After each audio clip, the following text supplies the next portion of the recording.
Hi, welcome back guys. This is your friend, Let Us Head Fanfics, back with amazing fanfiction. This is the second part of What If Deku and All Men Were Quirkless? Now before starting, please give this video a like and subscribe to the channel if you want more videos like this. Now let's get into the fanfic. Midoriya walked in the front of the group as they entered some sort of giant Universal Studio-looking dome, trying to think of an original joke to crack with Katsuki. Practically everyone made the Universal Studio one. He wanted one with his own personal flair to it. He wasn't even subtle about not listening, playing with his breather instead of paying attention as they walked through the doors and met an astronaut. Seriously, what was the point of wearing an astronaut outfit and then becoming a pro zero? It was way harder to become an astronaut than a professional hero. And this beach was out here disrespecting them. The audacity to disrespect a job while imitating the appearance. Midoriya quickly checked his own hero costume and decided to end that train of thought, listening in for a second. You need to be very careful with your quirks. Some quirks can be very dangerous if not handled properly. He could at least get behind what this heroine was saying. Midoriya paid a bit more attention, putting away his top. Imagine you were trying to rescue a male. You might accidentally kill them if you don't have enough control. And everyone looks at two smaller figures at the front of the group as Midoriya's expectations dropped even lower for this school. Seriously, how did they manage to fail every bar he set for them? This was becoming less about getting out of UA, because heroism was a terrible idea and job, and more becoming about getting out of UA. Cause this place was effing shit. Did they have a single teacher? Just effing one teacher who wasn't an asshole. Midoriya took his phone out to F around, stepping behind Katsuki for a little body blocking ... What? No reception. He had it on the ride in. Midoriya checked his phone again, confused. Nope, no connections. And yesterday they had that weird break-in. The fact that he went inside one building and lost all connections made this bad. Midoriya started to move back towards the door out of here without a word. Or without a word in the physical world as he slipped his mask on and started generating Hammond like there was no tomorrow. Katsuki, get ready. For what? Hey, where are we going? And that's about the same moment when shit went sideways. A misty figure stepped out of nothing all dramatic-like and immediately started monologuing. Hold on, only real villains got to make away with that. Midoriya didn't even look back as he dragged Katsuki straight towards the exit. He didn't know what was happening, but he was not going to be a part of it. They started to ditch the group of dumbasses, who were standing around slack-jawed with a stick up their asses, right as the astronaut started sucking in the purple cloud thing with a single-finger gun. Seemed fun to watch, but Midoriya couldn't give a shit. These villains could pick fights with the beaches. He didn't want to do a thing to interrupt their fun. Let them all kill each other. That would probably raise the average IQ a few points. Katsuki was still pulling against him. Hey, what's happening? It's your birthday, what do you think? It's an ambush. This wasn't hard to understand. That shit was pretty obvious. Pepsiman could see other people down below the entranceway, just waiting to pick a fight, and he couldn't give a shit.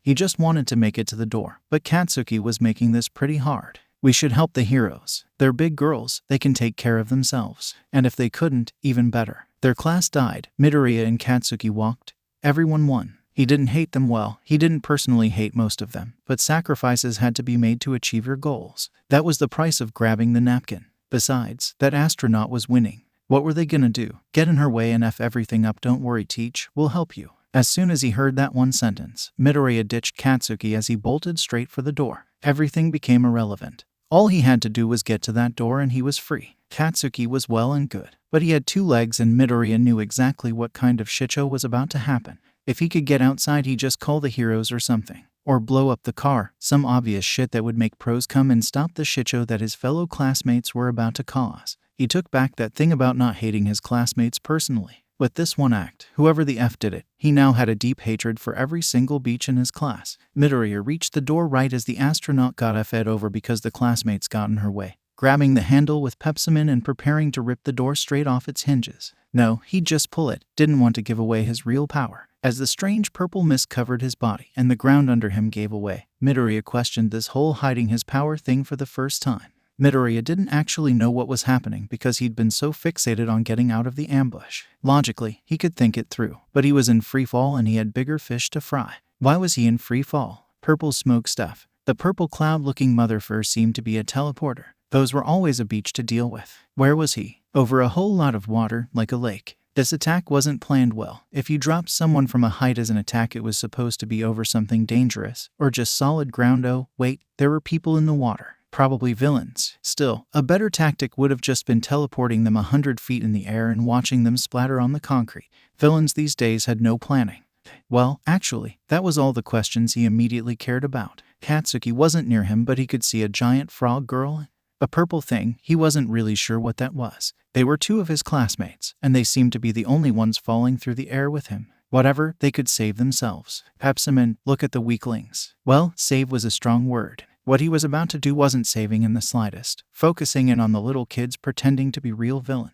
Let's thin the herd. Cut him down, Pepsiman. He hit the water cleanly, sliding through it easily with his Hammond. Hammond did mean ripple after all, and it actually got stronger when in liquids. It's why his clothing was designed to store water, so he could always have a liquid to pass Hammond through. In the meantime, though, they passed by their first villain. A shark lady tried to take a bite out of him as Midoriya sunk past. Pep. The right hook decked the villain in the side of the head and threw the villain off balance, sending her spinning out of control while Midoriya kept sinking. They were moving too fast to finish the fight, so Midoriya didn't bother with a second hit, just slowly breathing out as he radiated Hammond energy, creating a whirlpool effect in the water above. Through the water he could see the frog nab the purple thing, completely skipping him. It was understandable though. He was 50 feet underwater and actually under a lot of pressure now, and was way further down than should have been physically possible. She probably didn't notice him even enter the water with how bland his costume was. But still, Midoriya connected the oxygen tank from his jacket to his breather. He finished his breath out and cleared the water from his mask as he touched the bottom of the artificial lake, staring up. He had asked for the oxygen tank for Hammond actually. Hammond required oxygen to work, and the more pure the oxygen the better the Hammond he could generate. He asked for an oxygen tank for long fights where he started to get winded or was in trouble, as a sort of backup that could give him the edge. He never intended to use the oxygen mask correctly. Midoriya tapped his mask, making sure it was working. The thing was originally airtight, but he had to modify the thing for this little trick. He wasn't sure it would actually work, but a trial by fire while he had a minute was fine. Now, from the bottom of the fake lake, Midoriya took in the scene. There was a boat floating on the surface, and he last saw the green girl going in that direction. Below him was a fake bottom, and he could even see a glass section that people would usually watch through. There might even be fish in here. Seriously, a big boat, a glass observation wall, and an entire fake effing lake. Did you print money? This was stupid. Focus. Midoriya looked for the other thing as he slowly breathed in, feeling his body completely fill with Hammond. He was looking for those goons and mooks as he filled Pepsiman with Hammond, essentially doubling their Hammond reserve. Those villains were getting in his way, namely because he wanted to get out of this while looking as lame and boring as possible. And that meant a lot of shadow fighting. Midoriya spoke through his stand, something he never figured out how Pepsiman could do since he was missing a mouth.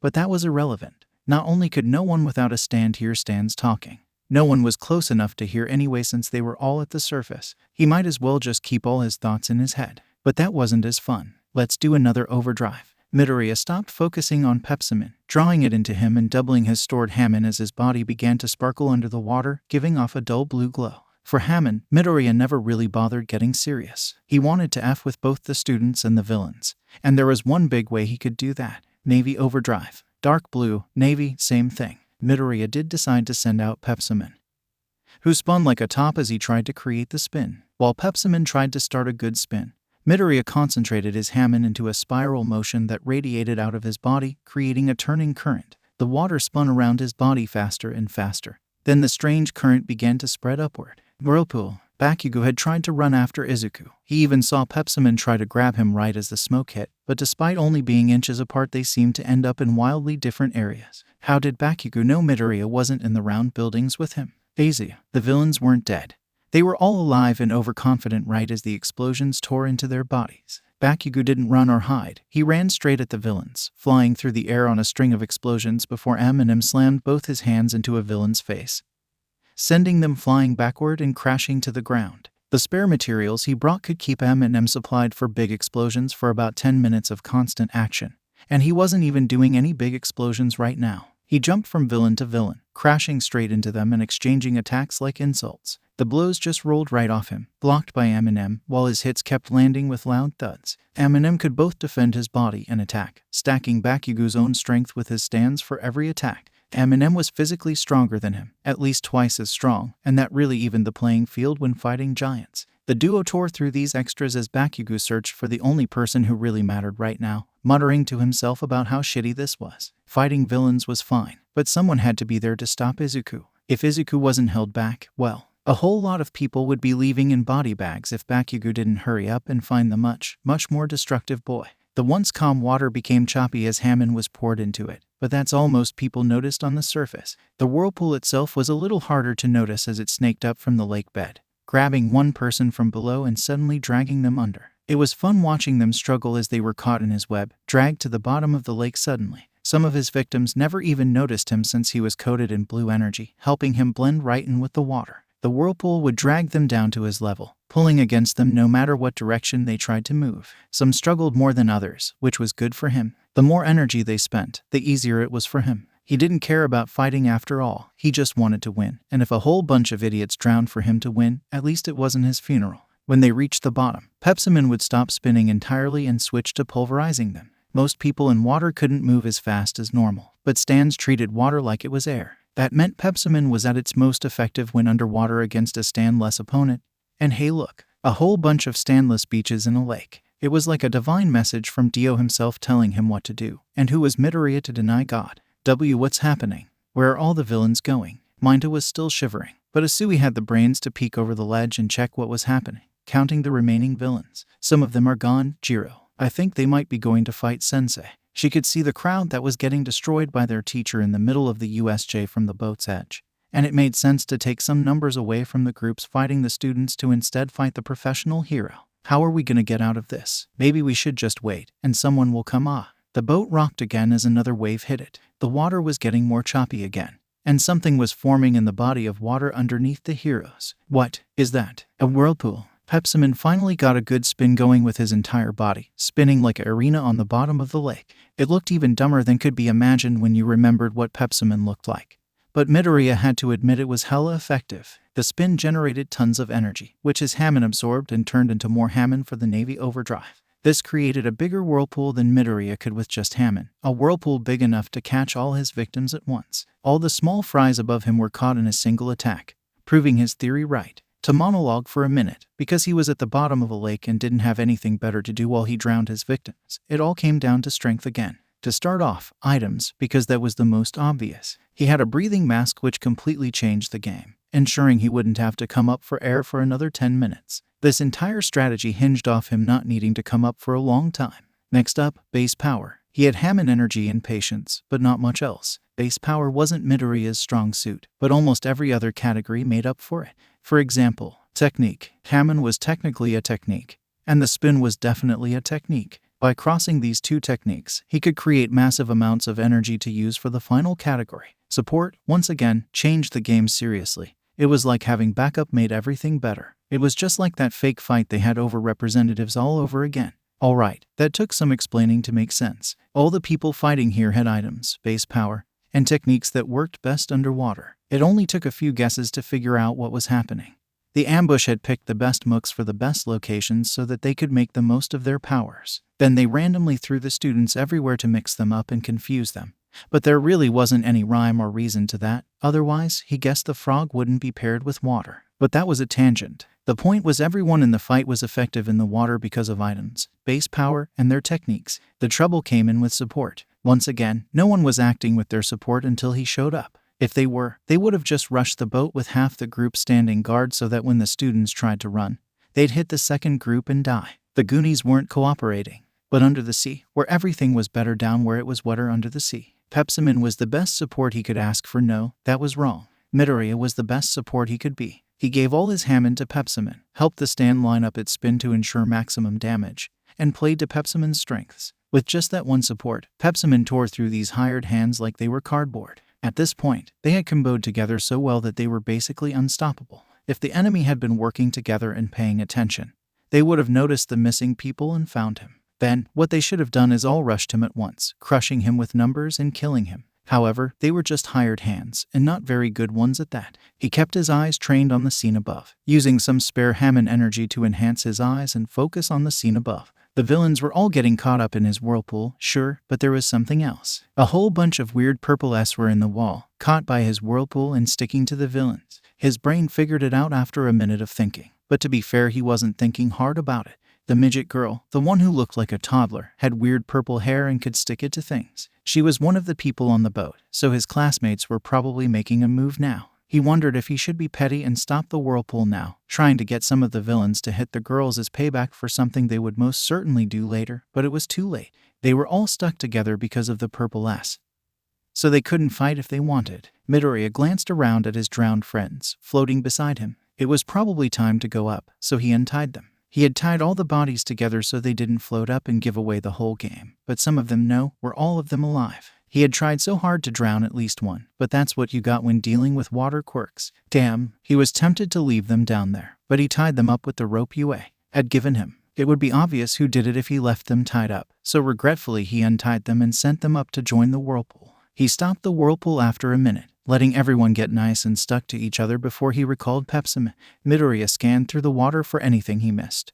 But by now his classmates should be long gone, leaving him alone and free to surface. Pepsimin reformed around his legs, doubling his normal strength by combining their strength. On top of that, they both released Hammond to pass through the water even faster. They launched off the bottom of the lake, moving the 100-something feet in just a few seconds. Midoriya stayed underwater for as long as he could, to no one's surprise. Hammond and Pepsimin held massive advantages while in the water, and he wanted to have those advantages for as long as possible. He only fully surfaced at the edge of the water, where he calmly walked out of the water while being both completely drenched and completely serious. It was a look few people could pull off, and Midoriya wasn't one of those people. He looked like a wet dog. Still, it wasn't all about appearances. Hell, it wasn't at all about appearances. All that mattered were the results, and while drenched like this, Midoriya was as strong as he could get right now. Midoriya sealed his oxygen tank, a tank he kept inside his jacket, and detached the hose from his mask, taking a deep breath in. It was hard, and there was barely any air in his first breath. Perfect. After all that micromanaging, Midoriya finally started to pay attention to his surroundings. He did wonder what was going on in this neck of the woods as he casually strolled up through the shallows, leaning against the edge and taking a look at the big fight in the middle. It looked pretty fun, so he sat back and watched to figure out what was what. Kirishima took another body blow, hardening before the hit and letting it bounce off her cleanly. She sat back while the hits rained down,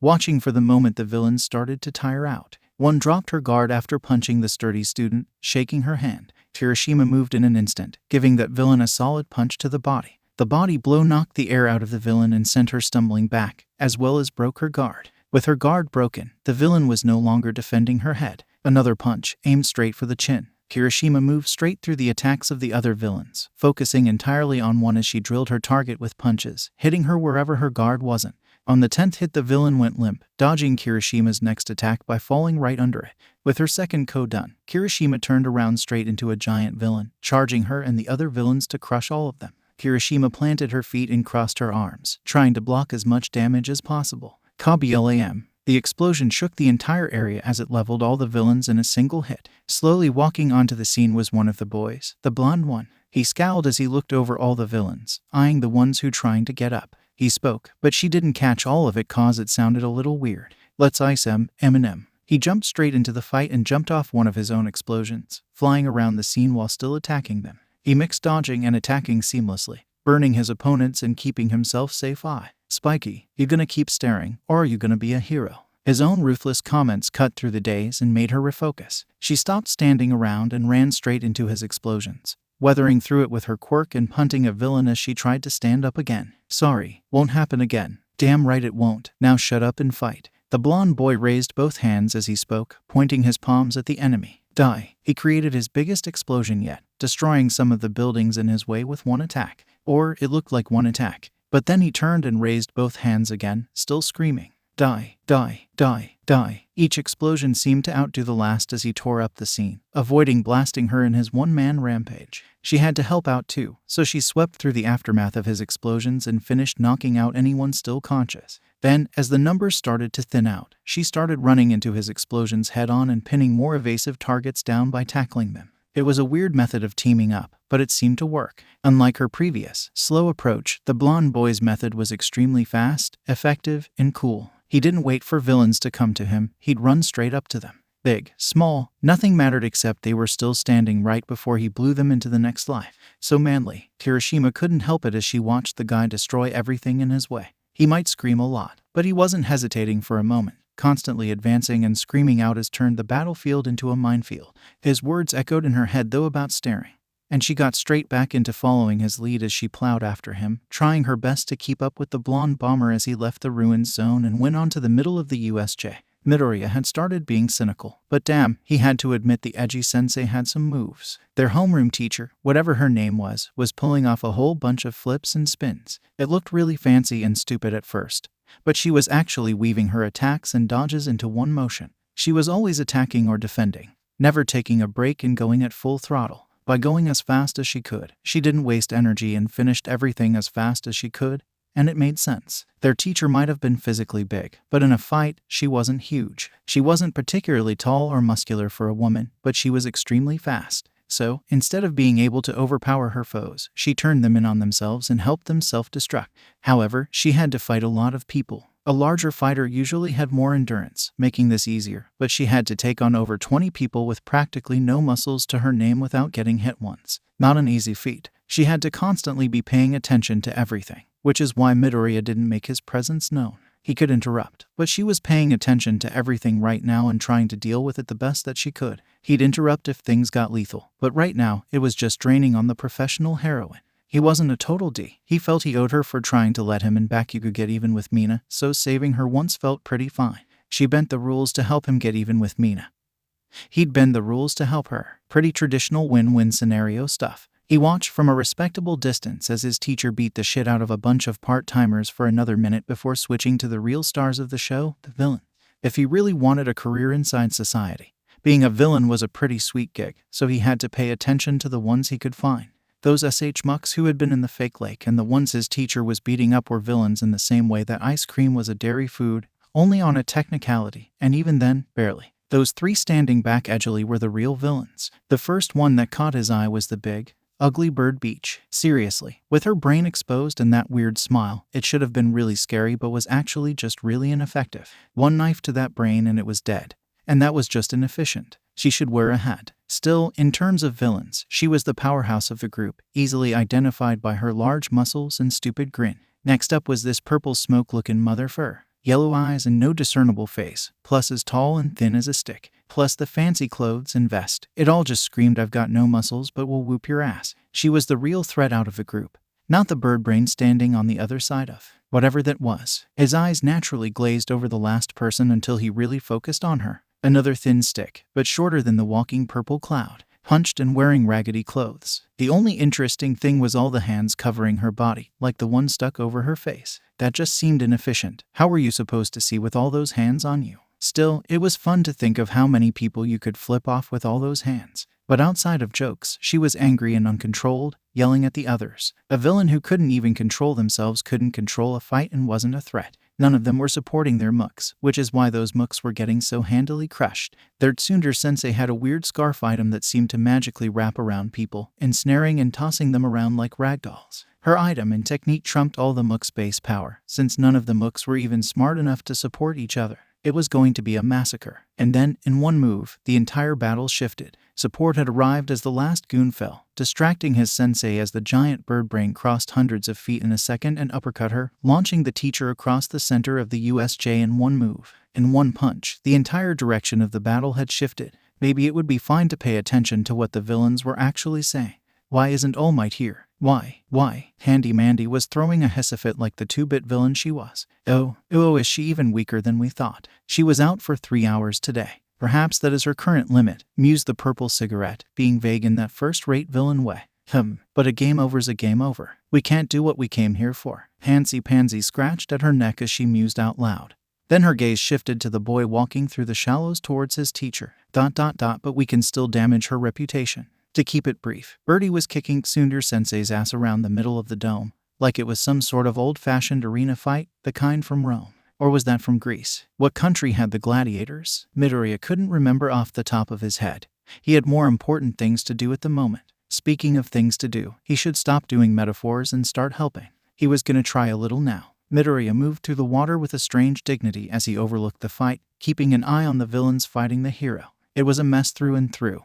And it was his mess to clean up if he wanted to help his teacher. Midoriya took a deep breath in, reined in the sass, and adjusted his breather as he started doing the thing he hated most. Work. Aizawa felt herself get thrown down again, literally thrown. This giant thing wasn't even punching her anymore, just grabbing her and throwing her into the ground over and over. Worst of all, it was working. She could feel her body beginning to break under the force of getting played with like a rag doll. Aizawa forced her legs under her again though. She could keep going, she had to. Her students were here, and she needed to buy them as much time as possible for the other professional heroes to get there and save them. She couldn't save anyone right now, not on her own. All she could do was survive as long as possible, dividing the villain's attention. Again, that giant bird thing stepped forward, smiling idiotically as it flailed at her. She jumped to the side, trying to get away from its wildly swinging arms. But it just moved even faster and caught up with her midair, grabbing her by the leg and throwing her across the scene and towards the water zone. She almost fell into the water but skirted to a stop right beside it instead. A few coughs and spit to clear the blood from her mouth as she shakily put her legs under her again, standing up slowly. She had to keep moving, had to keep fighting. Oh, hey Eiji-sensei. Her entire body froze, slowly turning as everyone processed what was happening. The bird monster was still smiling. The villains didn't even seem to see him. But for Aizawa, she could only focus on the person right beside her, a tiny green-haired boy who was smiling widely as they stared at each other. You came straight to me. How are you holding up? What are you doing here? Swim away, run. She quickly stood now, turning away with revitalized energy. She had to protect this civilian now. And with a face to protect, she could keep going a little further. Why? That calm, confident tone made her pause for a second. It's just a little danger, Eiji-sensei. Listen, I'm telling you. I like you, sensei. Don't ruin it. The green-haired kid didn't just stick around instead of running like she said. He came straight to the edge of the water and jumped onto solid ground. Besides, I gotta do what I'm told. Somebody said there will be fights ahead. He stood up, stretched for a second, then waved to the Namu that was staring at them stupidly without moving a muscle. Why would I run from as small a fight as this? It's just one idiot after all. You've got this.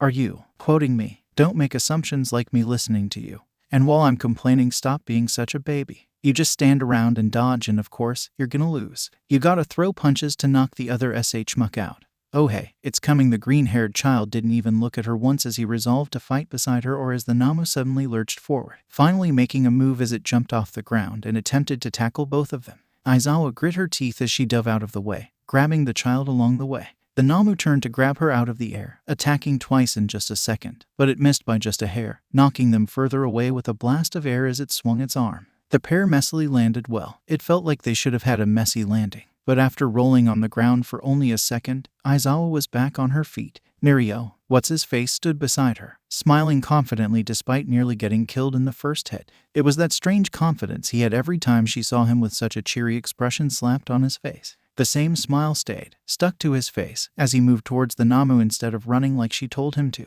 The large monster seemed to smile back before stepping up, drawing back a fist to kill him in a single punch. Aizawa ran after him as he reached into his jacket, grabbing him as the Namu's fist rocketed down, and missed by a mile as Mirio threw something into its face, causing the giant to flinch for the first time as it interrupted its own punch, stepping back and screaming as it clawed at its face. What? Pepper and salt. Well, pepper, salt, and a few extra things. Mirio smiled joyfully as they exchanged looks now that they were away from the monster. Pepper spray isn't just for eating, you know. Now he was messing with her. She glared down at him, but his smile was as unbreakable as a certain blonde bunny's. She scowled but did at least put him down before he asked, "Stay behind me," and the Namu moved up again, still smiling as it charged to crush them before she could even finish her sentence. Mirio laughed, then put a hand on her leg. "I don't give a lot of advice, Teach, but..." Right as the Namu was just a few feet from them, ready to crush them with both its arms, Mirio suddenly shoved her leg, sending her staggering forward into the villain. "Stop running." The two punches crashed behind Aizawa, barely missing her as they crashed together.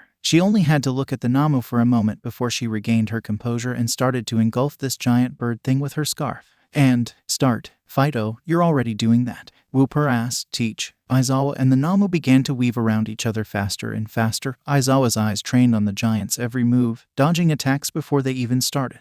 It felt like her body was lighter than ever as she jumped over the Namu's attacks, constantly wrapping it with more layers of the cloth before she changed the direction of the fight. She activated her quirk and made the scarf go tense, flipping the Namu over and over before sending it crashing to the ground.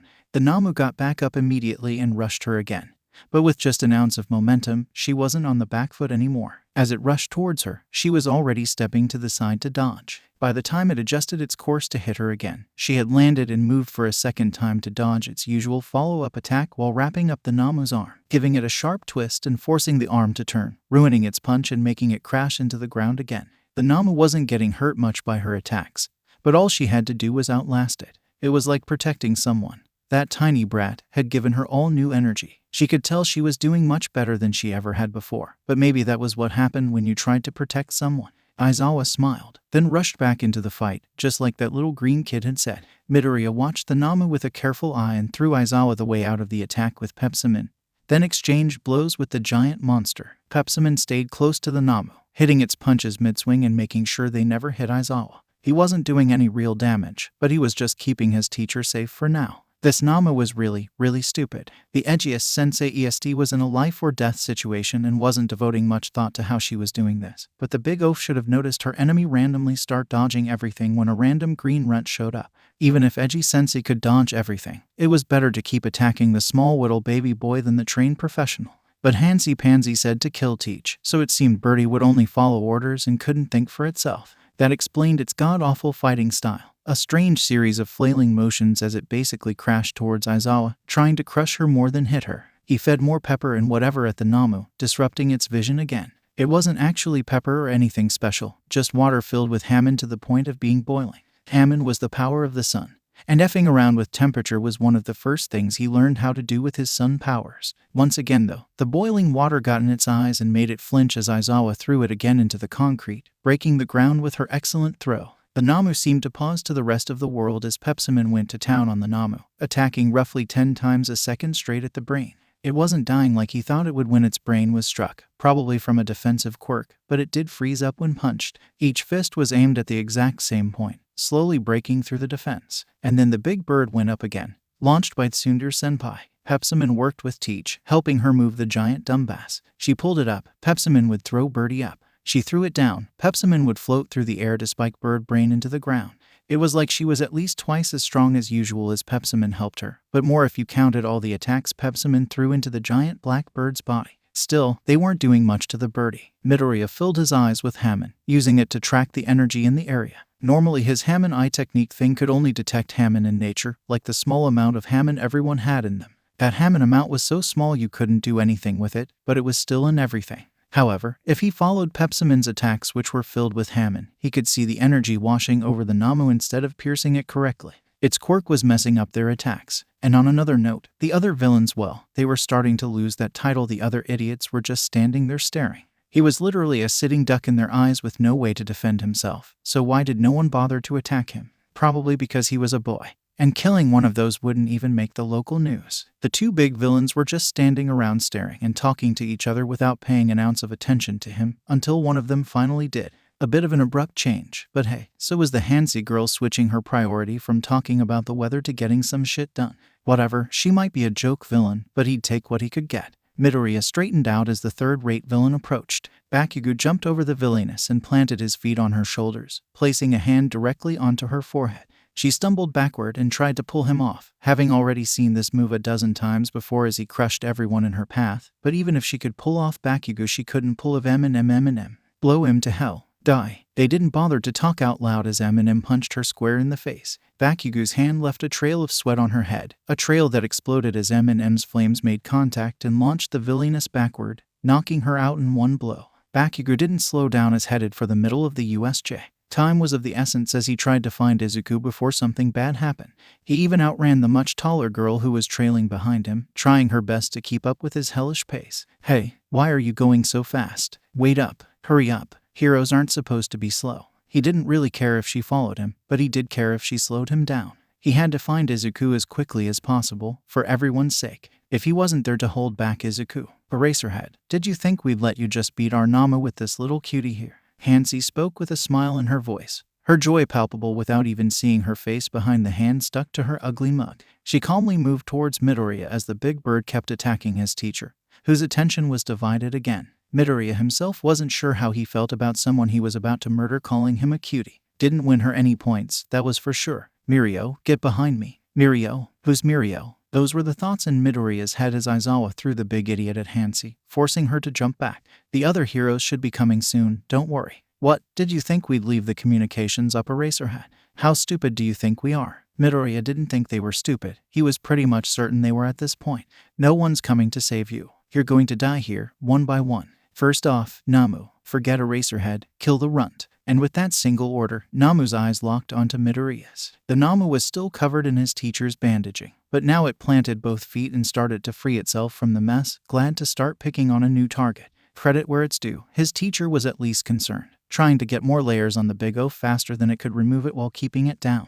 Mirio, get out of here now. I can't stop Olaf. The edgiest senseiist was cut off as Hansi stepped up, grabbing part of the cloth and rotting it to pieces in seconds. You have bigger issues, I'm afraid. The two continued to go back and forth while Midoriya inspected Namo. Pepsiman was hitting it with tons of energy, but it wasn't taking any damage. Instead, all the energy washed over it, staying inside the body but spreading itself out so there wasn't any real damage. It would take a lot of energy to overload that defense, but Midoriya knew plenty of ways to skin a cat. Namu broke out of the cloth now that it had been partially broken, charging straight for Midoriya while he slid across the ground and into the water, keeping Pepsiman between them while constantly attacking the giant bird. He moved through the water freely while the gigantic idiot powered through, creating a large mess while Pepsiman's attacks poured in.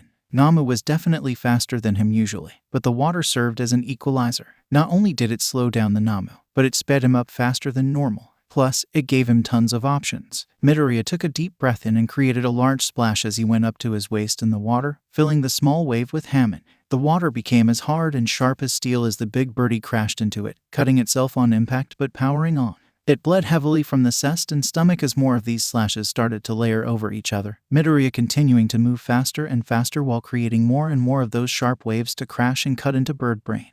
The birdie was too stupid to change its tactics but showed a new complication to Midoriya's plans. Its body began to rapidly heal the cuts as it sloshed through the waves, negating the slashing attacks entirely. You resist impacts and energy, and you heal from slashing and stabbing. Unfair. Needs a nerf. Who balanced this? Midoriya complained with a smile and a laugh as he flew through the water, always staying just out of reach of his larger opponent and constantly slowing it down with Pepsiman. Did it try to take a step? There was a strange and sudden force that seemed to be punching it in the foot, moving it off balance. Did it try to move forward? Something would suddenly drag it to one side, then push it towards the other, making something as simple as just standing around difficult. These were all tactics Midoriya practiced in school, ways he designed to beat people up while keeping it untraceable. He usually used these tricks that unbalanced people when someone was at the top of a set of stairs, letting gravity do the dirty work. Right now, though, it was just enough to keep back his opponent. He'd need something new to beat her, and he had a few tricks. You absorb energy, jackass. Midoriya removed his mask fully and took a deep breath in, sinking up Pepsiman and stopping this chase as the water rose up to his stomach. Fine, let's see how much you can take. Namu charged straight at him while Pepsiman took a step back and began to charge energy with Midoriya, staring down the giant thing in front of them. It crashed through the water with a huge smile, raising both arms to try and crush him as Midoriya took a basic fighting stance, raising hands in front of his face while concentrating all his Hammon into a single point. The giant monster towered over him for just a moment before crashing down with inhumane speed. There was no way he could ever dodge it now. It was leagues faster than his body, but not faster than Pepsiman. Pepsiman exploded forward, taking all of Midoriya's Hammon and forcefully shoving it into Namo. There was a bright flash as the water began to ripple out from them and the air began to smell like burnt meat. Pepsiman didn't just hit Namo. His hand was as straight and blade-like as it could get before impaling Namo, then releasing all the energy into her as violently as possible. The Hammon energy messed with Namu's regeneration and energy absorption as it cooked from the inside out, trying to scream but frozen as its body refused to respond. Its nerves were overloaded, its brain incapable of comprehending what was happening. In front of it, smiling confidently while still breathing, was Midoriya. He spoke through Pepsiman so he didn't waste any air as he continued to generate more energy, pouring all of it into the villain. Your body can absorb a lot of energy, but you can't do anything with that energy, so I can brute force it and overload you. I don't need high-quality Hammon, I just need tons of it. Midoriya's stance spread out as his smile grew, his body ripping energy out of the surrounding area to force all of it into Namo, which was beginning to have a seizure as the Hammon forced its muscles to tense and relax randomly. You were made to kill All Might and you're gonna die to a effing microwave. That shit's hilarious. Nobody even realizes that you're gonna burn to death in a minute. Ain't that funny? Izuku. That voice made him stop for a second before his concentration doubled. Already 100% sure who was talking to him without looking. He didn't need to. He knew for an absolute fact who was running across the middle of the USJ while shouting to him of all people. Izuku, I'm coming. Really don't need your help right now, Katsuki. I've kind of got this almost wrapped up. Midoriya continued to speak through Pepsiman as he concentrated on killing this thing as quickly as possible. He was going to try and make it look like it had a heart attack or something, overloading its heart with Hammon and stopping it. Already, most of its nerves were going haywire. Just another minute. I know you do. Midoriya, do not kill her. At least Katsuki had the sense to say the last part in his head instead of out loud. Having reached the edge of the water, "I'll know if you do." Midoriya rolled his eyes and scoffed, saying that one much more quietly, then glanced again at his microwavable villain as purple smoke began to appear out of the air. No, come on, at least one kill, goddammit. The Namu was pulled back to the USJ's center as Katsuki launched an explosion at the villains, nearly hitting both Hansi and Smoker in one hit. Smoker had to bring out the big bird to body block the attack, probably completely unaware that it hadn't killed Midoriya. Instead, both villains were focused on Katsuki. What? A boy with a quirk? Impossible. There was a lot of shouting for an ambush. Midoriya thought they were supposed to be quick and quiet, but this mess wasn't either. They'd been here for 20 minutes? Who knew? He wasn't keeping a running tally. Midoriya sunk into the water and swam back like a shark, quickly crossing the way back while the villains continued to talk. Well, Hansi kept talking. Cheater. Hacks. What the F is this? Shut the F up and die. Both M and Katsuki said the final part in unison as he ran his hands across his arms, collecting the sweat there before focusing both hands on the trio of villains. M. Kamikaze. The world seemed to shake as M created a giant explosion, tearing apart the ground while launched Katsuki back and towards the water. While everyone was blinded by the flash and smoke, Midoriya extended out Pepsimon and caught his friend, pulling him into the water next to him in the shallows. Did I get them? Sort of. Midoriya was the least surprised when the smoke cleared and everyone was still standing. Katsuki's explosions were big and flashy, but they were lacking in impact. Plus, Midoriya didn't finish overloading that fat bird, so it could still tank the hits with ease. Plus, it wasn't having a seizure anymore, so it could keep fighting the assembling masses. More people were coming to the middle now, having dealt with their fights and now coming to fight the big villains. A pair of girls, one with spiked hair so sharp you could cut a steak with it, the other split down the middle into a normal side and an ice-covered side. Both looked pretty stupid, but hey, most heroes did, so they at least looked the part. Halfsies put a hand on the ground and created a wave of ice that coated the floor, rapidly moving and encasing one of Birdie's legs. Sharpie helped their teacher up and stood defensively between her and Hansi. All these nicknames were getting confusing. Maybe this was why he was supposed to pay attention to their real names. Well, the battle shifted again with their arrival to be even more in the favor of the heroes. It was really ridiculous how in favor of them it was. Midoriya was already about to kill the bird brain and their teacher was doing great against Handy Mandy. These idiots were more like liabilities at worst and pointless at best now. This fight had already been won. Once again, to break it into his own fighting terms that nobody cared about, Namu had the best base power there by leaps and bounds. Maybe the same level of power as All Might, but he never fought All Might so he couldn't say. However, other than Namu, the villains seemed to have no base power. They were weak as shit. Technique was where it really broke apart. None of the villains had shown any sort of technique, while Midoriya and their teacher, the Insomniac, specialized in it. The villains were completely outgunned from then on. Items didn't do much in this scenario, unless you counted the water. When it came down to the brass tacks, Midoriya hard countered Namu. Namu was just too stupid to win a fight against him, as overwhelmingly strong as sheer it was. The water just accelerated the ass whooping. Support, the final thing. Once again, Midoriya played support to Pepsimon, and Pepsimon was the real MVP against the world's biggest chicken. Pepsimon could hit Namu, but Shirak couldn't hit him. Their fight played to Pepsimon's strong points and Namu's weaknesses, and Namu's didn't have any cheat skills to beat that gap. Against almost anyone else, even Katsuki, the Namu would win, but he wasn't anyone. He was Izuku effing Midoriya, and she had been dead meat. But now, with all these people watching, Midoriya didn't feel like finishing the fight. He wanted to hide his talents, which is why he dragged Namu out into the water and far away from prying eyes. His teacher had been distracted by Hansi and couldn't see what he was doing, so it had been safe to use Pepsimon, but now there were tons of people. He was gonna take a break. Hey, don't stop now. Katsuki read his mind and shook him slightly, standing in front of him naturally in a defensive posture. It looked like he was trying to protect Midoriya, but they took this stance a lot when they fought. It was for one of their combo moves from before they got stands. But that was a story for another day because there was no reason to use it here. Hey, don't worry, we've already won. Midoriya would say he was the only one who could beat Namu, but that was at the start of the fight. Now, Namu had been getting the shit kicked out of it by everyone, and it was near its limits. Nobody realized it, but it'd only take a couple of really strong hits to overcome that resistance. Then it would take damage like normal, but with this many people here, that shouldn't be too hard. Victory was guaranteed, and he didn't even need to do anything anymore. Since he wasn't needed, Midoriya decided to remove himself from any danger and bail. He thought he calculated for everything, but he'd prefer to find out that he forgot something from a mile away and behind thick glass than right here. You finish this up, I'll meet you at the stairs. Just blow them to hell or something.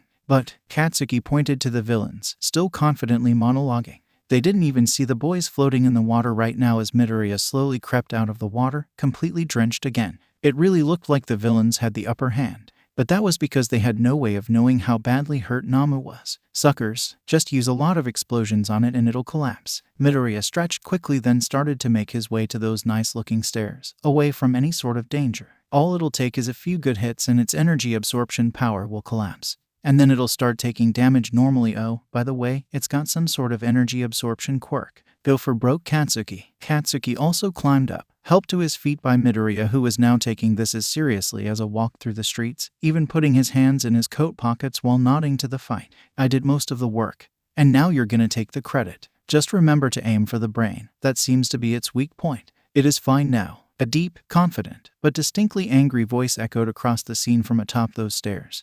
Those nice lovable stairs that Midoriya wanted to get to so bad, taunting him with being not in this mess of a fight. Standing atop the stairs was a single figure, so massive she wasn't even a woman anymore. She seemed to be a pillar, standing over everything while glaring down at the villains furiously. She wasn't in her hero outfit, but her massive frame and hair made it easy to tell who she was as her voice echoed across the USJ.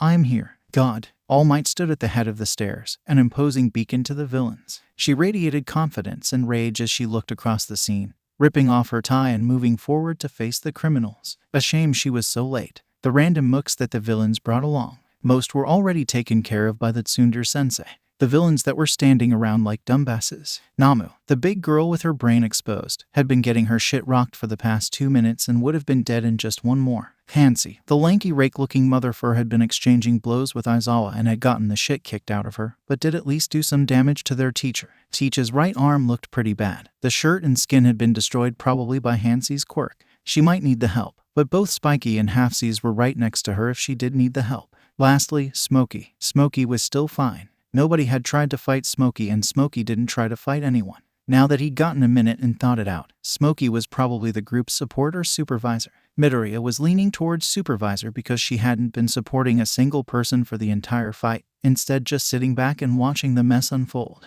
All Might had arrived all right, but far too late. Everything was going to be wrapped up anyway. And what good was she going to do? Accelerate the ass whooping? They only needed to focus on the big villains anyway. The smaller ones would have no way of escaping if the big timers were brought down. No, scratch that. The only one that mattered was the teleporter. If she went down, not a single villain here had a way of escaping. All right, Katsuki, you want to be a hero. Go for the purple one. Midoriya figured that no one other than him paid enough attention to do some real risk assessment on the villains, so nobody would go for the teleport, but was cut off by what sounded like a cannon being fired as All Might leapt down the stairs in an instant.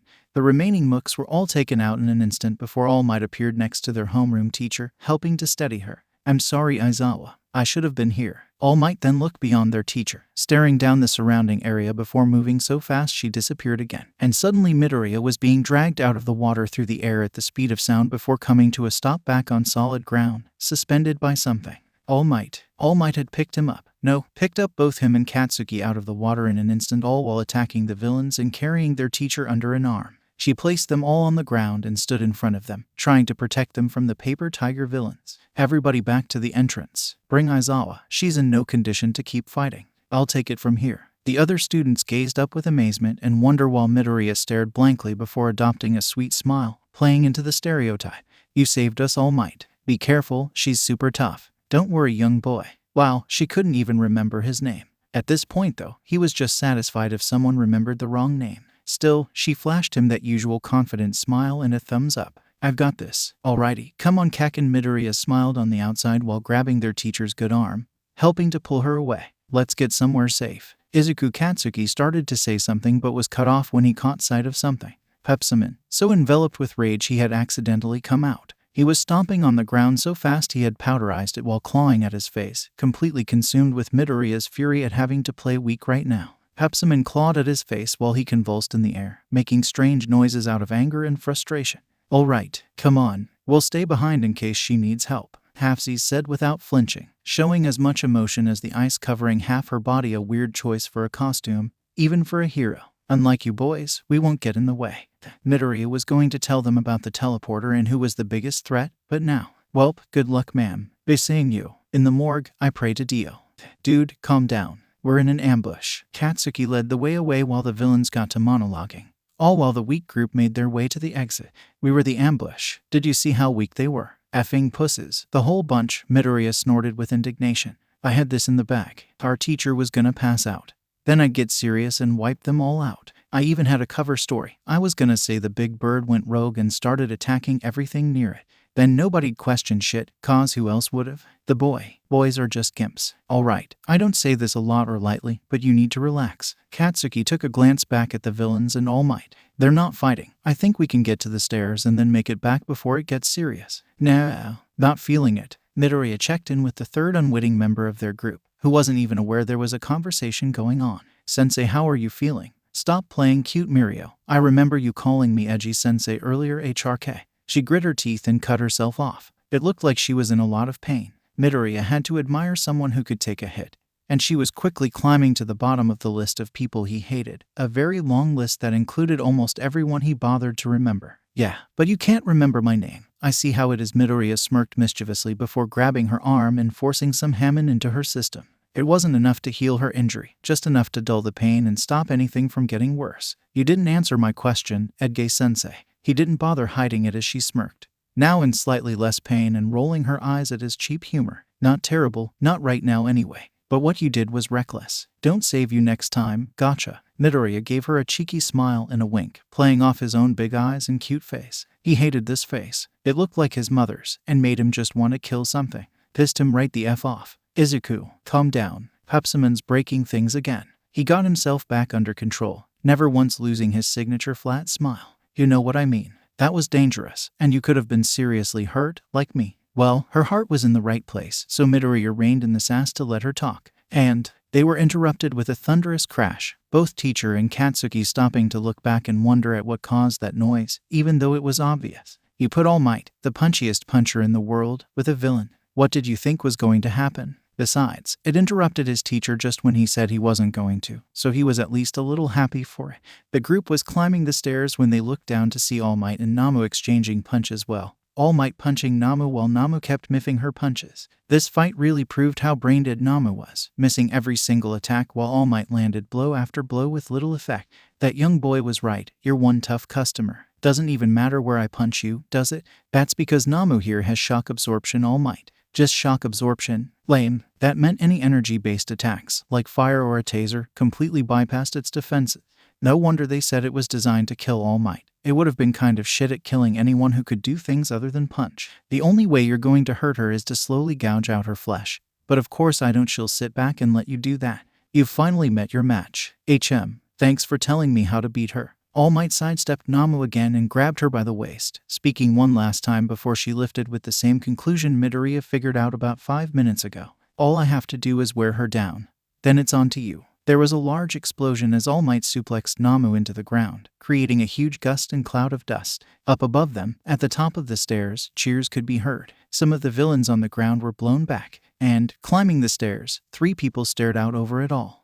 2 minutes. It's been 2 minutes. Izuku didn't hesitate to kill the mood at all, turning back to continue climbing. He'd seen enough. Look, I get you'd be done by now, but come on. All Might just started to exchange punches. Bakugo turned back too, but pointed at the epic fight with M&M. Yup, she just started, and she's got a lot more to go before she's done. That's problem 1. Come on, sensei. We're almost there. Izuku switched between his true thoughts and his persona as easily as he breathed, pulling on their teacher's arm and dragging her up while hiding the fact that he never bothered to learn her name. Let's skip to problem 2, shall we? All Might needs to do a lot more punches to beat Namu, right? Right. I'm following so far. How come it's so quiet? It took Katsuki a second to realize what he was talking about, stopping dead when he realized it. Why'd All Might stop punching? All Might's punches sounded like cannon shots. But now everything was quiet. As soon as he said it, the look in Aizawa's eyes changed as she shifted to face the fight, having followed Katsuki's reasoning. Simple. She targeted the wrong person. When Izuku spoke like that, Bakugo knew that he had something up his sleeve. He was steps ahead of everyone, and right now he was about to show them how far behind they really were. Take a look, and remember who I said you should go for. Oh, come on. What kind of cheap move is that? The dust and rubble cleared from the air, and there in the middle of the USJ was All Might, still mid-suplex. She suplexed Namu straight down, but through a portal, where Namu now came back out and grabbed her by the ribs. Its fingers dug in, and All Might's white shirt was started to get dyed red. Nice. You were trying to bury Namu in the ground so she couldn't move around anymore. Sorry, that won't work. That hand beach spoke with such a smug attitude. She could have been related to Midoriya, who also had a smug expression on his face. Namu's as strong as you are. That won't stop her. Nice work, Kirigiri, she spoke, turning to the final villain, the purple smoke asshole who teleported them all in the first place. We've got her just where we want her now. Then, suddenly, the red began to spread faster. Did they hit something important? Are there arteries there or something, Izuku? When it came to general smarts, Bakugo took the lead. But Izuku spent all his time focusing on physical education, JoJo, and human anatomy to learn how to fight best. He even once wrote a paper on the best weak points to attack. Not that he turned that one in, of course. Figuring out why All Might was bleeding was his specialty. No, that thing's grabbing her ribs. There should be no weak points there. If it was blunt trauma, it could be a few things like a liver blow, but it hasn't even torn her shirt, so it looks like an old wound. Unexpected. I think she's really gonna die. Izuku said it so casually you'd think he was talking about the weather as he looked down. If the birdie really is as strong as her, then they're about to tie. Plus, All Might stopped 3 crimes today. She's tired. Birdie might be about to run out of force absorption. But that wasn't going to come into play for a contest of strength. All Might's gonna get killed by the other 2 villains in a minute if those other 2 beaches don't do something. He was now serious in both his inner and outer monologue, but he only addressed how All Might was going to die in his internal one. When he said beaches, he gestured to Spiky and half. The villains were talking, but Bakugo couldn't get a good read on what they were saying now. Izuku could though, using his weird breathing to enhance his senses.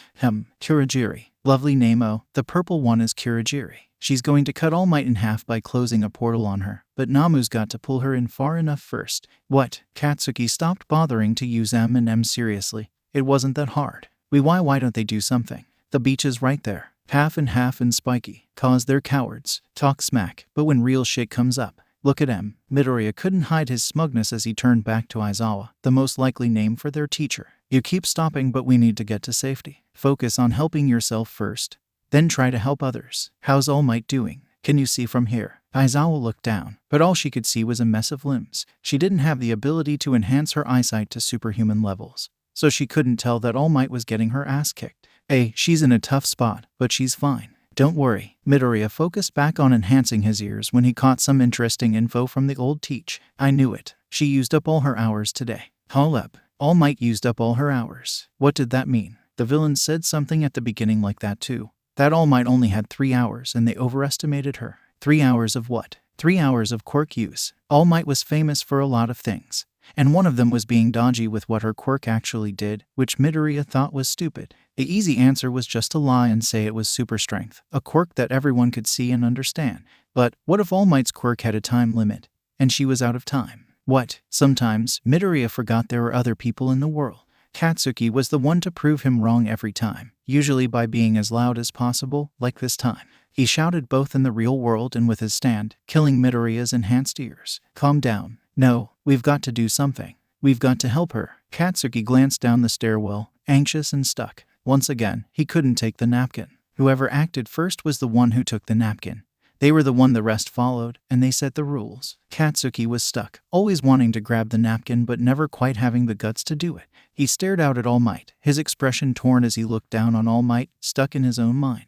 The years hadn't been kind to Katsuki. His former confidence was just a facade after all the shit he'd been through, always lashing out without a way of responding. Now, when push came to shove, his past caught up with him like a snare and held him tight. He needed a little push, and there was an easy way to do it. Midoriya just hated it. Midoriya wasn't doing this because it was heroic. He wasn't doing this to help the girl who was about to die.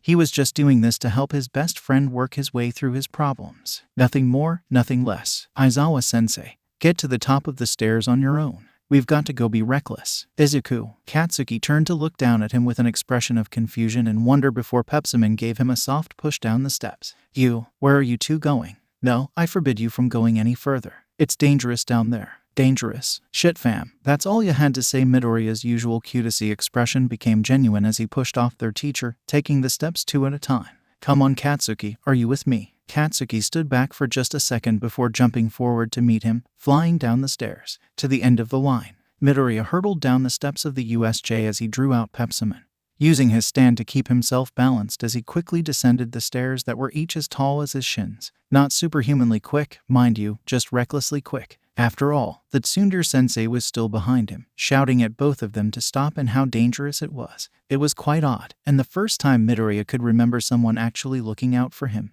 He'd repay her later for this. Above and ahead of him flew Katsuki, riding a wave of explosions with his usual confident grin. Now that he had his push, he went full throttle after what he wanted. His use of M&M's powers was definitely interesting, and not at all the direction Midoriya would have gone with it. That guy was ingenious when it came to fighting, and right now he was about to strut his stuff. Both moved down the stairs towards the fight between the villains and All Might. All Might was being held up by Namu, who was trying to drag the heroine through the portal. When All Might got through the portal, Kurogiri, the purple smoke one, was going to close the portal with All Might stuck inside, cutting her in half. Pretty good plan. Shame it was about to blow up in the most literal way. Now that they weren't dragging a teacher along, the two boys could go much faster. Bakugo made his way there first. He was flying after all, screaming murder all the way there. A little too loud, as Kurogiri rose from the ground to intercept him, creating a portal midair that should have blocked his flight.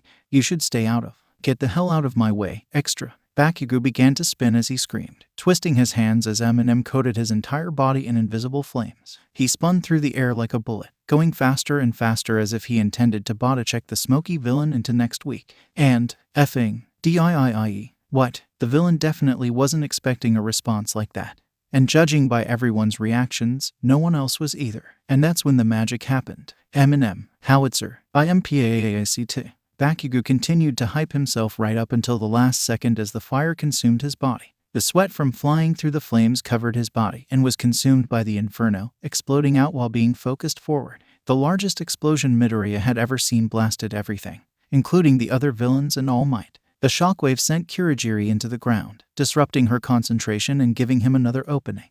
Bakugo used this moment of confusion to land on the smoking villain, placing both hands on where her neck should be and onto a piece of metal that floated inside the mist. Since you're wearing armor, that means you've got something you need to protect. And if you want to protect it. The air crackled as Bakugo ignited more of his sweat, lighting up his face as smiled and creating dark shadows. He looked more like a villain than some of the villains. I want to blow it up. In the same moment as Katsuki crashing into Kurogiri, a wave of ice spread across the ground and half the Namu. Why not freeze the entire Namu? Midoriya had no idea, but it seemed the other two random students, Spiky and Halfsies, finally decided to do something. Frozone stood up again, monologuing at the villains while not actually accomplishing much, but who was Midoriya to judge? He was still trying to get to the fight with his short legs. Some of your goons told me you were trying to kill the #1 hero, but it's impossible. The symbol of peace will not be defeated by delinquents like you. Spiky jumped through the air and took a few swings at Hansi before giving up and breaking off, never actually managing to land a hit. Damn, that was gonna be cool. Was that really what they should be worried about right now? They were all monologuing and talking while All Might jumped out of Namu's now frozen grip, flipping and landing beside Halfsies while clutching her side. She was definitely bleeding for some reason, and the fact that he didn't know why was what confused Midoriya. Did that joke of a villain, Namu, really manage to injure the #1 hero just by grabbing her? Maybe All Might wasn't that tough after all. Hansi looked over the scene, then focused on the purple one. Damn Kurogiri, you F that up. Look at the mess you got us into, beaten by a effing male. How shameful can you be? Aw, shut up. Katsuki immediately bit back while adjusting his grip. And you, Smokey, thought you were all smoke, but it looks like you do have a body. Otherwise, why'd you wear this stupid piece of metal? Katsuki slapped the armored neckpiece, creating an explosion while smiling dangerously. Hiding behind your smoke and metal like you're effing invincible, but guess what? You try to pull shit, and not even God's gonna know what the F I did to you. Aren't we supposed to be the heroes here, dude? Pointy Hair said, giving him a worried glance. But Midoriya was happy. Couldn't have said it better himself. If a hostage tried to kill you, kill him first. That's the way it worked. But right now he decided to check his hair in the water's reflection before he made his way over. He was gonna seriously meet these villains for the first time, and he wanted to make a good impression. Besides, the heroes had this in the bag if they didn't F anything up. We outnumber them 7-3. We've got this. Finish them off, Katsuki. Yeah, wait, 7-3. I don't get your math. Katsuki stopped leaning down so much and shot him a confused glance, but kept M&M pressing down on the villain in case she tried to pull anything funny. Well, I guess at this point it's more like 7-2, since you've got her pinned. Midoriya tried to get a read on Kurogiri while she was pinned down. Tall, thin, and seemed smart enough since she wasn't picking any big fights with the exploding boy. He liked her. No, I get the villains. Handjob, chicken shit, and cigarette. Who's the 7? Katsuki glanced around like he was trying to find some unseen backup. But wasn't it obvious? Spiky, halfsies, All Might, you, Eminem, me, then Pepsiman of course. 7 people. Simple math. Now, Midoriya was within 100 feet as he slowly wandered over. He wasn't rushing himself, taking his time to check out the scene and eyed the chump criminals littered about. Every single mook had been knocked down, but he stomped on a few to make sure they stayed down on his way over while he had a second. But who cares about that? And watch out. ...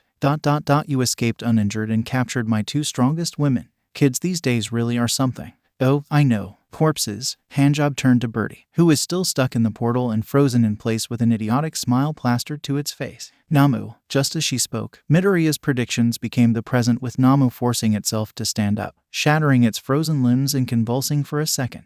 It was while this happened that Midoriya finally closed the gap and made it close to the rest of the students and began his own monologue.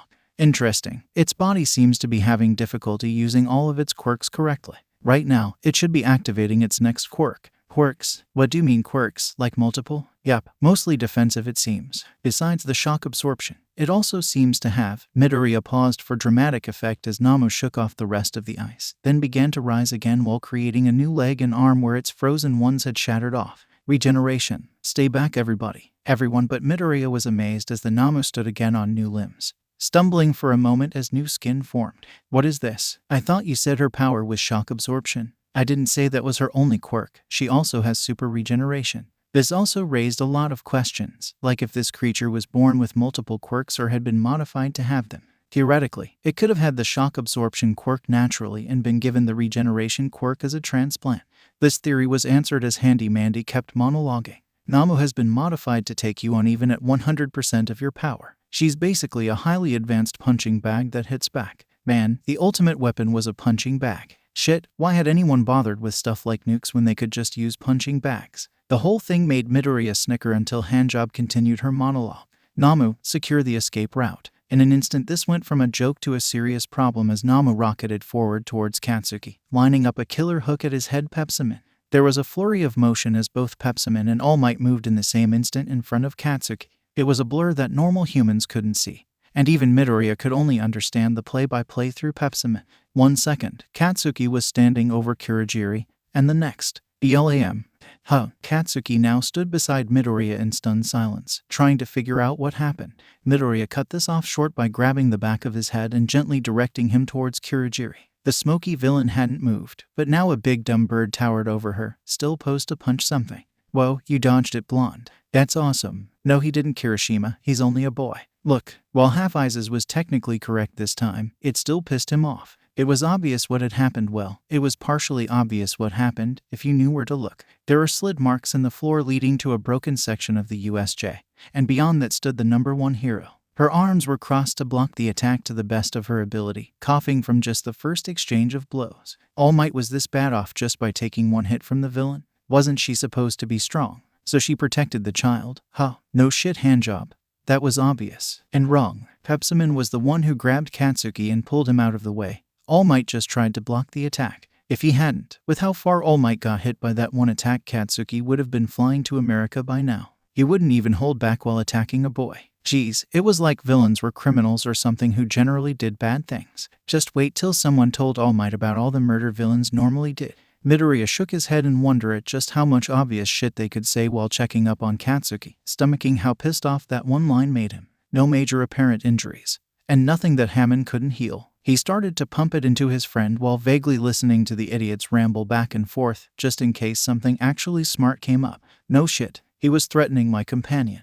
Besides, you heard the awful things he was saying. You think you can get away with being as violent as you want if you say it's for the sake of others? Handjob monologue. It really was a great time to prove her right if someone just attacked her while she was distracted, beating the shit out of her and saving the day. Plus, it had been equal retaliation. She threatened to kill them, they threatened to kill her. No escalation, just remaining at a constant level. Pretty simple stuff. Well, you know what, All Might. That pisses me off. Yes, fair fights pissed Midoriya off too because he was never a part of one. It sounded nice. Why do some people get to decide that some acts are heroic but others are villainous, casting judgment on what's good and what's evil? Midoriya did a quick glance around the USJ, admiring all the unconscious villains around the scene. Because you're trying to kill people and the Insomniac was just knocking people out. Izuku, they're serious. Yeah, seriously stupid. But Midoriya kept his mumblings to himself. He could tell when no one wanted him to talk. You think you're the symbol of peace. You're just another government-sponsored agent of violence. And violence always breeds more violence. Damn straight. Preach it, sister. Midoriya quietly cheered her from the sidelines. I'll make sure the world understands that once you're dead. Well, technically violence only breeds more violence if there are survivors. Technically all you need to end the cycle is to be good at it. Midoriya, I love you. Shut the F up. Alrighty, you're nothing more than a lunatic. Criminals like you always try to make your actions sound noble, but admit it. You're only doing this because you like it. Isn't that right? Well, that was the dumbest shit. Some criminals committed crimes because they would die if they didn't, like thieves who stole to avoid starving. As a lunatic who tried to make his actions sound noble but was really only doing it because he liked it, Midoriya was very offended. Even if his biggest crime so far was petty theft, fighting was boring anyway. No fun in it, just a waste of time. But somehow the two egomaniacs were treating this speech like it was Jesus and Lucifer arguing back in part 10. "Aw, you've got me figured out. You just destroyed your own speech, jackass. We've got them outnumbered," Halfsey said, once again summarizing the completely effing obvious while doing jack shit. It was obvious she was destined to be a background character by how she watched the action, repeated the action, but never seemed to really participate in the action. The one thing she did, freeze the villain, didn't actually do shit, because Namu regenerated a new limb as soon as it broke off the old one. We've got the purple punk's weakness too. They act tough, but we can take him down with all might. Spikes was also acting tough for someone who didn't do shit. She couldn't even land attack, making her a de facto background character. She was lucky if she was even going to get a speaking role in the second season at this rate. Let's do this. Don't attack. All Might raised her arm to separate the students from the villains while walking forward, earning her their rightful confused glances. She had been getting her ass handed to her, and now she was turning down help. Get out of here. He would have been in trouble earlier if I weren't for me, remember? Halfsey stood up for herself at least, once again ignoring the rest of the students. You need my help, and I thank you for your earlier assistance, but this is different. All Might took another fighting stance as she spoke, clenching her fists. It's going to be all right. Just sit back and watch a pro at work. Then what were we watching before? Amateur hour. Midoriya. What? No one's even acknowledged a thing I've said so far. Yeah, I'll cut back. Midoriya was glad to be free, checking out Kurogiri one last time. He liked power. And out of all the idiots assembled in this building, Kurogiri was best suited to his taste. He gave her some finger guns and a cute smile as he walked away, already resigned to not care about any of this. Where are you going, Midoriya? Away, like All Might told us to. This is the end of the fight. Either she wins or she dies, and I don't want to be around when she goes all out. All Might used to make tornadoes when she punched, and I'm not going to be in the crossfire when she gets serious. That last part he said out loud, and quite loud to boot. You could see everyone nearby exchange confused glances as Midoriya dropped a rare fact that not many people knew. Back in her fight against Toxic Chainsaw, she broke an entire building by uppercutting once. Wonder if we'll survive from this close. And everyone suddenly figured out why All Might wanted them to leave as they all turned tail and ran. Nobody thought to pick up the boys with the short legs though. The DS, as even the villains took a step back away from the mess. Katsuki took to the skies with Midoriya running along the ground, both using their stands to achieve superhuman speeds. Midoriya's speed was just barely superhuman though, and didn't actually look that impressive. It was still slower than a girl running at a full sprint, so most people didn't realize he was doing something impressive, but it was faster than a normal human could run.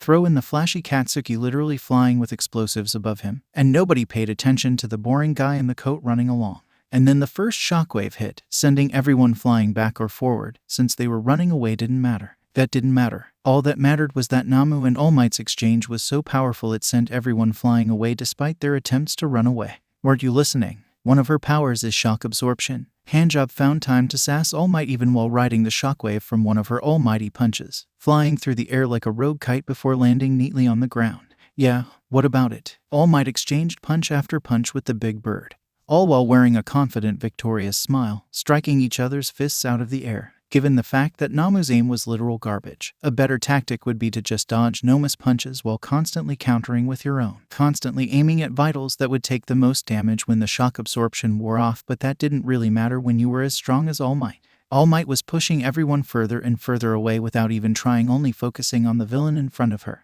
Halfsies spoke up, amazed. Is this the power of the number 1 hero? No, it's the power of the number 70. No shit, DUMBASS. Is your brain also split between useless and never used? Midoriya started that line being sassy before his true colors spilled out through pepsiment, so at least no one heard his insults. Wow, they're ugh. So fast. Spiky was barely able to stay on her feet now and had stopped running away for some reason, presumably because her brain was also for decoration. If the shockwaves were still pushing them back, that meant they were too close still and they should keep running away. Was everyone suicidal? I can't get near them. At least Kurogiri was giving useful advice, but she wasn't on his side. She was confirming that she couldn't support Namu because her smoke would get blown away the second she tried to create a portal, making her worthless in this fight. She said your quirk was only shock absorption, not nullification. That means there's a limit to what you can take, right? All Might finally figured out what Midoriya figured out 5 minutes ago. It seemed brains wasn't the #1 hero's strong suit either.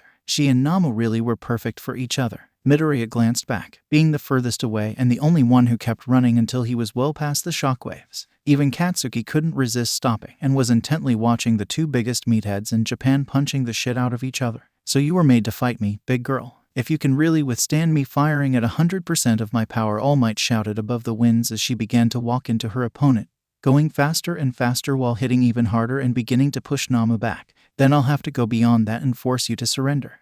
Technically, if you can go beyond 100%, it wasn't 100%. Midoriya listened close to see if anyone complained, but nope. Katsuki was too close and couldn't hear what he was saying, so Midoriya could gripe to his heart's content. Shame this fight's about to end. Namu's shock absorption had given out when All Might was talking about the difference between shock absorption and nullification. She'd only been staying in the fight because All Might was punching her hands and not her body. A stupid tactic to be sure. Now, Namu was flying through the air because she couldn't absorb any more energy. A real hero will always find a way for justice to be served. All Might shouted as they both flew through the air, exchanging more punches. The fight was technically over now that Namu couldn't stop All Might's big punches, but All Might wasn't doing those anymore. She couldn't while in the air, and she only had herself to be blamed. Plus, isn't this just violence? This isn't really justice. This wasn't really arresting them, and this was definitely unnecessary violence since All Might wasn't fighting correctly. But, it seemed, nobody but Midoriya cared about things like efficiency when looking cool was on the line.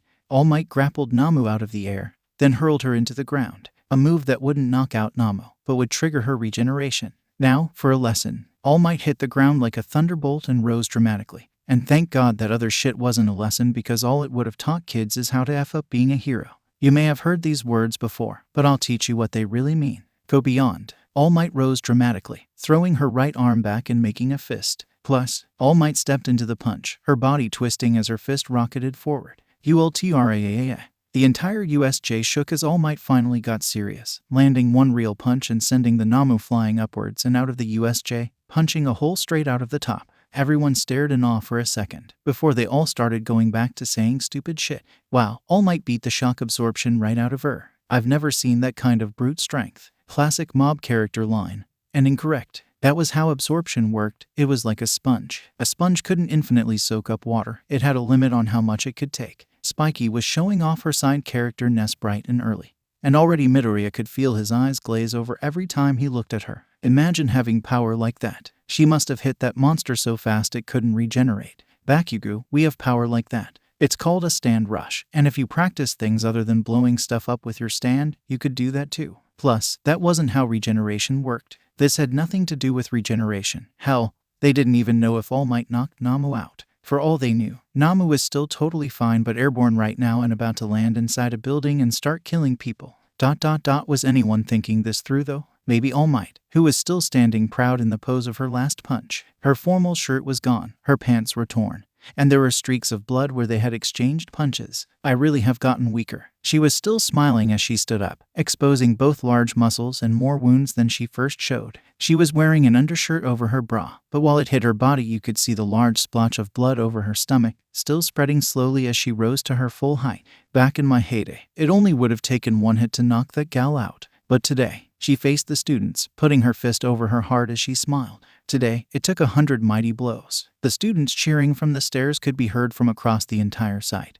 But only Midoriya seemed to notice that the smoke around All Might wasn't clearing, and it looked like there was more of it, leaking out of her. Midoriya tentatively used Hammond on his eyes to enhance his senses while looking at All Might and could actually see the energy leaking out of her body as she tried to stand tall. Was this what they meant by her hours? But All Might wasn't done, turning to face the next villains as the life literally ripped itself out of All Might's body while pretending to be fine. Surrender, villains. We all want to get this over quickly.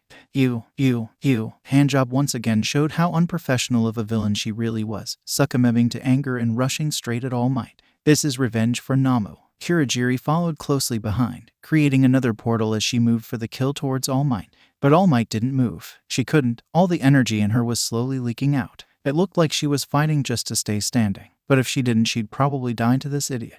For real? This shit is retarded, fam. Midoriya and Pepsimon exchanged looks, then both sighed at once while Midoriya pulled out one last Hammond trick. Hammond was energy, and All Might was running out of energy. If they could attack Namu by forcing Hammond into her. All Might clenched her fist in her teeth, taking a deep breath in as she tried to move forward, tried to do anything to protect her student. They walked gingerly over while the water that once coated Midoriya's entire body converged on his right arm before he threw it like a whip, aiming it with the help of Pepsimon.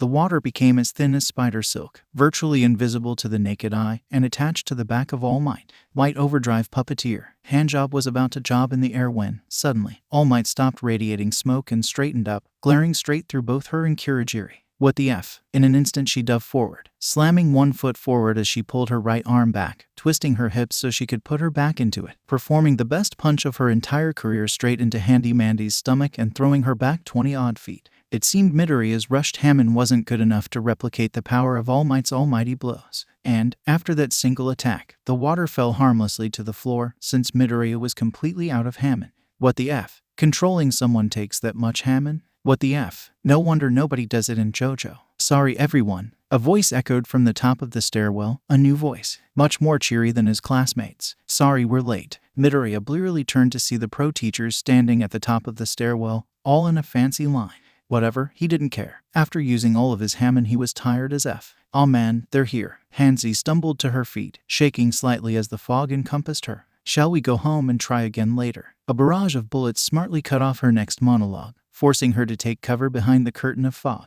Even then, she kept on talking to All Might when she was supposed to flee. I may have failed this time, but I will kill you next time. Symbol of peace. And with that final sass, the big two slipped away into nothingness, leaving Midoriya to slowly sink to the floor and pass out as Katsuki finally said something useful. Man, I'm really surprised you never made any Kira jokes about handjob.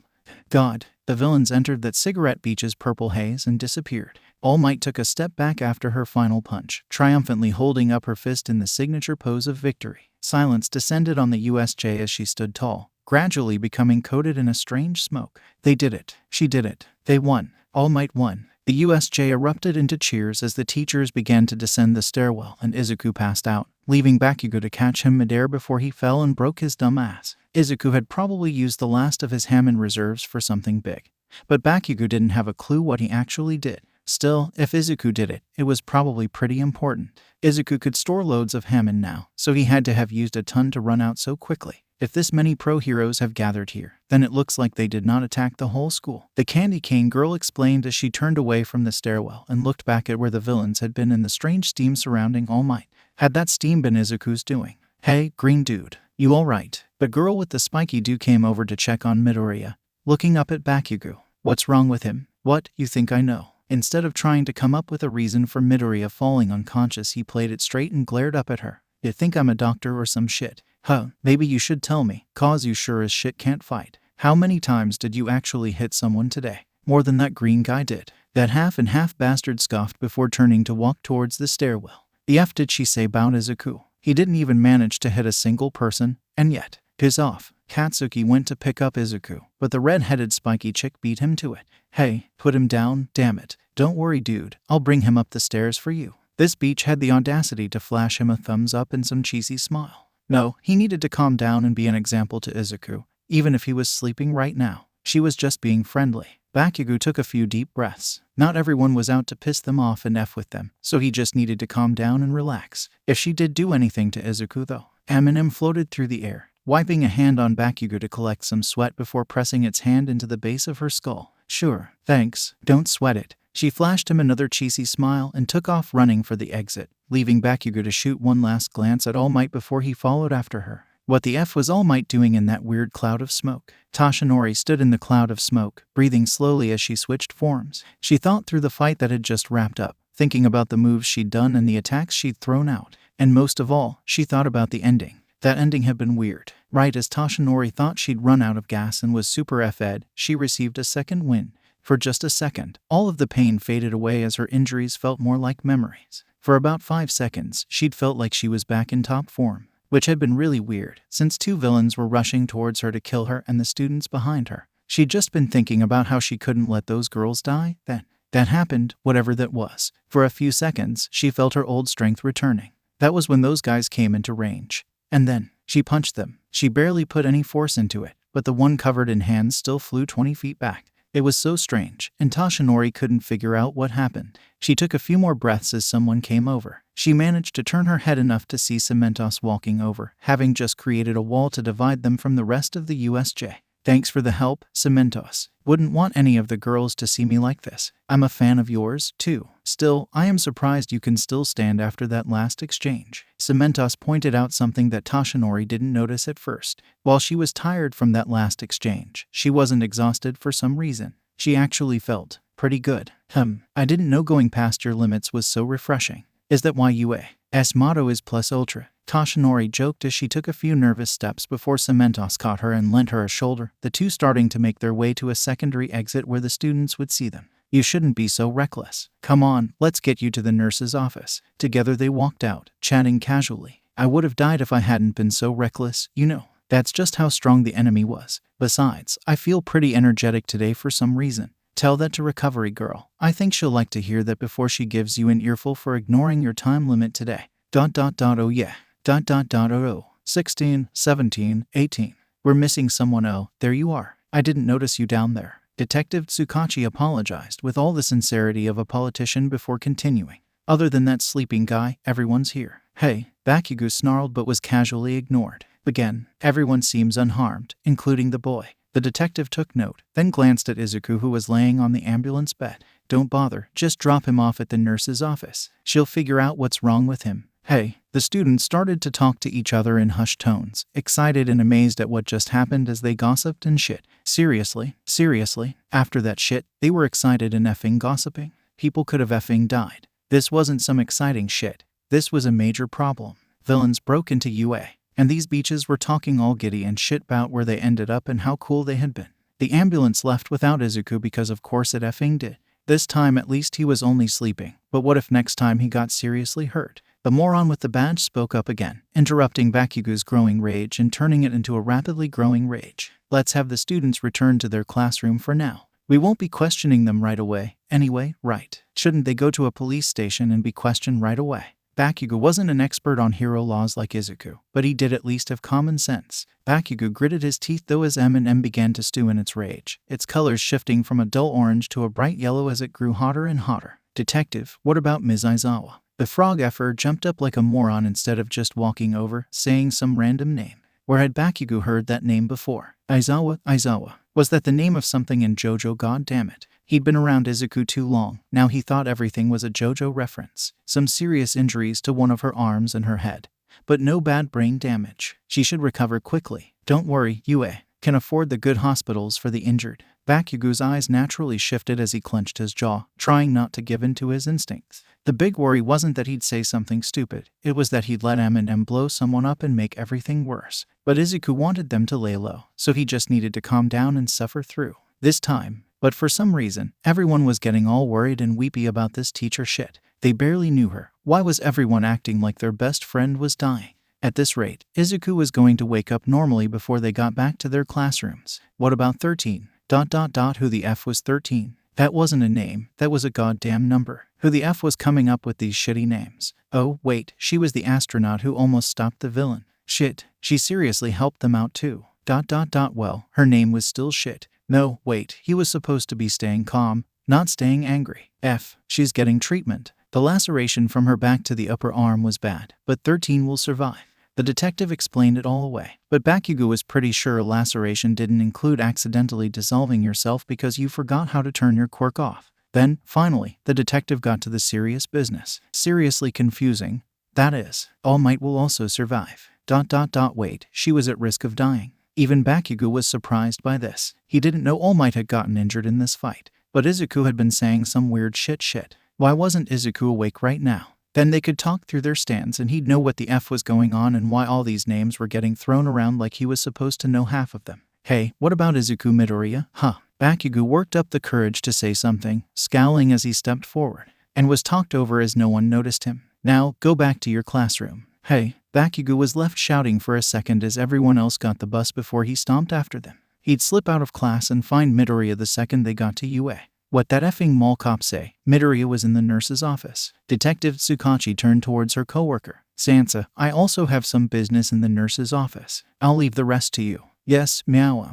That pun was terrible, but Tsukachi ignored it as she went to her car and noticed one of the people getting onto the bus. The blonde boy who made the entrance exam was the last to leave and was scowling at her before sharply turning his head and leaving. She had interviewed him earlier to see if he had a connection to the League of Villains, but he was in this class too. It seemed a little suspicious, not to mention the other boy. She didn't check what was wrong with him before he got sent to the nurse's office, but could he know something too? That other guy, mitochondria or something. He'd been much more suspicious than the blonde one. What if he knocked himself out to hide something? Male dissatisfaction throughout society was rampant, but men couldn't do anything about it. Had some joined the League of Villains as a power move and been sent to infiltrate UA. Oh, she was at UA already. The detective cleared her mind and smiled, getting out of her car. Officer Sansa would handle the investigation over there at the USJ, and she'd handle the mess here. She put on her nicest face while she went to talk to her old friend, Toshinori, and maybe also investigate that suspect number 1 guy they sent to the nurse's office. Slow breaths. Stay calm. Stay still. Midoriya kept his eyes closed as Hammond filled his body like a bucket filling with rain.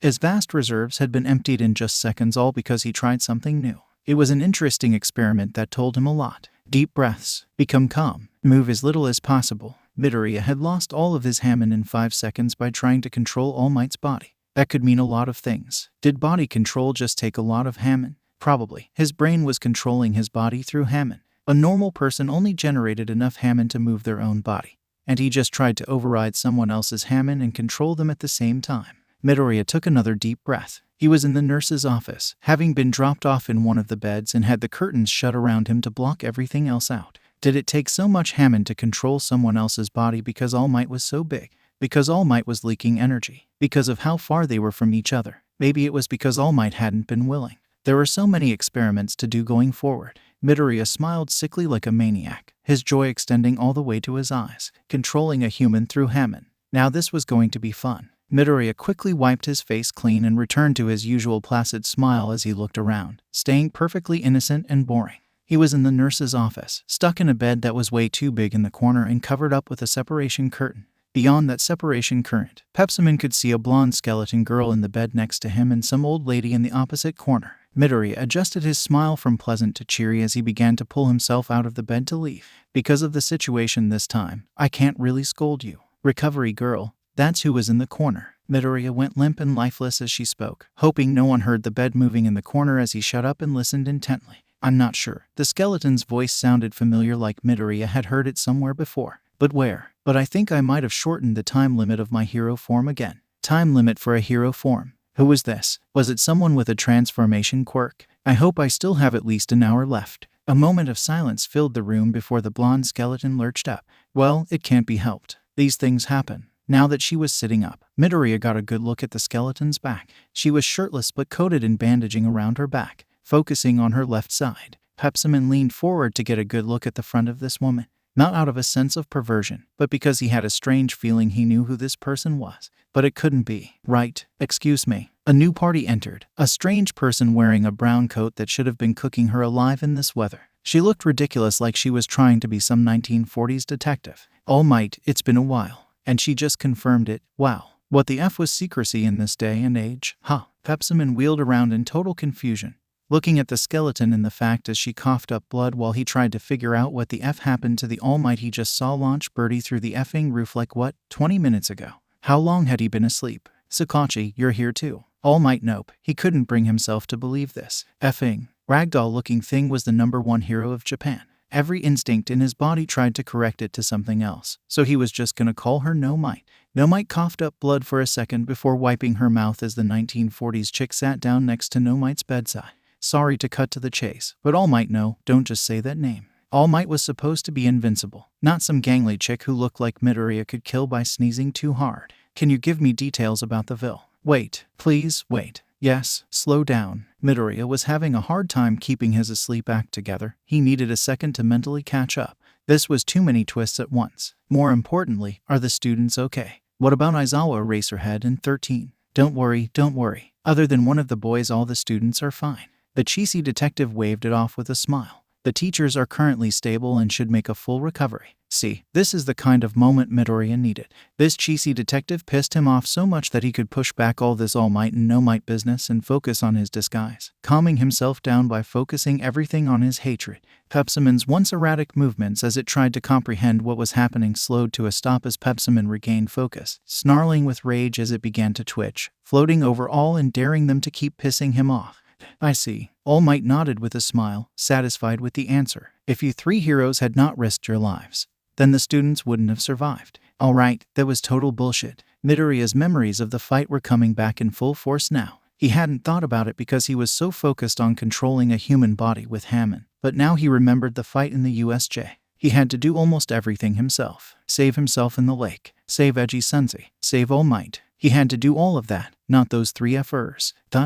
Well, 13 had done her job, but her students kind of F'd her over. Still, he wanted to be pissed. You're wrong about one thing, Tsukachi. Fake Might. That was a good name. Fake Might shook her head as she leaned back against the bed. The students also fought and risked their lives. Why the F was he having such a hard time getting pissed off? The fact that he couldn't get pissed was making him pissed off. Have there even been any first years who experienced a real fight so soon, survived, and learned of fear and the world of adults? Thanks, Fake Might. Now he was really pissed. That was supposed a real fight. He had harder fights in middle school, like when he used a brick once to break into a girl's house to plant a threat, so he probably should just shut up and listen. The villains did something truly dumb. Midoriya could agree to that. Not researching their target well enough, bringing in a whole bunch of people who were worse at fighting than middle schoolers, poor planning, and not evacuating when All Might didn't show up. This class is strong. They will become strong heroes. I am certain of that. But class 1 of being strong had nothing to do with the villains doing something dumb. Was anyone else paying attention to this? It seemed Fake Might had lost too much blood and was going loopy. And in addition, class 1 of being strong.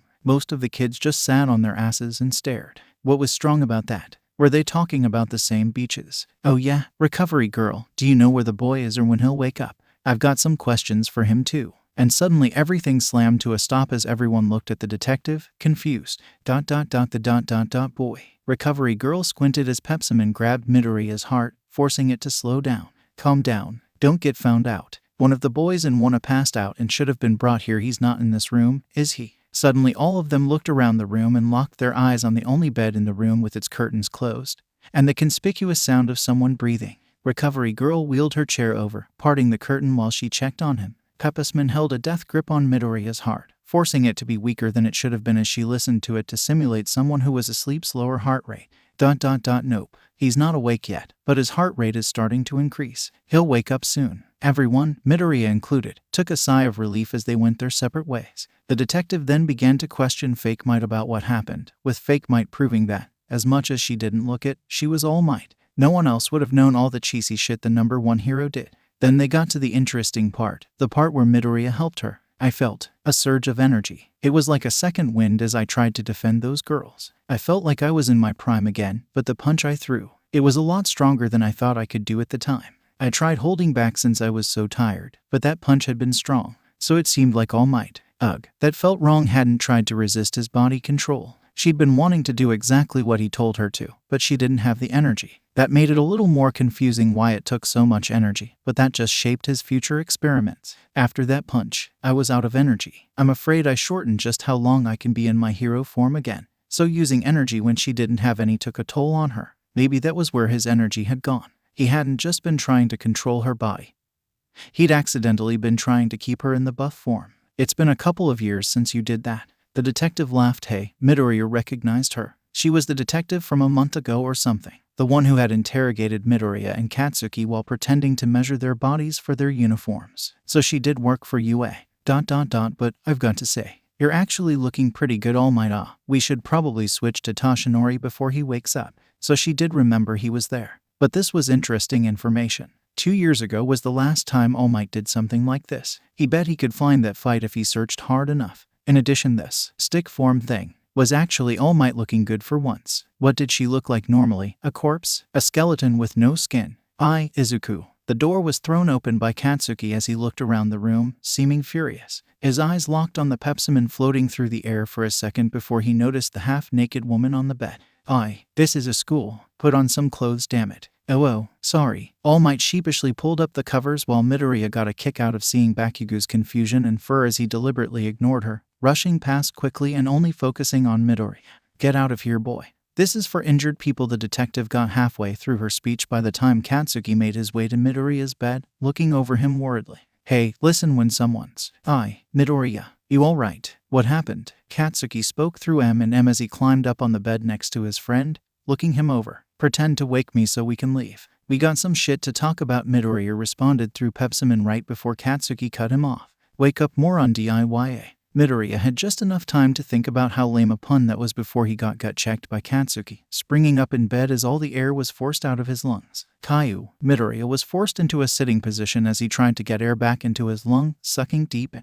Hey, that hadn't been a half-bad Hammond punch. Midoriya got some pretty good Hammond out of that. Boys, recovery girl rounded on Katsuki for that one at least. Well, not for the right reasons anyway. This is a recovery room. If you're going to cause trouble, do it outside. Shut the F up, you hag. Katsuki sprung back with his signature retort. Not even pretending to care now. You didn't even clean the effing dirt off him. Did you even effing notice he was here? I'm up. Gimme a sec. Midoriya caught his breath from the unexpected attack.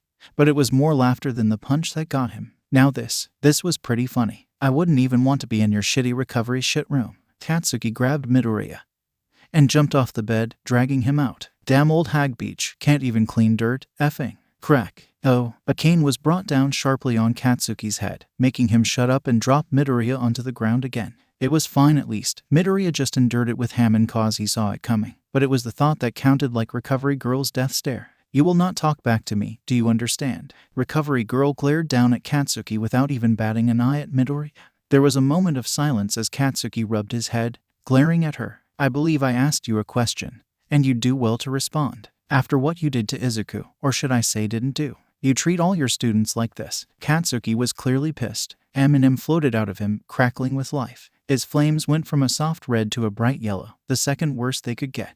The temperature in the room started to inch upwards as M&M's flames spread out, ready to make something explode. Hey, it's all good action. Midoriya sprang to his feet. He was fine with most people in the room dying, but he kind of liked himself for some reason. So that meant he'd be the one to make peace, annoyingly enough. We're so, and I mean suo sorry. Midoriya bowed dramatically at the hip, quickly then turned back. Thanks for coming to get me, action. Let's go home now. Boo, don't you? Katsuki at least caught that Midoriya would usually be all over this, but he then remembered that he was supposed to not be all about fighting and was supposed to be the peaceful one. Katsuki could have taken the initiative and continued, but once again the blonde bomber hesitated to take the napkin and instead followed Midoriya's lead.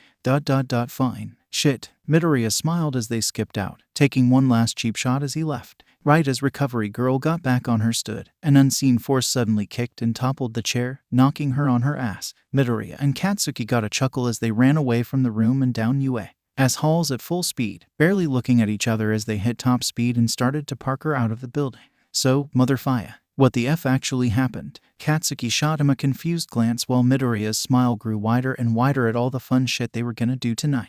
Dude, you aren't not gonna believe it? Seriously. Midoriya hopped between the railings on the stairwell and rapidly dropped, avoiding the cameras and controlling his descent with peppermint, grabbing himself with one hand and the nearby railings with the other to pull him to safety. Try me. Katsuki followed close behind, leaving behind his mood as they got into the spirit. They just had a big-ass fight. They just got to beat up tons of chicks. Midoriya got to learn tons about Hammond. Today was effing great. Alrighty so, All Might. It was a bright morning after the shitshow of the USJ attack. Early sunlight flitted through the windows to his left, and birds chirped outside invitingly, free as one could be. Inside, however, Midoriya sat slumped in his chair, bored to tears. His bag was on the desk as he rested his chin on his hand, idly watching the clock as the seconds slowly ticked by. Seriously, after the mess yesterday, UA wants us back in the class today. Can't say they don't have us. This was mostly so bad because Midoriya had fully expected UA to cancel all of their classes the day after a massive effing break-in. Or at the very least, give some time off to the kids who got attacked by actual effing villains. But instead, here they were, stuck in class like nothing happened. They at least want to pretend things are normal. Wouldn't want to cause a panic or some shit. Katsuki spoke his mind out loud as he kicked his feet on the desk, ready to take a nap after spitting some straight facts. Plus, nobody got seriously hurt. He woke up the same day. ... And they don't even care about me. I get it. Katsuki hadn't wanted to admit it, but even if both of them died, Yue would probably still have class the next day without batting an eye. That could be seen by how they didn't have anyone actually examine him for brain damage or to figure out the cause of why he'd gone unconscious. Midoriya blew a careless hair from his face as Pepsimon formed behind him, going up into the ceiling to practice the spin without anyone noticing. It'd be weird if a top started flying and spinning around the class, so it was best to practice up high and out of sight. Midoriya closed his eyes and shifted his attention to get better focus, taking the world in through Pepsimon's enhanced senses as their classmates filtered in and took their seats. Class would be starting in a minute supposedly, even if there was no teacher in sight. But wasn't that how the first day when the edgiest sensei showed up went too? She showed up right at the last minute. Maybe that was the normal way here. The students might have been taking their seats, but most were still talking to their neighbors about the USJ attack. Well, sort of. It was more like the other students were talking about how cool the USJ attack was and how nice the press made it look. No sign of the people who'd been crying and beaching just a single day ago. Everyone was suddenly cool and macho with the whole thing, despite how many of them nearly kicked the bucket in a single day if it wasn't for outside help. Outside help. That gave Midoriya a small smile, thinking about the chain reaction he had. He saved his homeroom teacher's dumbass, which inadvertently saved most of the class by stopping the bigger villains and keeping them occupied. Then, on top of that, he at least helped All Might after she showed up way too late, accidentally giving her the energy for her final attack to defeat the villains. Hey, did you watch the news last night? Yeah. Did you see how everyone in class was on screen for a second? The ambush was a good experience for Midoriya, and he gained a lot from it, yes, but he'd never talk about it the same way the girls did. For him, it had been something to overcome, a test run of his combat style, and he had been pretty well off. Midoriya had been in control of the situation ever since he hit the water. Even he wasn't going to pretend he'd been in control at the start when Kurogiri, the smoky woman who teleported everyone, showed up and attacked the class, dispersing them across the USJ. After that, however, he'd pretty much been in control of the situation at the exact moment he hit the water. But these dipshits, I didn't stand out at all. That's true. Well, it's hard to stand being invisible, right? These comedians weren't taking the USJ ambush seriously at all. If Midoriya hadn't been aching for a real fight, if he liked the teach a little less, it was very likely that everyone other than himself and Katsuki would have kicked the bucket in the USJ. They sure as F couldn't have saved themselves, the dumbasses. Seriously, why were they talking about stupid shit like television appearances? Only the boys seemed to be taking this seriously. But for them, it wasn't even the most dangerous moment in their lives, let alone this year. Seriously, were these beaches stupid or suicidal? Morning homeroom is about to start, so please stop talking and stay in your seats. The class representative, Big Tits, spoke up from her chair, standing up only to give her speech before sitting back down. Finally, the minor and moronic conversations of Class 1 had died down, giving a brief moment of rest. But was homeroom really going to start? Who was going to teach their class? All the teachers had their own classes, so maybe they called in a pro from outside the school to teach. Maybe it was a staff member who didn't normally teach, like Recovery Girl. Hey, Tsu, who's whoa?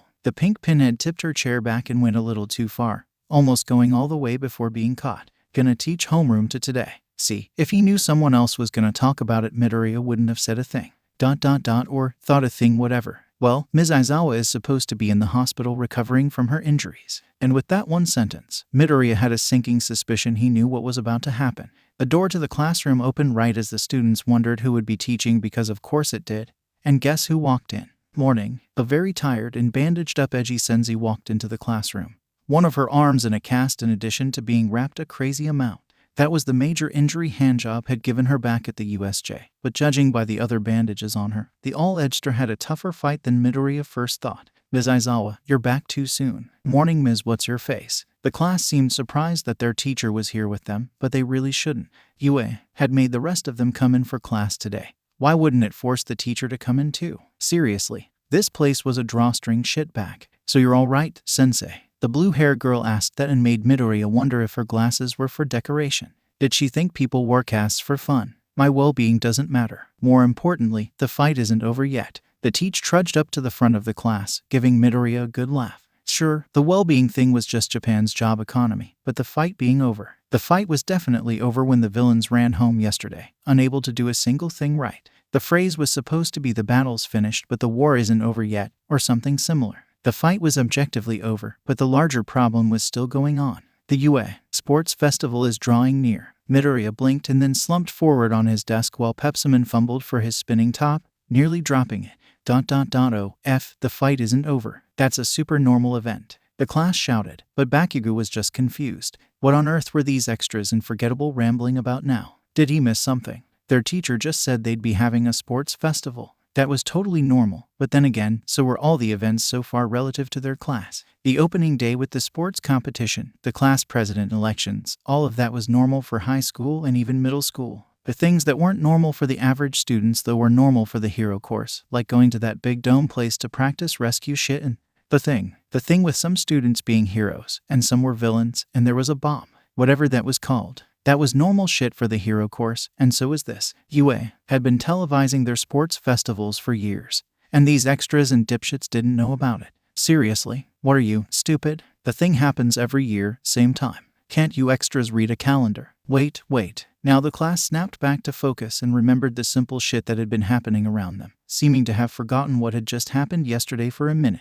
Is it okay to have a sports festival so soon after villains snuck inside? Why wouldn't it be? You beaches weren't taking this seriously 30 seconds ago. Why would the school? Izuku made great points from the sidelines with his sass, but only Bakugo could hear his snark. Worse, he agreed with it. If even the students caught in the world's shittiest ambush weren't taking it seriously the next effing day, why would the school? How? The fact that the school was still open today was proof the school didn't care. Apparently, they think of it as UA, showing that our crisis management system is solid as a rock by holding the event. Stuff like that. Who cared how UA looked if it got them all killed? Bakugo was trying to be hopeful, trying to show Izuku that the world wasn't totally shit, but the world was making this really difficult right now. Security will also be strengthened to 5 times that of previous years. The teacher was saying good shit, but she failed to mention how security was actually getting improved. Just more people. New tech. Come on, mention some effing details. Above all, our sports festival is a huge chance. Not those details, the security ones, damn it.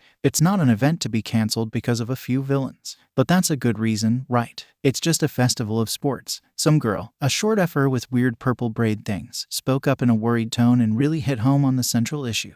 Bakugo could tell it was the central issue because of Izuku's reaction. Damn right. Preach it, sister. F this. Pepsimon was tossing and turning midair with rage at this point and was spinning above everyone's heads, screaming and flailing as he let out his anger. Our sports festival is one of Japan's biggest events. In the past, the Olympics were called a festival of sports, and the whole country was crazy about them. Yes, but that got cancelled when things went wrong. Pandemics, natural disasters, all sorts of reasons to call it off, and a villain attack was a great reason. As you all know, with reductions in scale and population, they're now a shell of their former glory. Well, gotten worse in Japan at least. The population and results were still big elsewhere with more land who could reasonably host the things. And now, for Japan. What has taken the place of those Olympics is the UA Sports Festival. They were risking the lives of all the students for publicity. Effing publicity. Big Tits opened her even bigger mouth and made another point to piss off Bakugo and Izuku simultaneously. Of course, all the top heroes around the country will be watching. For scouting purposes. I know that. The purple kid tried to speak but was cut off again. After we graduate, it's pretty typical to join an organization as a sidekick. A lot of people miss their chance to go independent after that and become eternal sidekicks, though. We all know. We're all here for the same shit, so shut up and explain why we're going through with this effing comedy. Pepsimon found focus through the rage, snarling down at everyone. Still, there was no answer, only more questions as they kept on rambling. Of course, joining a famous hero agency will get you more experience and popularity, neither of which mattered that much. Bakugo didn't want to cozy up under some pre-established hero. He wanted to do his own thing and make his own name. On the other hand, Izuku didn't care at all about any of this and didn't want any popularity. Both of them also already had plenty of experience as far as fighting went. Time is limited. If you expect to go pro, then the path to your future will open up at this event.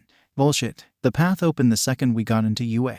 Or what was the effing point in coming here? Pepsimon floated in the air like he was Superman, still snarling but now entirely focused on what was pissing him off. But he was getting a good spin going with one of his hands at least. Bakugo thought that by the spinning top on one of Pepsimon's fingers, creating yellow sparks of energy as it turned. 1 chance a year for a total of just 3 chances. The morons shut up, all excited and focused on this. Why? Who the F knew? Did they think they couldn't get big on their own?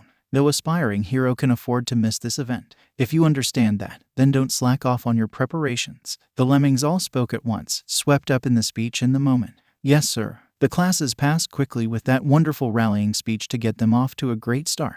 Most of the students were very excited and motivated now, but Midoriya was just as bored and annoyed as ever, possibly more than usual. Pepsiman stuck to his normal place, flying over everyone while he practiced the spin. This really didn't get them excited that much since it didn't appeal to their future plans. But the other idiots, even though all that stuff happened, I'm getting really excited. The redhead who had been with them at the USJ was pumping her arms and showing some teeth, really laying it on thick. This was just ridiculous. If we put on a good show and stand out, we'll have taken the first steps to becoming a pro. Everyone kept saying that, but Midoriya was pretty sure the first step to becoming a pro was getting into a hero school. Get into a school, get your permit, get your license, and get the F on with it cause you were done. Not a single part of that had anything to do with if you appeared on some big broadcast or not. Did they think all heroes had to come from television or something?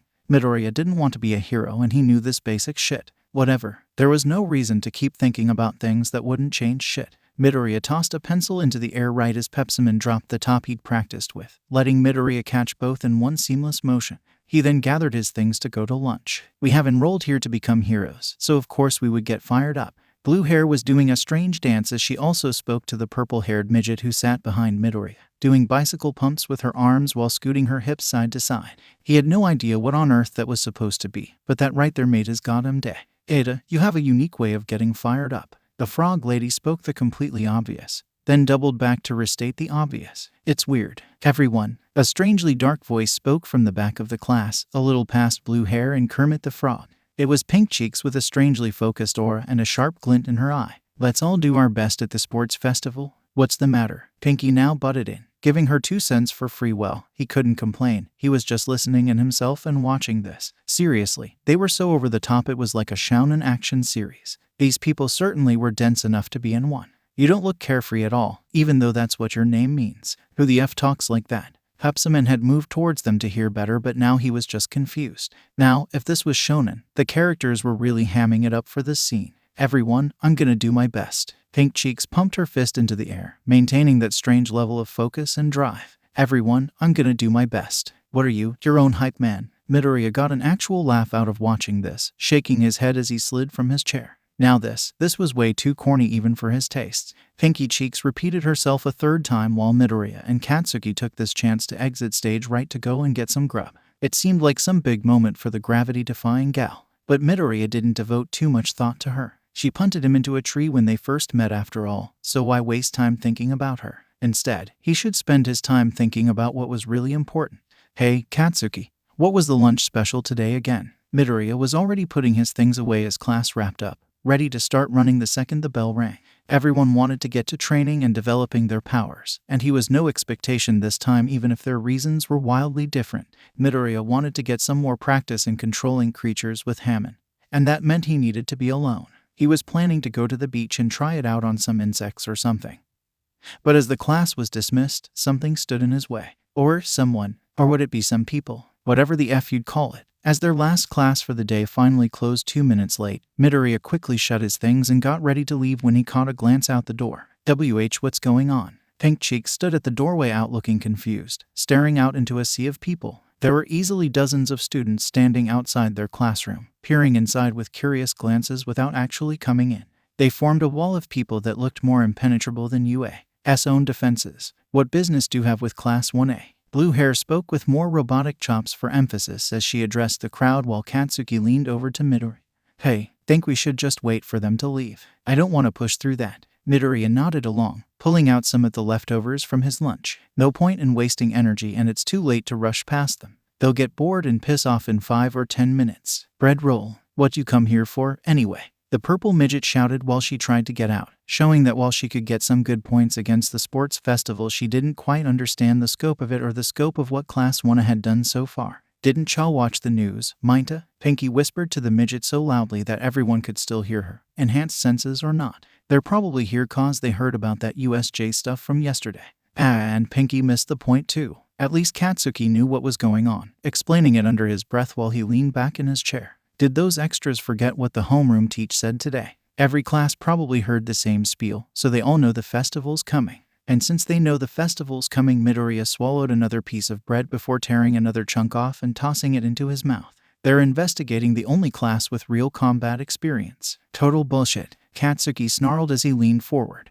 unable to hide his usual competitive attitude that clashed with his crushed confidence. It seemed yesterday had at least given him a small nudge in the right direction if he was able to call one out on this. Most of those extras just sat on their asses or ran away. If that's combat experience, we'd be combat gods by now. Oh come on, we don't run away that much. Midoriya shook his head, popping another piece of bread in his mouth as he gazed out the door with a fake smile as another person stepped up and started shouting. Hey, hey. A woman shoved her way to the front and kept her momentum going, scowling like Bakugo while she addressed the entire class. I'm from Class B next door. I heard you fought against villains, so I came to hear about it. Man, are these comedians popping out of the woodwork or what? Midoriya chuckled as he offered another piece of bread to his mate but was turned down, shrugging before throwing it at his mouth and continuing to watch the Shounen Hamfest. It was hilarious to watch so many people repeating so little information over and over. ... Ho. Midoriya focused on the crowd again, looking across the students for something that caught his eye. Almost all the people that stood out there are first years, sprinkled in with a few second and third years. But one figure stood out like a sore thumb if you had a careful eye.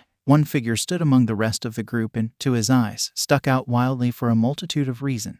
A humanoid figure stood among the rest of the students gathered. A strange woman that seemed to be wearing no clothes, not that she needed them. All right, this was confusing. It was best to start from the basics and work his way through this confusing personage. In the midst of the students clamoring for a peek into the classroom and shouting like children, a figure stood as still as the creep of ice. She was a good foot taller than most of the students, roughly the proportions of a fully grown woman. Easily at least 11 feet tall, maybe pushing 12. More details. Her skin was dark gray and shiny, like some kind of metal. She lacked a mouth or traditional eyes, instead having red slits where her pupils should have been and no visible mouth to speak of. It looked like she might have had long hair, but from Midoriya's point of view, it was impossible to say for certain. He could only see the top half of her through the crowd, after all. But all of that wasn't rare these days. Abnormal skin and eye colors were the new normal, hardly something to pay attention to. It wasn't her traits that made her stand out in Midoriya's eyes, though. It was her clothes. Or rather, her lack of them. She didn't seem naked since her entire body was a dark gray. But it wasn't like she wasn't wearing anything either.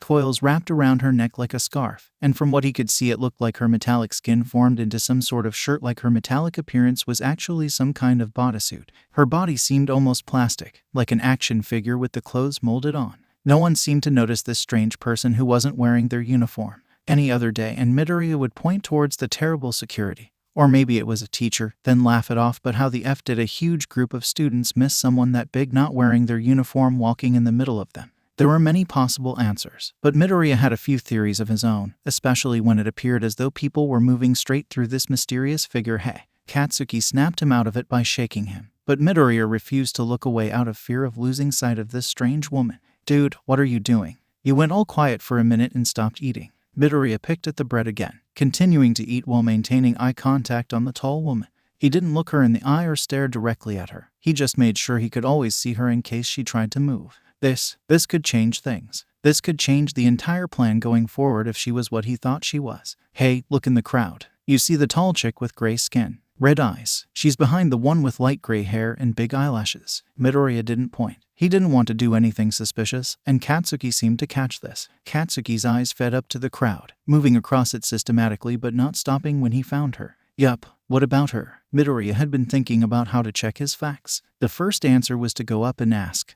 But that wasn't great. If she was a threat, they would literally be walking into danger. One of the only things Midoriya believed was a real danger to them. If he was wrong, he might accidentally expose something important and give himself away. So, instead of taking the civilized approach, Midoriya tore another chunk out of the bread roll and scrunched it up into a small, taking careful aim as he filled his fingers with Hammond before launching the like a bullet across the room. The attack didn't hit hard. It was a piece of bread for Dio's sake. It could never hit that hard. But it was something better. Fast. The of bread shot across the room and went straight for the mysterious figure's head faster than she could react. Faster than most students even noticed. Her eyes widened slightly before the moment of impact, starting to lean back as one's instincts would force them to do when something was going to hit them in the face. But, instead of hitting the metal woman between the eyes, it sailed harmlessly straight through her head. A phenomenon that couldn't happen if they were just looking at some girl with a mutation-type quirk. Midoriya tucked his things away while Katsuki slid his legs off his desk, smirking.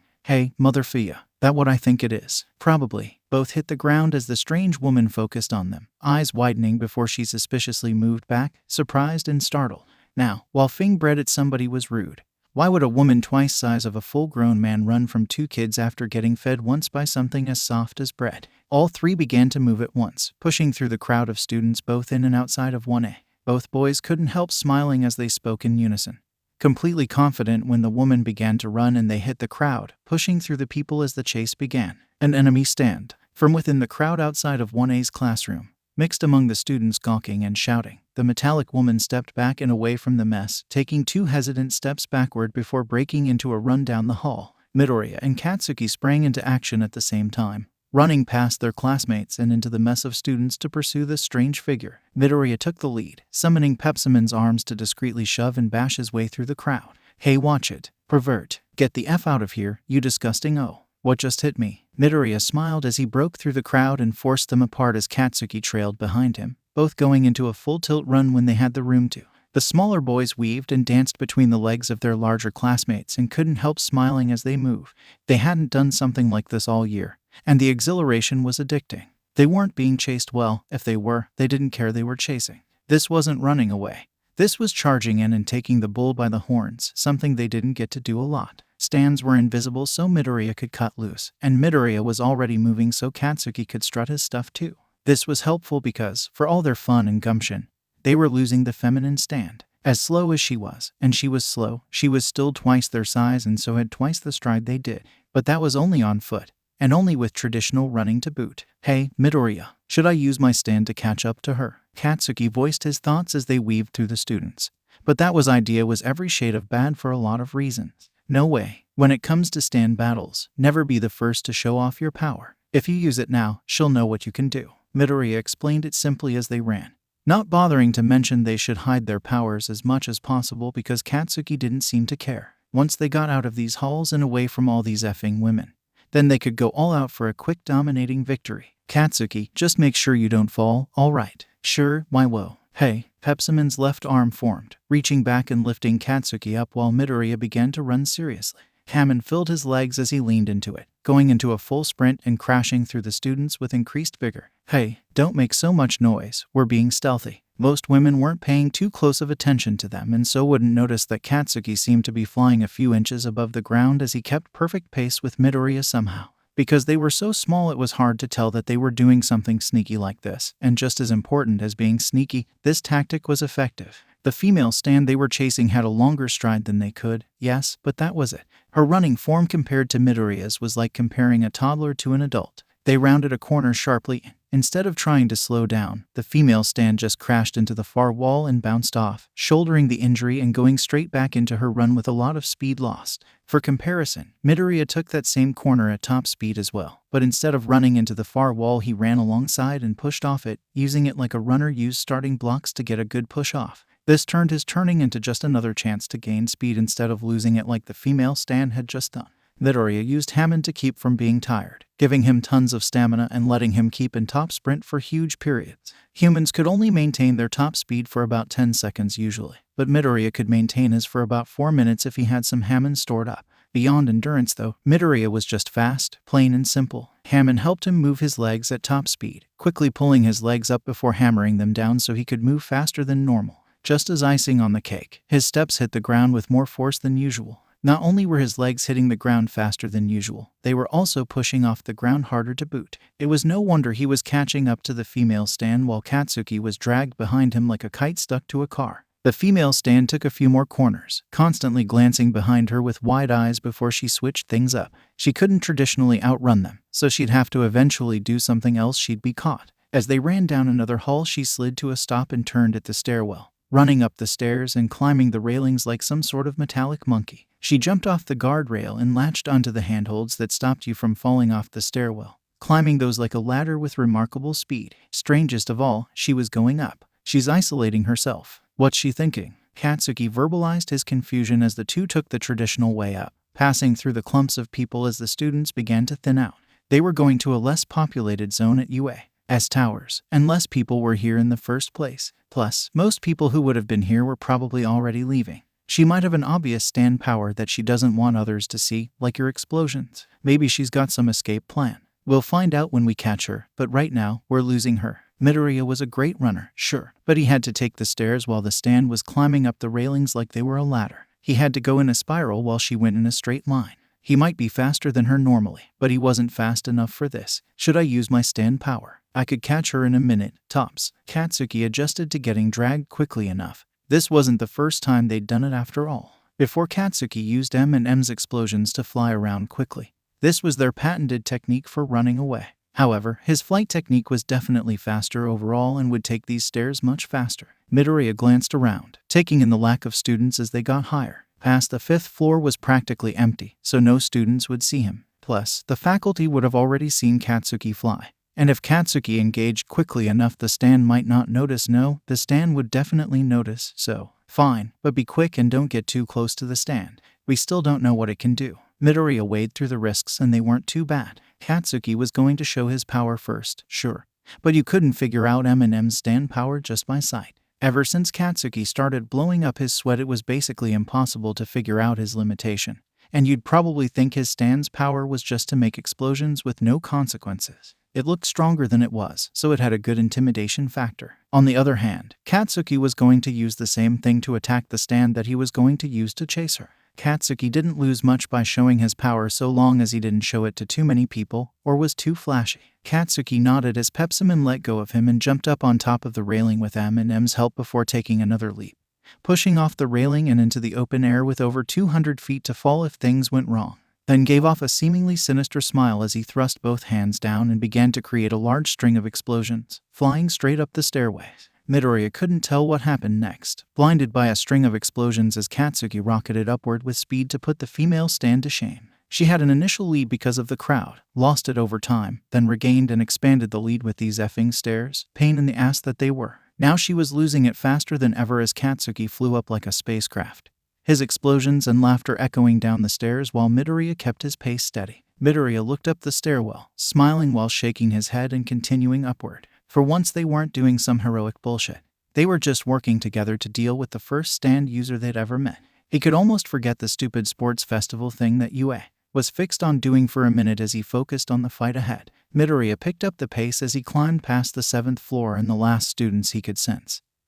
Students who were still frazzled and confused at that flaming thing that had just streaked by them like a firework. Once he passed them, Midoriya cut back on cutting back and went full force with his movement. He mimicked the female stand, hopping the railing and ascending the stairwell with Parker, jumping gaps of 14 to 20 feet with a single bound by using Pepsimon, having Pepsimon literally throw him up to gain height as fast as possible. It only took 16 throws before he made it to the top of the stairs and to the roof access. He was going to be the last one to arrive and late, but it wasn't a big deal to him. So long as Katsuki didn't do anything stupid, they had this in the bag. UA's towers only had 20 floors, and judging by the sound of explosions, the open door leading to the roof, and the trace of Katsuki's hammer, figuring out where they had gone was the easiest part of the day so far. Midoriya rolled out of Pepsimon's final throw, sprinting forward and through the still open door to the roof, eager to see what he missed in the few seconds Katsuki and the stand had been out of sight. Atop the UA tower, only 2 figures stood. Midoriya cut his run and slowed to a walk, then a complete stop as he looked across the roof in confusion. The rooftop was pretty large, so he wasn't surprised if he missed something, but the stand they'd just been chasing was gone without a trace. He could see Katsuki standing still over to one side of the roof, but there was no sign of the giant metallic woman now. "You good, Katsuki? Everything all right?" Midoriya was weary in situations like this, filling his eyes with Hammond to try and find any trace of anyone up here. But it was a bust. Stands didn't naturally have traceable Hammond in them, or at least, he couldn't see it if they did. Hammond came from breathing, and since stands didn't need to breathe naturally, stands didn't naturally generate any Hammond. He had to force Pepsimon to do it consciously. That's why he was on such high alert. Katsuki didn't have his stand out at least, but he didn't seem to be moving at all until Midoriya spoke. Hell, even now he wasn't doing anything. "Katsuki." Midoriya stopped trying fancy shit like Hammond vision or whatever he called it and looked over. Katsuki wasn't just standing still with no stand out. At least, he was standing straight with better posture than ever before. Plus, more suspiciously, there seemed to be something on him. thin black fibers that wrapped around Katsuki's head and body that were hard to make out at a glance. Can you hear me, Kaken? Respond if you can. More silence. Midoriya's attention focused on the still frame of Katsuki as he slipped his breather over his mouth, taking a few seconds to get a good charge going before he advanced slowly. His body sparked with excess energy as he took in the scenery again with pepsiment, but only found buggies other than what he could already see. What they used to say. Never split the party. Midoriya cursed himself for underestimating the first stand they ever met. They shouldn't have split up so that they could watch each other's backs and be ready. Now he had to figure out what was going on and how bad it was on his own. Midoriya maintained a 20-foot gap as he walked around Katsuki, keeping pepsiment at the ready in case things went wrong. Midoriya got to the front of Katsuki to see. Is that a face hugger? The mess of wires wrapped thinly around Katsuki's head looked more lines of paint with how thin they were. Easily under a millimeter each. They started at the center of his face, where the metallic hand of a woman was gripping him around the head. The thin wires branched out from there, but the hand wasn't detached. It stretched from Katsuki's face to the ledge of the roof like a piece of string stretched out. And it didn't take a genius to figure out where the other end connected to. He could follow the arm and try to find the stand still, leaving Katsuki and the hand alone to anchor and limit the stand, but he wasn't emotionless. There were things that took priority over beating stands, and Katsuki was one of those three. Even if it meant this was probably one of the worst stand battles in the history of JoJo if someone ever wrote all this down. Midoriya approached the ledge but let pepsiment peek over the lip of the roof, staring down as the arm stretched down off the building.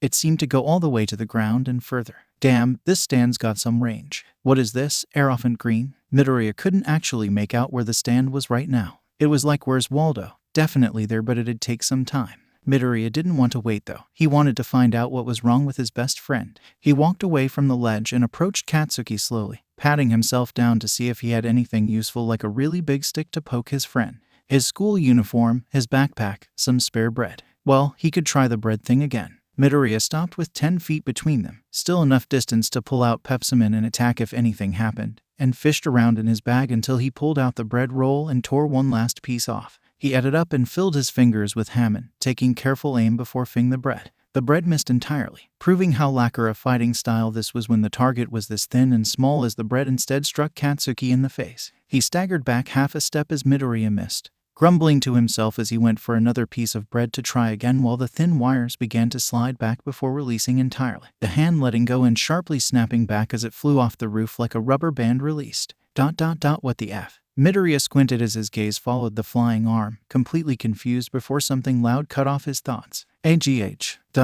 Wait, what? Katsuki jumped back from the ledge he had been facing suddenly, summoning M in front of him defensively before blinking a few times, then slowly looking around. What just happened? Midoriya glanced over at his bud and floating fiery friend, both of who were looking around in confusion, but he spared one last glance over the edge as he tried to make sense of what just happened. You know, I was just about to ask the same thing. Bakugo and Izuku didn't leave the roof as they sat back, thinking through the past minute. Well, Bakugo thought through the last minute. Izuku was just sitting back expectantly with some water and bread, eating again. So damn, this bread roll's good, you're fine. Izuku raised an eyebrow, looking him over for what could have been the 10th time in the last 30 seconds. Think so. I didn't realize anything was wrong for a while, not until something nudged me. Bakugo rubbed his forehead, inspecting the crumbs that came off and throwing a suspicious glance at Izuku. He had an inkling of what might have happened, but at the end of the day, be it a piece of bread to the dome or whatever Izuku did, it worked. The problem was Bakugo didn't have a clue what happened before that. It seemed Izuku didn't either. Great. Here I was worried for nothing. Izuku shook his head sarcastically like he was dealing with a child before his facade cracked with a gentle smirk. It lacked Izuku's usual rigid happiness, being small and lopsided, so it was probably real. So, I probably got hit with her power. Shit. Bakugo scowled at the thought, rubbing the bridge of his nose. They both were sitting against the weird entrance thing atop UA's tower, a small stereotypical box atop the tower that Bakugo thought probably should have been locked. Still, somehow the female stand opened it up for the rest of them, and he didn't have a damn clue how. Wait, who cared about that? Alright, Izuku probably cared about that, but they shouldn't focus on it right now. Maybe he should mention it. Yeah, take this from the top, explain it all out. So, I remember leaving you. Jumped off the railing, flew up when I got to the top, that beach opened the roof door. Don't know how she got it open. Izuku leaned forward as Bakugo spoke, taking it all in and nodding while he chewed on his bread. Make us sense. Keep going. Learn to swallow, dumbass, and if you say that's what she said, I might throw you off this roof. Bakugo caught it before Izuku could say anything. leaving Izuku only to innocently bat his eyes while Bakugo continued. I went through the door and saw her running to the roof sledge. I chased her over, then she jumped. Can stands survive falls like that? Probably. Long-ranged ones don't work like ours do. Izuku shrugged, probably not having enough information to make a good call. They were about 500 feet in the air right now, way more than enough to kill even some superhumans, but stands were confusing like that. Whatever. Last thing I remember is looking over the ledge to see what happened. Then this hand reaches out and grabs my face. Bakugo did motions to back his words, thinking through it one more time. After that, it went all static Y for a moment like when your foot falls asleep. Then I snapped back when you hit me. They hit you. Izuku played innocent for just a second before getting serious. That hand was still gripping you when I got here, and I was at least 5 seconds behind you. The arm was stretching out all the way to the ground, and it looked like it was heading to the gate or something. We're looking at some massive stretch, over 500 feet, about the same reach Elephant Green's 20-meter radius Emerald Splash. You just said a lot of words that didn't mean much all at once and pretended they all made sense. This stand can stretch really far, but I don't think that's the main power. Like how you can raise the temperature, but your real power is explosions. Izuku cut down to the brass tacks, stroking his chin as he explained it in more detail. That stretch just seems to be a secondary effect of its main power. You weren't responding when I first got to you, like in some kind of daze. I'm guessing that's the static feeling you got. When I hit you in the head though, not hitting the stand's arm, the hand lost its grip and snapped back. Izuku shared his side of the story, closing his eyes and starting to play with his top again. Fiddling with something always got Izuku's brain working in full gear in the past. Any idea what this stand actually does? If anyone could figure it out, it'd be Izuku. Bakugo gave him a nudge in a direction and sat back silently while his best friend's mind hummed with activity. The seconds stretched to minutes before Izuku's eyes opened and his head snapped up. The stand's power has to activate by that hand move it did to you. It seems to grab you by the face and then activate its power. I have no idea what its power is, but if we can stop it from grabbing us, its power becomes irrelevant. That made sense. It was like trapping Eminem without any bits of Bakugo to blow up. Sure, Eminem could still fight, but it'd be leagues worse. Stands were great and all against non-stand users, but when stand fought stand, it always seemed to be the powers and creativity that won the fight. If they could shut down the enemy's ability, it wouldn't matter how creative she was, they'd still whoop her ass. If they could find her, that is. Hey, what makes you think she'll come back to try and find us again? She just spent the whole time running from us. How stupid you think she is? Izuku shrugged with a CY smile, dusting the crumbs off his suit as he stood up. Just a feeling. Don't you remember the old adage of JoJo? Nothing makes sense. That too. Izuku put the bread away and drank for a few seconds before he spoke again, walking towards the exit from this rooftop. We're bound to meet her again, Katsuki. Because stand users attract other stand users. You gonna elaborate on that, or just leave mysteriously? Bakugo looked up at Izuku from the ground, shaking his head at his friend's cheesy lines. Izuku's lip twisted as if this was a hard decision before he tossed the water bottle at Bakugo's head, a gentle throw that was easy to catch but still aimed at his head. Bakugo easily plucked the bottle from the air as Izuku spoke. Depends, dumbass. Are you gonna sit here and think, or are we gonna get going and do something? Bakugo shook his head and pushed off the wall, rising to his feet as the two made their way off the roof. They laughed and joked as they walked down, thinking over this strange stand for a few more minutes before they moved on. The pair finally excited and ready for tomorrow for the first time in a very long time. After a satisfying and climactic chase resulting in a truly epic stand battle, Midoriya and Katsuki were left together on UA's roof. After a few minutes of discussing the mysterious metallic stand and getting nowhere fast, the two friends decided to get off the roof and out of UA.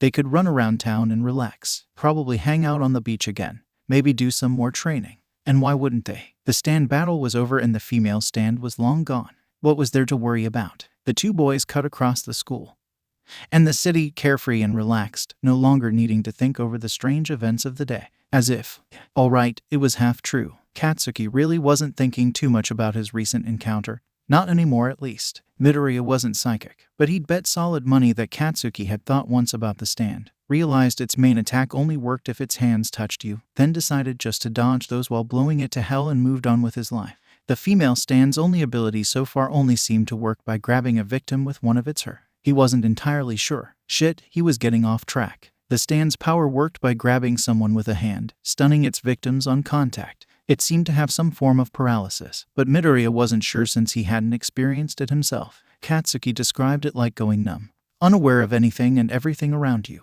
Perhaps it was closer to being asleep. Whatever the stand did, Katsuki figured if he could avoid the hands then, he could win. And that might have been true too. But there was just so much they didn't know. While Katsuki and Midoriya both ran through the streets with a carefree smile as they joked to each other, only one of them had a genuine smile. Midoriya, in reality, was deep in his thoughts and theories, thinking over the past 10 minutes relentlessly. His body moved quickly through the streets after Katsuki, but his mind moved even faster as he replayed and reviewed that disgrace that had been his first stand battle, if you could even call it that. Everything he looked at though just left him with more questions. Midoriya and Katsuki had spent several minutes chasing that female stand around UA, through the halls and up many floors, but they never should have had the chance to chase that female stand in the first place because of one of the fundamental stand laws, intangibility. Intangibility was the ability to pass through matter, and, for most stands, it was essential. Most stands were stored inside the body when not being used, and to summon it you had to pull it out. This meant the stand had to pass through your body to do anything, something that stand users had to learn to do before they could actually do anything with their stands.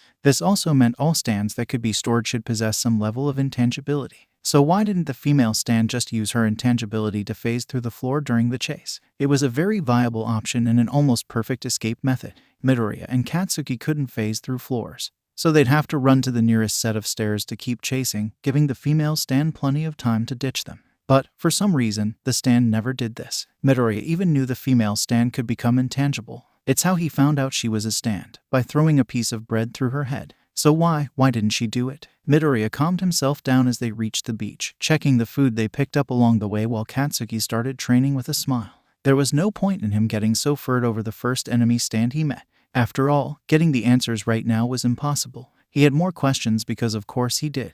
He was Izuku Midoriya after all. Questioning everything was kind of his thing. How did the female stand's power work? Who on earth was stupid enough to use a stand just to spy on a class when a bunch of people were already spying on them? What was the stand user's real intentions? To put it simply, all those questions didn't matter at the moment for a very simple reason. It was impossible to get a real answer. Midoriya could theorize, of course, and boy did he theorize, but without the stand or stand user there he couldn't answer any of his questions.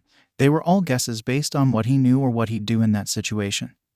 But it was clear he didn't know enough. Midoriya took out his training top, sighing as he tried to get a good spin going. He could guess and think himself in circles for hours, but the only thing that would get real results was to go out there and get some answers. And you didn't get answers from sitting on your ass. Sure, he couldn't do anything right now. He couldn't make the enemy stand appear at will, after all, but right now he could prepare. And that way when the time came to do something, he could do it. Katsuki and Midoriya both arrived at their own independent solutions for what they'd do the next time they met that female stand, giving each other a bare-bones idea of their own thoughts and thinking over the other's plan. Katsuki knew Midoriya was a genius when it came to stands. Plus, the stand seemed really strong in a one-on-one fight. If it only had to touch you with one hand to paralyze you, fighting solo was plain stupid. Meanwhile, since getting hit while paralyzed seemed to free you, backup was essential. Sure, in theory 3 people would be best. That way 2 people could get stunned by the stand's hands and 1 would still be safe, but it wasn't necessary. Just a little support would make the fight easier, and Katsuki didn't know anyone better at support than Midoriya. Midoriya's thought process was pretty much identical, just a much more expanded version. Plans for how to defeat the female stand in a fight, how to stop the stand from running away, but most importantly for this exercise, how to find the damn thing. Midoriya had mentioned to Katsuki that stand users seemed to attract stand users, and that was 100% truth. But Midoriya wasn't one to sit on his ass, and he sure as F wasn't going to sit back and let an enemy stand come to him and get the jump on him. He was sick of being hunted, and he was enjoying being the hunter for once. They spent the rest of the day practicing for something that had suddenly become very relevant: fighting stand against stand. M surged forward, hands coated in fire as it swung like a rabid beast. Its movements were erratic, unpredictable, but in its complete control. It only needed one touch for big damage, so Katsuki stayed on the offensive and stayed in control. His battle against the female stand would probably be a close-quarters brawl, devolving into a battle for control. The boys had fought against each other with just stands before, but never like this. That was to just try and find their limits and experiment, messing around to get used to fighting with flying magic punchy ghosts. This was a little more serious now. Pepsiman seemed to enjoy narrowly dodging, slipping just out of M&M's reach while backpedaling. Both stands were close range, but with no fancy attacking stand power like M&M's explosions. Pepsiman was forced onto the defensive. That was fine though. Now they had an actual reason to try and get used to fighting like this. It had taken over a year since unlocking their own stands to meeting a new third-party stand, so they weren't that sure it was ever going to happen. Japan wasn't exactly known for its bustling population after all. And the declining male percentage and poorly thought-out alternatives had only accelerated the end of Japan, no, maybe even the end to humanity. If you could call those beaches human still. Katsuki and Midoriya moved with their stands, Katsuki charging while Midoriya pulled back. Midoriya moved across the beach in garbage with grace, always staying a foot ahead from the fearsome fire. Katsuki charged through and over any obstacles, steadily moving forward with a single-minded focus. That focus wasn't great, however, and would be Midoriya's turning point in the fight. They never got to practicing stuff like this because, for all intents and purposes, their stands weren't great on their own. Katsuki's stand power, Kamikaze, needed Katsuki to be around. Meanwhile, the strongest part of Pepsiman was that he was Midoriya's stand. All of Pepsiman's best traits came from the stand user, instead of Midoriya getting extra power from Pepsiman. Midoriya slid across the garbage as he changed his tactics, Pepsiman grabbing large chunks of garbage off the ground and lobbing them at Katsuki with immense speed. This would normally force a stand on the defensive to offend its user from harm. But M&M and Katsuki weren't just the average SH mucks. Katsuki didn't even flinch at the large chunks of pain flying towards his face, screaming as he launched himself into the air on a chain of explosions before pointing both of his arms at Midoriya. Die. M&M lit all the sweat along Katsuki's arms, creating another chain of explosions that forced Pepsiman to defend Midoriya. Like Midoriya had tried to do to Katsuki and M&M, Pepsiman grabbed Midoriya and threw him back to safety, a total defensive move that disrupted all of Midoriya's momentum. This was the kind of reaction Midoriya had been hoping to get, but instead he was the one running. Ironic? No, this wouldn't be ironic, would it? He was losing focus again. Time to call it a day. My loss. Midoriya held his hands up while dismissing Pepsiman. There was no point in continuing if he was losing focus over stupid things like the word ironic. He was tired. Thank God. Katsuki halted just for a second, and suddenly all his momentum was gone as he dropped to the ground, sitting amidst the garbage and sand, a tired and sweaty mess. Using a stand power took energy, and Katsuki had been using his since the word go. He definitely had even less energy than Midoriya. Once again, Katsuki's focus amazed Midoriya. On the other hand, Midoriya hadn't ended the fight just because of how tired he was. M&M's final attack had to be dodged by using both stand and stand user, meaning it would have hit that female stand. And that's all Midoriya could ask for. Right now, anyways. Midoriya slumped on a discarded refrigerator half buried in the sand, glad to sit down and give his weary legs a rest. The sun was setting and the spring evening was cool, but his muscles were so hot he didn't even need Hammond to stay warm. He could close his eyes and stay here forever, training with his best friend, free from society. No worries, no problems, just their own efforts, undisturbed and free. But it never lasted long. The rabble of voices in the distance disturbed Midoriya's serenity after a few minutes, probably drawn by Katsuki's light show. No one had been within almost a mile of them while they were actually fighting that Pepsiman could see, so whoever the voices were, they were just now arriving. Midoriya would have been content to sit back and wait it out, just staying still while the girls moved past, if it weren't for the can that crashed next to his head, missing by only a few inches. Midoriya sprung up instantly, grabbing his head as his ears rang from the can crashing into the refrigerator. His hot glare landed on the girls only 200 feet away as his scowl grew, a second pair of fists forming behind his as a metallic form rose. Hey, F off. You wanna die. Katsuki moved even faster than Midoriya, standing with a snarl as he screamed at the girls. He didn't bother using his stand as he picked up a can and lobbed it back at the girls, ready to throw down on the spot. Midoriya looked over at his best friend before taking a step back, shaking his head while laughing to clear his head, using his stand just because of some girls. Damn, he must have been more tired than he thought. He took a deep breath to cool off before going forward, walking towards Katsuki while picking up a nice, hard chunk of garbage. Wanna go give him a piece of our minds? Midoriya tossed the garbage into the air and caught it a few times to get an idea of its weight while the girls shouted profanities at them and threw another piece of junk at the boys,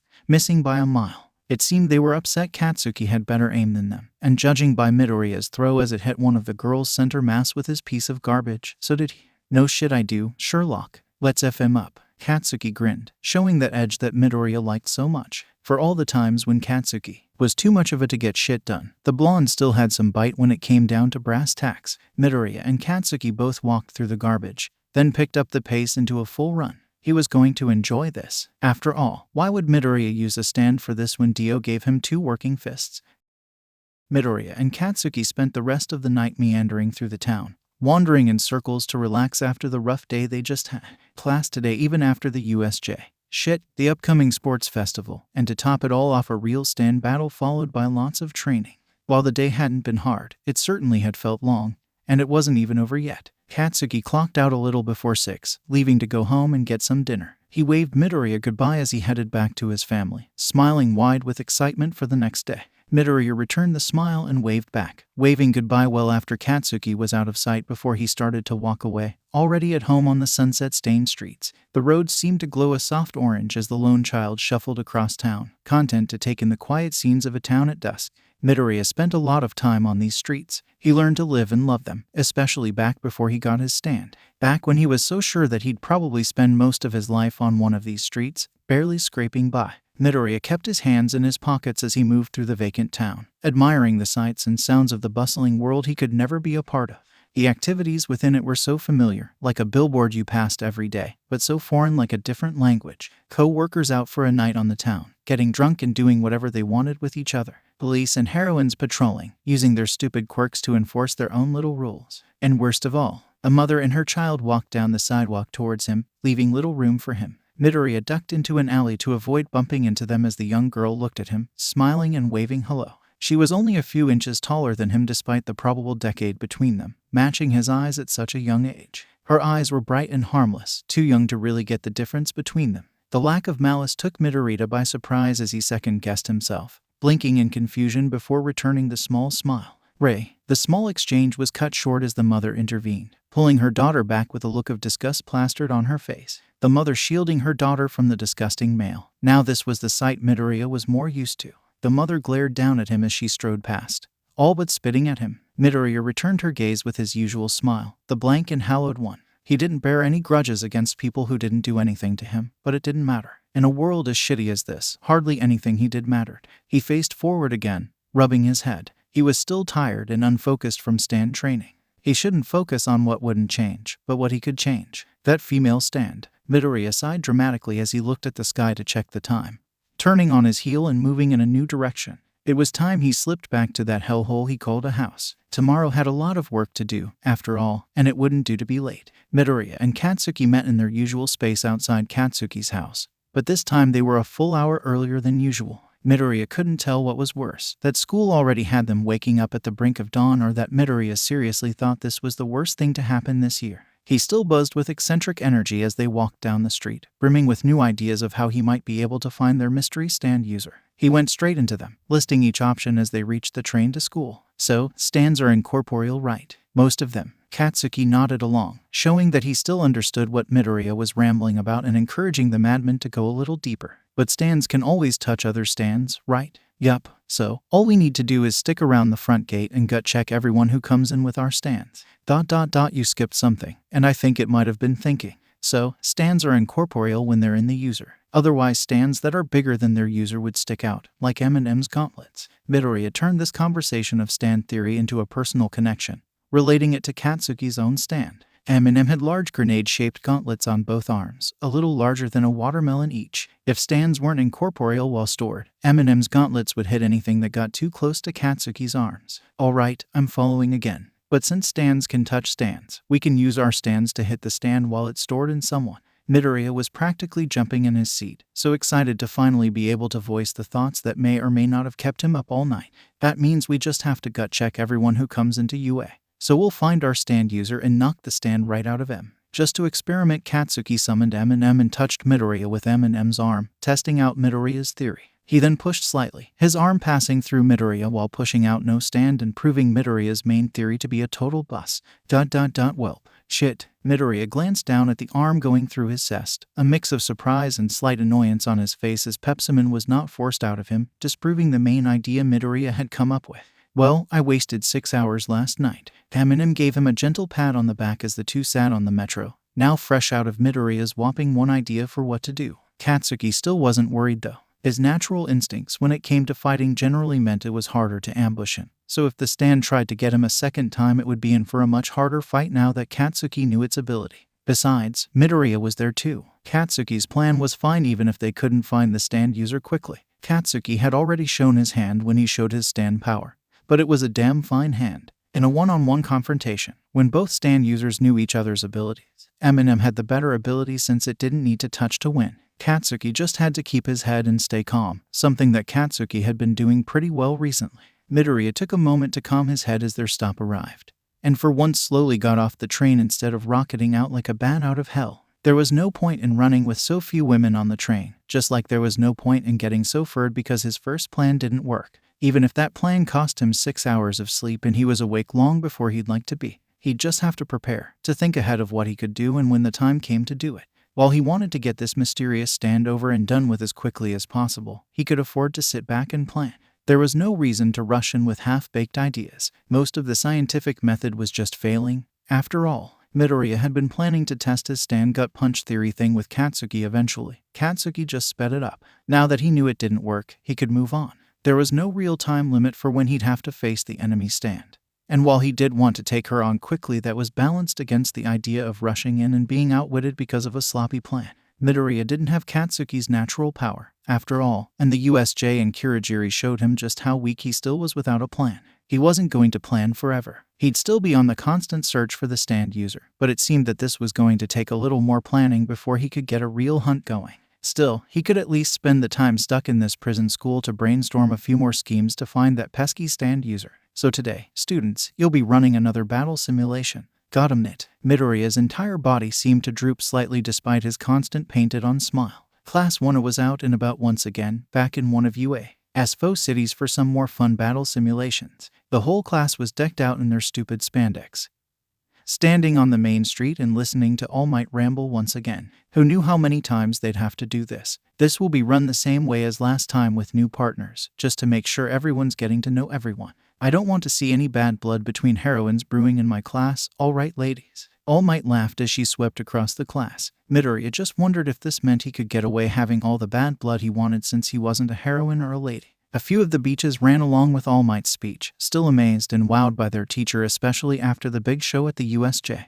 They'd just seen her fight in person and now they were practically drooling at the chance to be so close. Midoriya took an extra large step back away from the mass of fangirls to breathe. Midoriya was still annoyed that UA was having classes despite the USJ incident, but it was clear nobody but him really cared about that stuff, Katsuki included. The fact that they had hero training today was just some more salt on the pile to rub in, just another disruption to his plans. Seriously, who the hell was plotting this mess out? You were supposed to solve the current problem, the stand user, then you put in the next action piece. You didn't just ram an action scene into the middle of a different arc because you felt like it.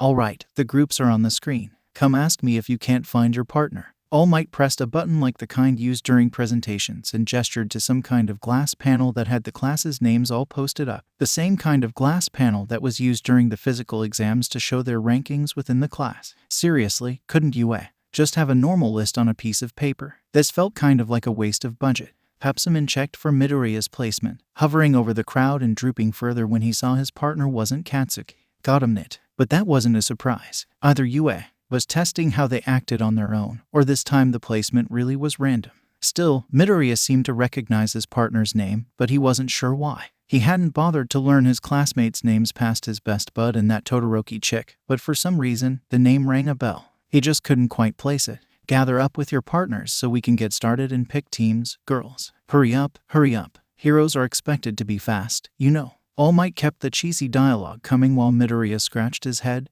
thinking. He recognized the name of his partner, but he couldn't remember the face.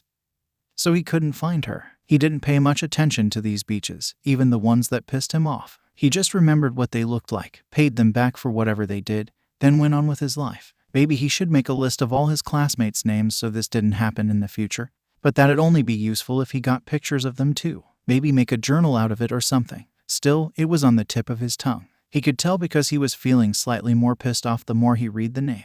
Yaoyorozu. Why does that sound familiar? The students moved forward as they found their pairs, making it easier to pick out who his partner was supposed to be. Katsuki stuck beside him for a little longer, grabbing Midoriya by his shoulders to address him directly before the blonde met his partner. All right now, Izuku, I need you to promise me to stay calm. Relax, Katsuki. Midoriya laughed. Did Katsuki really think Midoriya would do something obvious and get himself exposed? Please, he was a professional. At least one of us is kind of trying to stay on the down low, remember? Yes, but you're you. That was the best counterargument Midoriya might have ever heard. Midoriya took a quick glance up at the board again. Katsuki was teamed up with that Todoroki girl. That chick with the peppermint hair. Didn't you say your partner did really good in the last fight? Yep, but you'd know for yourself if you didn't skip class right after our match. Hunk ass. Katsuki shook his head as he took his hands off Midoriya. and moved back, almost ready to go to his partner. Hey, think this match setup's rigged again? Probably. Midoriya would have bet solid money that these fights would be rigged, just like how the last groups were rigged to pair the two boys together. We'll find out if we wind up fighting each other. Easy win for you, though. Katsuki nodded, not expecting much more. He gave Midoriya one last wave goodbye before he moved towards the Todoroki girl. With no one to talk to and nothing more interesting to do, Midoriya got his foot out of his ass and actually looked at the remaining girls. Some of the girls still by him were in their groups and just gossiping. Some were just too shy to step forward, and past them all Big Tits monologued her little heart out, directing and bossing everyone around despite no one listening. His partner was probably one of the shy girls, so he should probably just hang out in the crowd and pretend he found his partner. He'd figure the rest out later, once the actual combatants were picked and it was his turn to fight. All he needed to know was which fight he was going to be and if he was a hero or villain. From there, actually figuring out who his partner was would be irrelevant, so he just had to wait for All Might to stop spinning in circles and get shitshow started. All Might seemed satisfied after a minute, when most of the students seemed to have found their groups and no one came up to her. Great. Now, for the matchups. Midoriya boredly adjusted his fighting uniform as the students all crowded around. His eyes idly finged to the team screen thing. He was with this Yaoyorozu figure as Team D, so all he had to do was listen for his Team D. And then he'd go from there, simple enough. First group, Team J, heroes. Team B, villains. How did he want to handle this? Midoriya pulled out his favorite top, starting to practice the spin as he thought through his immediate course of action. He was paired up with some random girl with very little idea what her quirk would actually be, so he couldn't really plan around her. Not that he intended to help that much anyway. Second group, Team E, heroes. Team G, villains. His big plan was simple. Lose. Midoriya didn't want to stand out in any positive light. Or more specifically, he didn't want anyone to have an idea how powerful he was, especially with that female stand on the loose. Man, it'd be stupid if she figured out his powers from something as stupid as this training match. Third, F, heroes. A, villains. So, instead of Midoriya trying during the exercise, he'd just keep doing what he'd done during the partner pair-up thing. Sit back and watch. Fourth, I, heroes. H, villains. Midoriya'd go along with whatever plan his teammate came up with, sure, but he wasn't going to try. He wouldn't argue or protest. He'd just do the bare minimum to get by until they failed. With Hammond and Pepsiment he could defend himself so he wouldn't get hurt. But if he did get hurt, he could go to the nurse's office and skip more class. Maybe he was gonna have to plan a little, cause this was a hard decision. Whatever. His partner would probably be going 2-on-1 and lose pretty quick, after which he'd give up without fighting. Simple stuff. Lastly, C as heroes and D as villains. All Might set a button on her presentation remote. The presentation's going up onto the screen for everyone to read. Pepsiment ignored the rest of All Might's monologue as he scanned the screen, checking the names of who was fighting before Midoriya raised an eyebrow, pleasantly surprised. Midoriya would have bet dollars to donuts that the matches would have been rigged so he'd fight Katsuki. This would put the two boys against each other in a somewhat fair environment, to try and trick the boys into showing what they could really do. But Katsuki was in Team H while Midoriya was in Team D. Both had been in the villain box and had no chance of fighting each other. A little weird, but that was fine. Unfortunately, he was the last fight of the day. That meant he couldn't ditch class after his match like last time, taking away valuable time he could have spent thinking about important things like stands instead of stupid things like quirks and heroes. Midoriya shrugged it off as the class moved to the observation deck, moving at his own pace towards Katsuki. It wasn't all terrible. He could still think about stands even if the environment was a little crowded. Plus, he'd get to spend some time just relaxing with Katsuki. All in all, as inconveniently timed as this interruption was coming in the middle of Midoriya meeting his first enemy stand, this was pretty good. Midoriya was angry, sure, but these days it seemed he lived just to be angry. Midoriya was standing in UA as control room for one of their large cities with the rest of his class. Stuck at the back of the room and unable to see anything through a wall of girls. There were screens on a large wall that most of the class were transfixed by, displaying a building from multiple angles as 4 people began their preparation. Those 4 people were preparing to go through some half-baked hero training, a game of heroes versus villains with a flashy fake bomb. But it was really just capture the flag with a dumb name and too big of a budget. But Midoriya didn't care about that. No, he couldn't care less about the stupid heroics exercise. And that was the problem. While Midoriya was stuck waiting for his turn with the exercise, there was something actually important somewhere out there that he needed to deal with. The female stand. A female stand with an unknown stand user and an even more ambiguous motivation. She had appeared, been chased through the school, then disappeared while only giving Midoriya more questions than he started with. But could he act on any of those questions to find some closure? Could he chase down any of those answers? No. He was stuck watching 4 morons play capture the flag with powers. He had 3 more rounds of morons playing capture the flag with shitty powers. Then he got to play capture the flag with 3 morons, who all had some stupid, shitty powers. Woohoo! Midoriya stood in the back, leaning against the wall while he fiddled with his clothing. He was wearing his fighting outfit, consisting of a tank top to keep him cool, baggy pants with large pockets because pockets were cool, a large jacket with more pockets because more pockets meant more cool, and a strange mask that only covered his mouth when he wore it.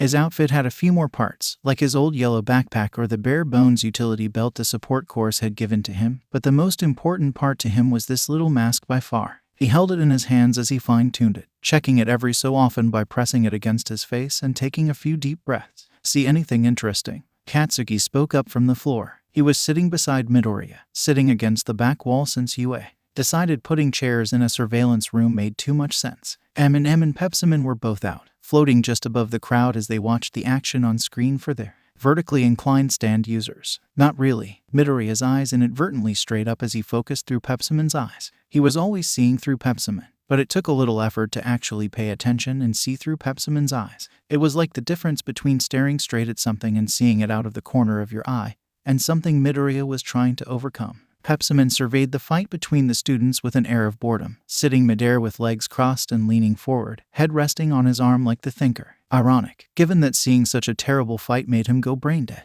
Quirks crashing into quirk without thought. The fighting was a pair of one-on-one fights happening in the same room instead of a 2-on-2 match. No teamwork, no communication, just 4 people in the same room brawling it out. Only one strategy in this whole thing, and it wasn't even a part of the fight. Midoriya didn't try to keep the disdain from his voice as he shook his head at the match. He hated fights like this, it was just senseless. That dog-tailed beach was punting some weird G-girl around the room, while a red rock in the vague shape of a person exchanged punches with some muscular girl dressed like a bottle of mustard. G and mustard were villains. It's too obvious who'll win. You sure? Katsuki glanced over, a little confused. The way Tail Girl's knocking that weird purple baby around. She's gonna win soon? Then it's 2-on-1. But you sure that doggy and the redhead can beat muscles? No, other way around. Midoriya stopped focusing and returned to messing with his mask, squinting and cursing in the dim light. A few extra light bulbs in this place wouldn't be too amiss. Tail and Rocky are gonna lose. Guess that makes this the first Rocky movie. What? Katsuki covered up his shout by switching to stand speak, talking through his stand so nobody could listen in on their conversation. How is that purple baby thing gonna turn it around? Katsuki focused in on the fight, trying to figure out where Midoriya was coming from. Midoriya said there was only one strategy in this match, but it wasn't in the fight. So the strategy happened before the fight started? Is that what's going to win the match? Yup. Midoriya didn't elaborate for a few seconds, squinting harder to try and make out the details on his mask as he moved around to try and get a better view before he glanced back and figured out Katsuki wanted him to continue. Oh, my bad. Yeah, the G-Baby's gonna win in the end. Technically, Pepsiman floated down, having seen enough and now helping Midoriya to see what he was doing. He loosened up and leaned back as he continued to explain his thoughts on the fight. Tail Girl is just focusing on beating her opponent senseless and forgot Baby's quirk. Stop looking at the fight and look at the goal, it's on the leftmost monitor. Katsuki's gaze fed away from the fight and showed the real problem. The goal that Tail and Rocky had to get to was a large hollow bomb, which they had to touch to register as capture. Unfortunately, the bomb was surrounded by waves of strange purple S that coated the floor like a carpet. Now that Katsuki saw that, the answer was obvious, but Midoriya wanted to talk a little more. He liked feeling smart. The G-Baby was running late because she took so long to set it up. But I'm pretty sure those S are either super sticky or super bouncy, maybe she can switch them at will. She used it during the fitness exam. Midoriya rambled, then glanced up as he realized this was going nowhere and got to the point. Anyways, Tail and Rocky don't have any way to get around those S, so they can't approach the bomb, and cause they can't approach the bomb, they can't disarm the bomb, and they can't win. Katsuki was caught up now, having broken away from the cool action set piece to see the background details. Still, it wasn't all over. But you can win by capturing the flag or capturing all of the other team. Can't they still win that way? Nope. For the same reason that G-Baby's prep was useless. Midoriya didn't even bother to look up as he tried the mask on, making sure it was flush with his face and tying it in place with Pepsiman while he monologued. It was. Katsuki's question was answered before it could even be asked as the timer rang, ending the match. In cases of a timeout, though, the villains won, so Team G-Baby and Mustard Muscle won. Tail and Rocky took too long. And they didn't even bother to do any prep work. Midoriya explained with a shrug. They didn't have any way to gather information, so they couldn't find the bomb in time. The only way they were gonna win was if they got lucky and found the bomb early, giving them enough time to deal with the villains and still disarm the bomb. And, you're still focusing on the stand, aren't you? Katsuki and M turned their focus from the screens to their friend, who was taking much longer than usual to do something as simple as adjusting a mask. Midoriya did this almost every day, but today he'd taken a full 10 minutes and he was still going. Of course, the female stand's way more important than this stupid subplot. Midoriya refused to even think that this capture the flag exercise was important. He did wonder how many times they'd be forced to do it, but it was so early in the year any guesses on that were pure speculation. But all his ways to catch the female stand were pure speculation too, so it was a little up in the air right now. If we could just find that stand, if we could just catch her, we'd have her. Dead to rights. Midoriya's foot tapped the ground quickly on its own. The only part of him that was physically showing the stress in his mind.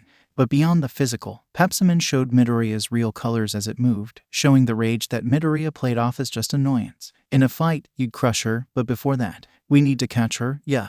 But relax, we've got plenty of time. Katsuki pulled himself up, doing a few quick stretches as he prepared for his match. I gotta get ready for my match, and I can't have you flipping out while I'm out. The system for this capture the flag was fine at least. One set of students came in while the next set went out. Then a third set got ready for their match, kept everything moving quickly. Plus, each set took place in its own building, so if one set practically leveled their building it was no big deal for the next one. Midoriya blamed this nice and grounded system solely on their teacher, but not All Might. Certainly not All Might. At the head of the class, two teachers stood side by side. All Might was the obvious one. Even Midoriya could see her without Pepsimon as she towered over his classmates. But there was someone standing beside her, well, slumped beside her. This slumped figure was the one giving out the orders, silencing her students through intense glaring and sheer willpower despite her caste. Team F and Team A, it's your turn. Team A, please enter the building, reach the bomb site. Then wait for further instructions. Team F, please stand outside the building, get your information packets ready, but do not open them until further notice, she said, leaving little room for questions. Eiji-sensei sat at the front of the class in the folding chair she brought, watching everything with a careful eye as she dished out instructions. Teams, H and I, you're next. Get ready. Katsuki started moving more to work up a sweat for M, but he stayed by Midoriya. The two boys were already standing next to the hallway that led to the fake city that the battles were taking place in, so they wouldn't have to go far. One of the benefits of hanging back, even if they didn't intend it. Any clue who you're fighting? Midoriya switched his focus to the matches, just for a minute. He could worry about the female stand again while Katsuki was having his match, so no need to worry his bud. Nope. Katsuki flexed his hands as M mimicked in the background, creating bouts of bright orange flames. Would it matter? Midoriya now cast an appraising eye over the people in the room. Few could hope to match, let alone surpass the power of M, and that was counting the teachers, Ad and Todoroki, who won her last match in 2 minutes single-handedly, and Midoriya almost felt sorry for whoever was locked in with them. These people lived cushy lives in nice schools. They dreamed of heroics because it sounded cool, because they got good money for it, and because they got to flex their quirks. Those kinds of people couldn't even hope to scratch a guy like Katsuki. Midoriya did relax a touch thinking about that. Maybe watching Katsuki's match would give him some ideas of how to beat the female stand, since Katsuki was going to be using it. This could be pretty good for them if he used it right. Yeah, it's just perspective. Just make the most of it, Midoriya. Think positively. Midoriya gave himself a small bit of prep talk to cool his jets a bit more, now strapping the mask on tightly as Pepsimon dispersed back into Midoriya's body, waiting for his time to shine. You're scaring me again, Izuku. Katsuki shook his head at Midoriya's ramblings and shook his arms to loosen up. Least I'm gonna get to go soon. Both focused on the wall of screens through the stands, witnessing a frog girl and the blue-haired robot run almost literal circles around their opponents. A pair of high-mobility heroes, sweeping the building so quickly that left their opponents always a step behind. This certainly would be a fast match. Yeah, try not to be too flashy, alright. Midoriya totally agreed with Katsuki's assessment of the fight. Katsuki always had a head for the straightforward fighting style of heroes, and could generally get a good read on stuff like this. Problem was, he was probably going to be a little too straightforward and maybe show off a little more than he should. Remember that female stand could be watching, so try not to show off my stand, yeah. Katsuki didn't bother using stand speak as he waved off Midoriya's words. I getcha. Sheesh, this match is gonna be really fast. The villain's side had split up to try and catch the speedsters, one defending the bomb while the other roamed. The roamer, some invisible girl, just got body checked by complete accident, or at least Midoriya thought she did. It was hard to tell since she was invisible. We should probably give Recovery Girl a heads up. We might need her. The medical robots are on the way already just in case, Aizawa muttered to herself, rubbing her chin as she thought before a stray thought crossed her mind. She almost forgot all about it, but she'd be as bad as All Moron if she let this slip. She scanned the crowd of girls who were watching the match. Some were talking about the match, some were talking about All Might, but they were all girls. Aizawa stood up from her chair, doing a second sweep, but she couldn't see either of the boys anywhere. One of them had their match coming up, and from the way this current round was going, that was going to be pretty soon. She had some things she wanted to say to them before their match began, but it was like they were deliberately avoiding her. More annoyingly, they were better at it than actual criminals she fought. She moved around the room and quickly found the pair, resting by the exit. Neither one could even see the match currently going on, but the blonde one was at least doing warm-ups, so hopefully he was the one about to have a match. She was pretty sure the blonde one was Bakugo, but getting her arm broken and the ensuing medical treatment had taken away from the time she was going to spend getting more familiar with her class and their names. Both had been staring at the crowd as if trying to see the screens through the crowd. But the second she saw them, both boys immediately and almost defensively turned to face her. The blonde one, Bakugo, scowled while the greenette waved casually. She had no idea how that kid could see since his eyes were closed tight. But maybe she just didn't get boys. The two boys had helped her out during the USJ after she got injured, and had even been willing to take on real villains for better or for worse. The green-haired boy had ignored her words of warning back in the USJ and fought against that Namu thing. But then again, he didn't die for the whole 2 minutes or so that she couldn't see him, so maybe there was something else going on that she didn't understand. What you glaring at? Huh. Aizawa's thoughts were cut off as the blonde one stopped his stretching and her staring with a sudden outburst, stepping forward and shielding the other boy with his body. And they said she had a bad glare. That doesn't matter. Aizawa stopped wondering about random things and focused on why she came over. What you two did at the USJ was very reckless, and very stupid, and we're very sorry. Aizawa was cut off as the greenette pushed past the blonde and bowed deeply to her. What we did was very thoughtless, and we won't make the same mistake again. The green-haired boy rose just to bow again, repeating the bow several times. His motions were smooth and oddly practiced, likely because this wasn't the first time he'd done something like this. From what Aizawa remembered of Nezu's long-winded lectures, the two boys had grown up together and spent most of their lives with each other. If Bakugo, she was just going to assume the blonde one was Bakugo, was always this angry and reckless. It was likely Mirio, the boy with the green hair, usually apologized and had to rein him back in. It seemed an unruly task, trying to keep someone that angry and stubborn in check. Aizawa could relate to having to deal with someone that stubborn, at least, as All Might and Nezu crossed her mind. She took a deep breath as Mirio kept going, trying to loosen up a little. They were probably already going through a lot, so instead of chewing them out more, Aizawa said, "It's fine. You two have already heard enough people yelling at you, but it's been very stressful for all of us. It was a bad situation, and you made a bad call. Don't repeat it." Her eyes narrowed as she flipped her gaze between the two boys, making sure they both got it before she continued on. "You did help me though, and I would be remiss if I didn't thank you for that. You two helped me a lot." Now Aizawa pulled back slightly. Being nice wasn't really her thing, so she wasn't even going to try, but she could at least not be a prick. That was easy enough. Even if I'll have to talk to you later about this edgy sensei business. What? Didn't hear you. Could you please speak up? She opted to ignore that and rummaged through her utility belt, feeling each pocket as she tried to remember where she put it. "I heard that you two had a bad match already. No communicators, and our cameras couldn't even find you half the match. I'm sorry." The two boys looked at each other, expressions neutral as both shrugged before they turned back towards her. "Hey, shit like that doesn't matter. It's fine, it's fine." Bakugo still came off angry and Mirio was still trying to calm down the situation.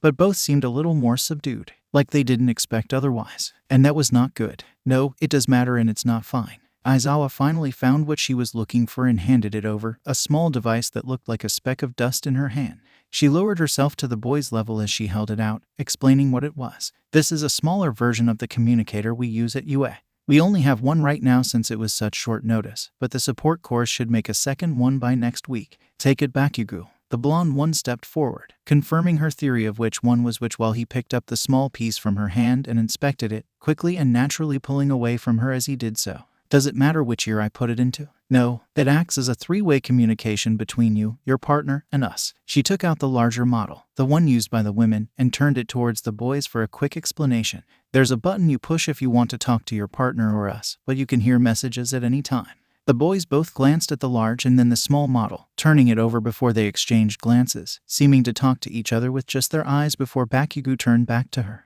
Can you always hear through it, or just when I push the button? Just when you push the button, but we have cameras, so try to keep your mouth in check, Bakugo. His rampant swearing had not escaped her notice, and she wouldn't let everything slide. You're training to become heroes, so you should act like it. His eyes widened at the exact moment she said his name correctly, giving her a little gratification that she was at least learning the right names. She'd feel pretty stupid if his name was something like Rakugo and she kept calling him Bakugo. Yeah, tisk. Bakugo rolled his eyes, putting the earpiece in and turning towards the hallway. Whatever, teach. I got my match now. Oh yeah. Bakugo stopped halfway out, turning suddenly as he locked onto Mirio.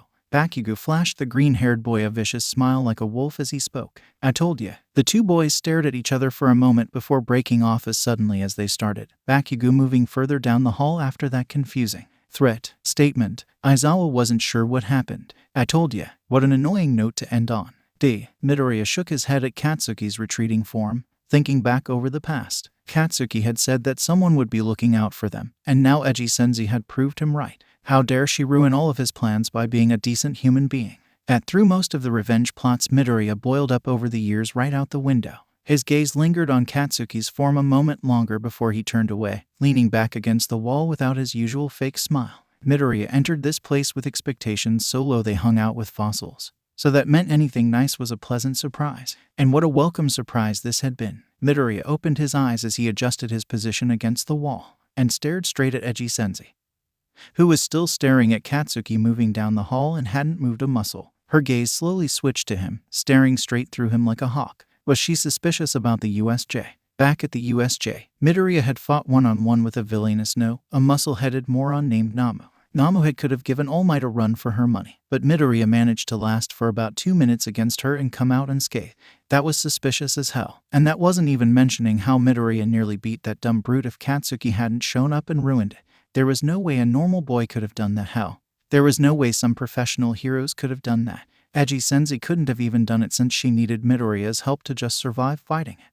Did he accidentally give himself away? Was he distracted by female stands when he should have been focusing on himself? Mirio, Eiji Senzi gently rested a hand on his shoulder and locked eyes with Midoriya, her expression of the utmost seriousness. Are you being bullied? Midoriya blinked once, twice, thrice as his brain ran in circles, not quite able to fully register what she said. What? You can tell me if you are. She spoke with a strange tone and a stranger smile, maintaining eye contact with Midoriya. Was this supposed to be reassuring? Hell, was this reassuring? Midoriya didn't have enough experience to tell. If anything comes up, there are people who you can get in contact with for help. And no, I'm fine. Midoriya was genuinely thrown for a loop, trying and failing to piece together his act. He was not expecting an attack like this. As teachers and heroes, you're our primary concern. So if anything does come up, Eiji Senzi stood back up, careful not to put weight on Midoriya as she did so. She was twice his height. After all, her weight would at least dislocate his shoulder if not for the tons of Hammond Midoriya reflexively pumped through his body. Tell us about it, all right. Yes, Midoriya was still in total panic mode and scrambling to put together exactly what was going on as Eiji Senzi flashed him what was probably supposed to be a smile. Good. You shouldn't stay quiet about this kind of stuff, so if anything or anyone tries to pull something. Her gaze hardened, a much more familiar and comfortable sight for Midoriya. He was used to this at least. Don't worry, ma'am. I'll let you know right away. In that instant of clarity, Midoriya pulled himself together. He wasn't a professional, but he did have high expectations for himself, and he wasn't going to give up his mask for something as simple as that. He displayed a full toothy grin with his eyes shut tight as he gave her a little salute. But if you call me Eiji-sensei one more time, expect some punishment. Now that was about what he was expecting. Got it, Eiji-sensei, Midoriya said, salute still standing and smile a little more genuine as his homeroom teacher slumped back to the front of the class, then stopped as she remembered something else. Oh yeah, we only have the one male-sized earpiece. So pick it up from Bakugo when he's done with his match. That made sense since she did say that the support department was still building the second one. Not like he was going to use the communicator at all though. And Mirio, Bitsundere-sensei locked eyes with him one last time. Watch the matches, please. I know you might not get along well with your classmates, but you might learn something if you watch them." She walked away after that, leaving Midoriya alone as he leaned against the wall. Only after she left did Midoriya drop his guard and try to figure out what the F was going on, shaking his head at her retreating form. He had a lot of questions, but the biggest one on his mind was obvious. Who the F is Mirio? Midoriya shrugged off his worries as his tsundere-sensei left. Her words were confusing because, while they sounded nice and good, they didn't actually mean anything. Bullying? Please. This whole society had been kicking him since day one and he had no intention of relying on anyone else to fix his problems. She also told him to watch the matches, a good idea that he'd already been following. He'd been watching the matches through his stand, but his sensei didn't have a stand of her own. She couldn't have known that. It was physically impossible for her to know or to understand. Tsundere-sensei meant well, but she just didn't get him. She couldn't. They lived in separate worlds with so little overlap they might as well be physically disconnected. Midoriya wasn't upset because he could respect the intentions at least. Since boys were so much smaller than girls, they were much weaker both in durability and strength. Add on to that quirks and the gap just kept growing and growing. Trying to look out for boys in such a violent field was heroic, funnily enough, but trying to look out for him? Midoriya couldn't help but chuckle a little, adjusting his position against the wall and adjusting his mask to try and cover his laugh. The intention was good, fine even, but it was misplaced. It was a little too late to help him. Katsuki, sure. That guy needed a lot of mental help if he thought they were really gonna become heroes. But Midoriya thumbed through his coat and drew out a small toy top as Pepsiman emerged from his body, floating in the air above him. He didn't need words to tell Pepsiman what to do. Midoriya had all the help he needed. Pepsiman floated higher and higher until it was above the crowd, starting to watch right as the last round ended. Katsuki's match was going to start soon, but he had to actually get to the building he was going to fight in, since the matches each took place inside different buildings. There was a large lull period between each match as the competitors had to physically get to the site.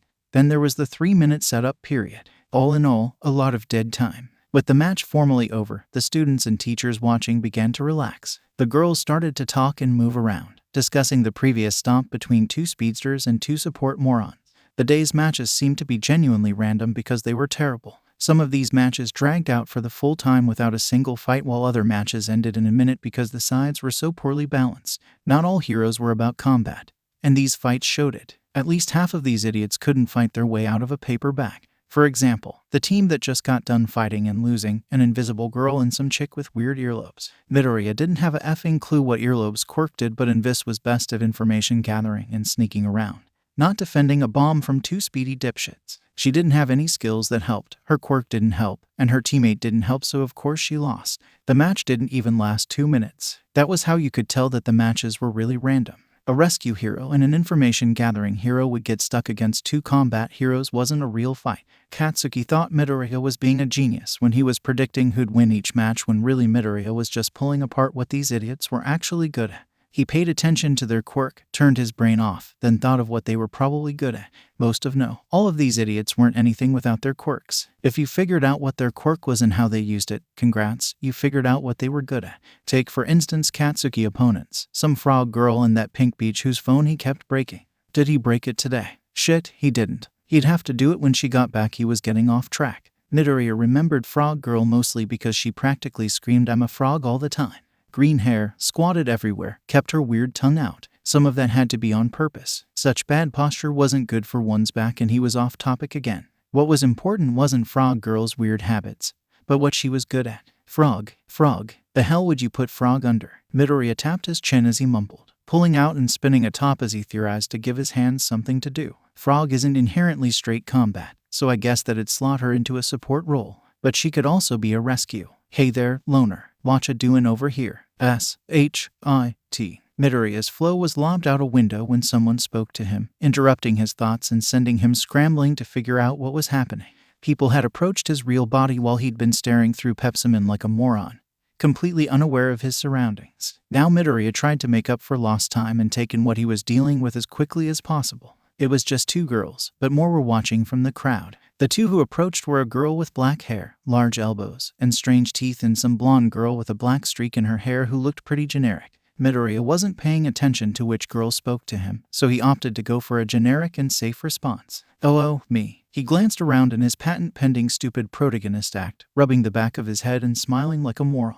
I am just getting ready for my match. It's up next after all. Oh really? The blonde one was the one doing most of the talking. She pointed towards the top in his hand, smirking, playing around as getting ready for a fight. Oh yeah. Midoriya stopped the top, holding it up to show it off. This wasn't his first time doing this, and he'd bet solid money that they were gonna grab the top once he held it up. I'm using this top to relax so I can do my best. It's gonna be a hard fight, after all. Midoriya had no clue if he was going to fight the blonde girl, but he knew the girl with the weird elbows had already fought today. She had a tape quirk that was pretty signature and great for setup, so she had a great match as the defending team. Maybe he was going to fight the blonde girl and that's why they came over, to investigate and harass him before the match. Ooh, that's pretty smart. Blondie rubbed her chin, putting as much thought into this as Midoriya usually put into actually important things. Maybe I should have done that. So Blondie already had her match and she probably lost. Midoriya now knew that he was fighting neither of these girls, so he had no clue why they were here. Probably to harass him. I'm Kaminari. Blondie stuck her hand out to him, sharing the same stupid smile as his mask.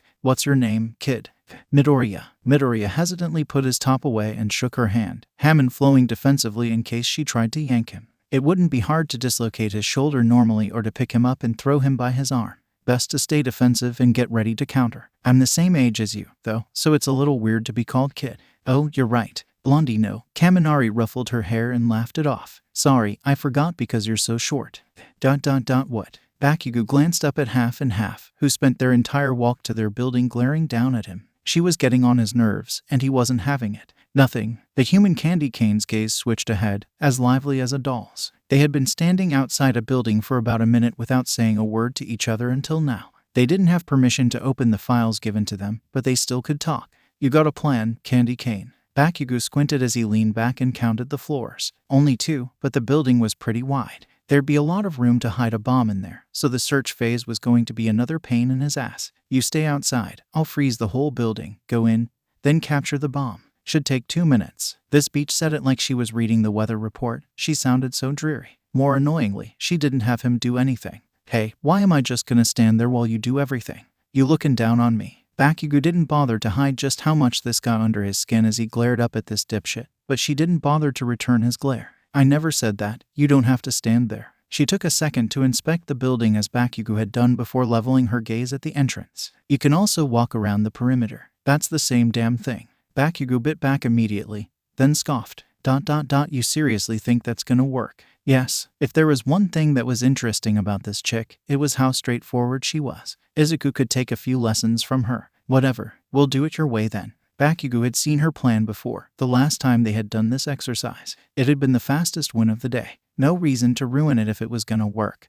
And he was supposed to be friendly. No reason to pick fights he didn't have to. There's nothing you could do to help anyway. Now listen here. Sorry, I forgot because you're so short. Now, what were you supposed to say to that? Midoriya blinked once, staring up at this blonde moron, then blinked a few more times as he tried to process her brilliant statement. How was he supposed to respond to that and stay in character? Man, if he wasn't bothering to stay in character, the only response needed would be a swift leg sweep into, yeah, I guess I am pretty short, huh? Midoriya joined in Blondie's laughter to play it off. Since they were both laughing, the whole scene seemed to be pretty meaningless and just a fun time. He could see some of the girls whispering in the background while Elbows was busting up in the foreground, deliberately turning away to try and hide it. Sorry, I forgot cause you're short. Did you really just say that? Seriously? He's so cute. Seriously, how did a guy like him get here? I can understand the other one.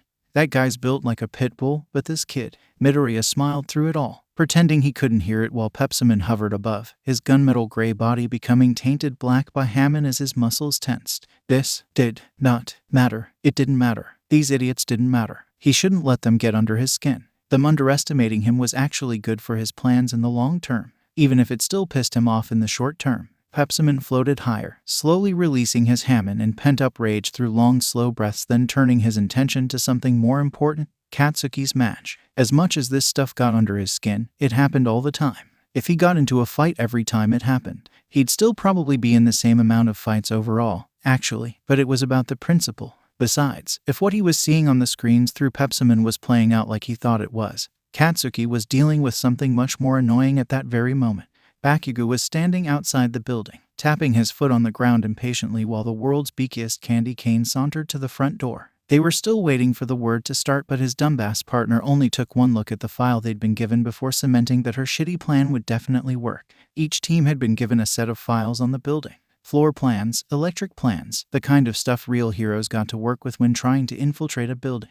While Izuku usually dealt with this kind of stuff, Bakugo was familiar enough to read the papers they'd been given and not be completely lost. Usually heroes would take those files, add in the quirks given on site, then come up with a plan of action. However, the mixed moron made the plan first, ignored everything and everyone else, and was going to try to freeze the whole building from the word go. Not a terrible plan, it even worked last round. But Bakugo could see a few problems with it if the people they were fighting had a brain. Everyone had seen Halfsey's last match and should have been trying to think of ways to counter it.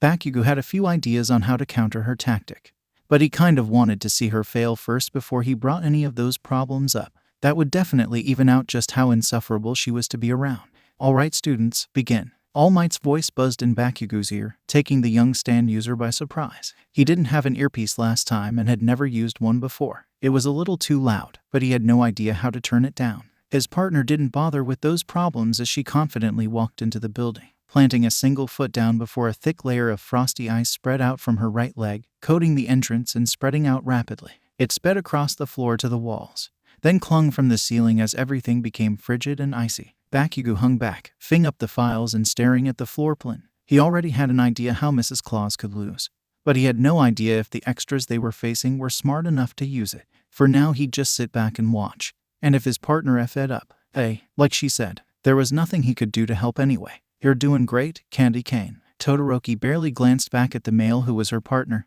then rolled her eyes. She didn't need his encouragement, but since he was too weak to help, she did suppose it was the only thing he could contribute. Todoroki's focus returned to view in front of her, a room only illuminated by the open door behind her. Her eyes quickly encompassed her entire view, then spread into the darkness. It would only take a minute before the entire building was coated. Then she could casually walk inside and capture the bomb. Her two opponents were a heroine with a frog quirk and a heroine with an acid quirk. The frog girl would be no problem, stuck to the floor, but the acid could be used as a ranged attack and might be able to burn the heroine out, depending on its strength. She'd go a little stronger with the ice, then quickly rush to find her victims. The best plan for her given how useless her partner was. Todoroki had spent years practicing this technique. What had once taken almost an hour became a matter of seconds as more and more of her ice spread out along her mental path, coating everything in its way. She directed the flow of ice along the corridors, creating a thick barrier that could resist even super strength. The heroine with the frog quirk definitely had super strength in her legs, so if Todoroki wasn't careful, the ice meant to stop the heroine would only slow her down. Everything had to be carefully calculated as Todoroki spread more and more ice out, keeping her eyes closed so she could focus on her mental map. The room got colder and colder as she finished with this floor, then spread up to the next one. Her ice grew so fast it would be almost unavoidable. The more she did it, the slower she got, but this was her first time making ice today. She was completely refreshed and warm, so her ice would be as fast and hard as possible. Everything was going according to plan. "How's it going, Candy Cane?" Except for her partner. The blonde male was still flipping through the files outside, having not taken a single step towards the building since the start of the match. While he wasn't getting in her way, he was being a distraction. "Stop talking. I need to focus and don't have time to deal with you." She was quick and concise with her response, trying to blot him out of her mind. Maintaining a mental map while directing her ice took a lot of concentration. She kept an image of the map in her mind. Young Todoroki." An unexpected voice cut in suddenly, disrupting her thoughts again. This time it wasn't the male though, it was All Might for some reason. The number one heroine spoke a lot softer than usual, her voice coated in confusion.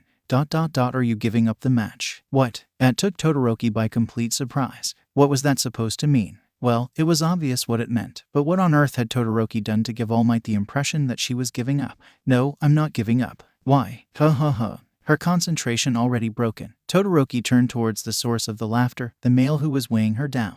He had approached the building quietly and was now laughing, arms crossed with a confident grin on his face. Why was he so confident? What was happening? "Nice bulldoze, half and half." The male shook his head as he chuckled, definitely enjoying this. "Did you want to keep going and make it worse, or leave it to a real professional?" "What's that supposed to mean?" Todoroki turned her icy glare fully at the male, confused and annoyed. Nothing was making sense. What were All Might and this male talking about? Her focus turned forward again as she studied the hall and noticed something was wrong. She meant to put a layer of ice a few inches thick across the room, but it had built up to be around a foot of pure ice coating the room. What on earth caused that to happen? No, that's not. No. The male walked over slowly, still laughing as he passed her, and went into the building with the files still in hand.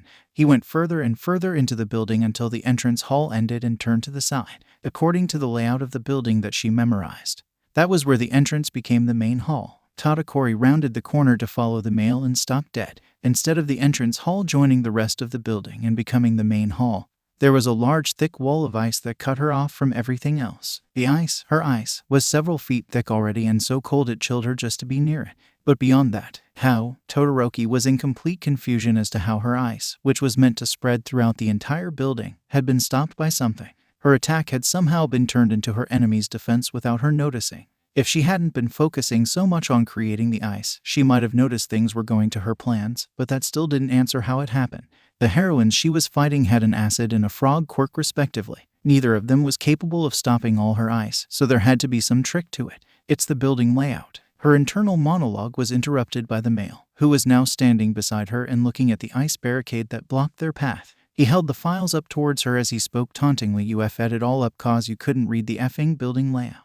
Todoroki snatched the files and flipped through the pages to the ground floor. What could she have missed that would cause so many problems? Todoroki blinked and pulled back, checking the layout of the room. Her finger traced the path her ice had taken through the building, starting at the entrance hall and going to the main hall before something. No, did. Yup, it did. The male laughed a little harder, turning heel and walking out of the building as Todoroki found the singular stupid flaw in her attack strategy. A flaw so stupid she could have never considered it. Her ice got stuck on a closed door. The observation deck was livid with Todoroki's major and incredibly stupid mistake. During the first round she seemed untouchable and almost unreal, but now, Todoroki's plan had been to create massive waves of ice and freeze everything solid before her opponents could act, just like the last time she did this exercise. The defending team remembered this and opted to take a simple solution to stop this offense, closing all the doors. Every room in this building had doors, and the defending team had spent their prep period shutting every single one of them to hide the bomb. Any barrage of ice now wouldn't sweep through the building and would instead get stuck on the closed door, serving to help barricade it shut and giving the defense a little extra help.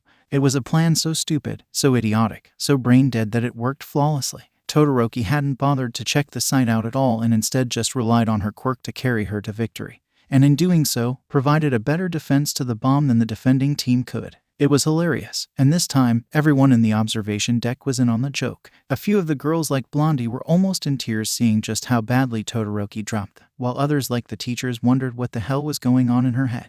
This just seemed amateurish, but that was exactly the point that Midoriya noticed. Midoriya was alone again to enjoy his musings, and he was glad because this slip-up gave him a lot of musings. What could he say? He liked monologuing. This sort of mistake was exactly the kind of slip-up he'd expect from someone like the Todoroki he had in his head. He didn't know her that well or for that long, but based on her recent problem, his estimate seemed pretty close to reality. And as another positive, since he didn't know that much about her, it made his summary really quick. Daughter of the number 2 hero, Endeavor, got into UA through her recommendation alone, but that seems to be more for her quirk than anything she did.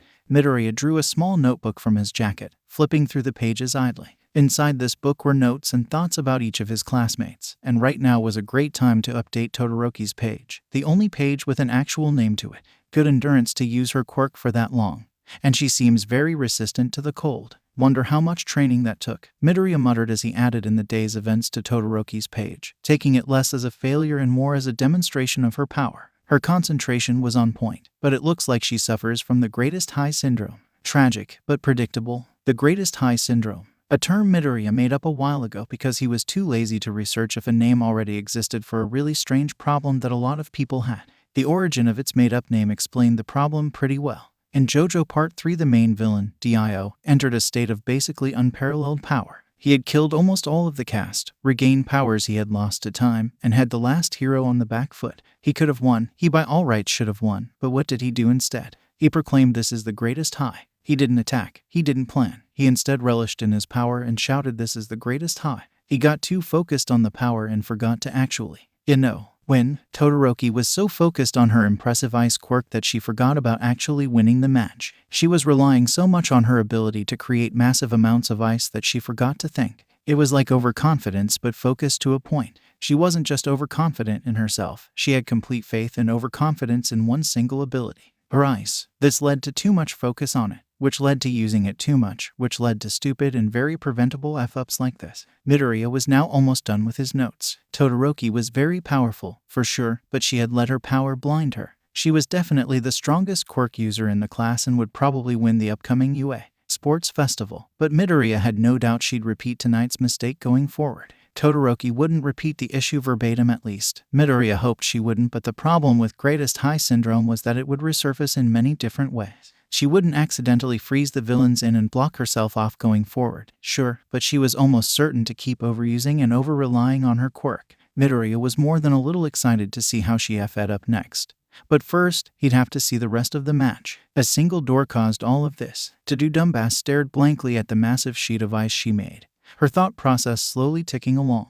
Bakugo knew she'd have to be slow to miss that she was freezing them out of the building, but this was ridiculous. That's a good door. Yeah, and now that you F'd up, I'ma go win. Later, Bakugo had completely left Candy Cane's Winter Wonderland and was standing outside again, stretching. He wanted to sweat for M&M's kamikaze, so being in the cold was bad for him. Now he needed a little cardio before he could take off. No, Halfsies spoke up suddenly, but she still wasn't looking at him. That dumbass was still staring at the problem she made as she ignited her left side, beginning to blast the slab of ice with fire. I'll just melt through this, then go inside. I'll find the other team, freeze them, then freeze yourself outside of the bomb room again like an idiot. Yeah, I get it. Bakugo shook his head at her stupid idea. It would probably work eventually, but right now she was just wasting time. How long you gonna take to melt that thing? It's a little harder to melt than to freeze, so 2, maybe 3 minutes. Yeah, F that. Bakugo completely left the building and took a second to look it all over again just to refresh his head. 2 floors, wide base, that was a lot of ground to cover. If the girl's tactic was just to put the bomb somewhere hard to physically reach, it'd probably be towards the back of the building. He'd have to fly up a floor to get in. Then he'd break through a lot of doors to get to the bomb. They'd definitely hear him coming. F it. Bakugo stopped worrying so much as M&M encompassed him, feeling the familiar sting of the flames as his body began to rapidly heat up. He did all the thinking he needed. Now it was time for some action. 2 steps to warm up before he threw his hands to the ground and the fire mixed with his sweat, the two mingling together for just a second as the heat grew and grew until boom. It was 1 second time doing the heroes versus villains exercise, and Todoroki had just dropped the so hard that it was making a new basement. She, a member of the hero team, just created a huge ice barrier that was better at defending the objective than the enemy. This moron was supposed to be Bakugo's teammate. She belittled him, she ignored him, and now she even got in his way. Needless to say, Bakugo was pissed. He could just sit back, take it in stride, and let Todoroki keep running the show, but that wasn't the kind of guy Bakugo was. He hated having to rely on others, and it was that hatred that led him to focus solely on improving M&M's stand power, kamikaze. Bakugo only needed 2 steps to warm up before he threw his hands to the ground and the fire mixed with his sweat, the two mingling together for just a second as the heat grew and grew until boom. Bakugo's body was blasted roughly into the air with all the grace and precision of a grenade going off, sending him flying into the air with one massive explosion that shook him to his very core. His hands smoked from the initial blast as he floated higher and higher, feeling a slight burning sensation in his arms. The pain ran all the way from his fingertips to his shoulders, but Katsuki forced past it all to focus in and keep moving.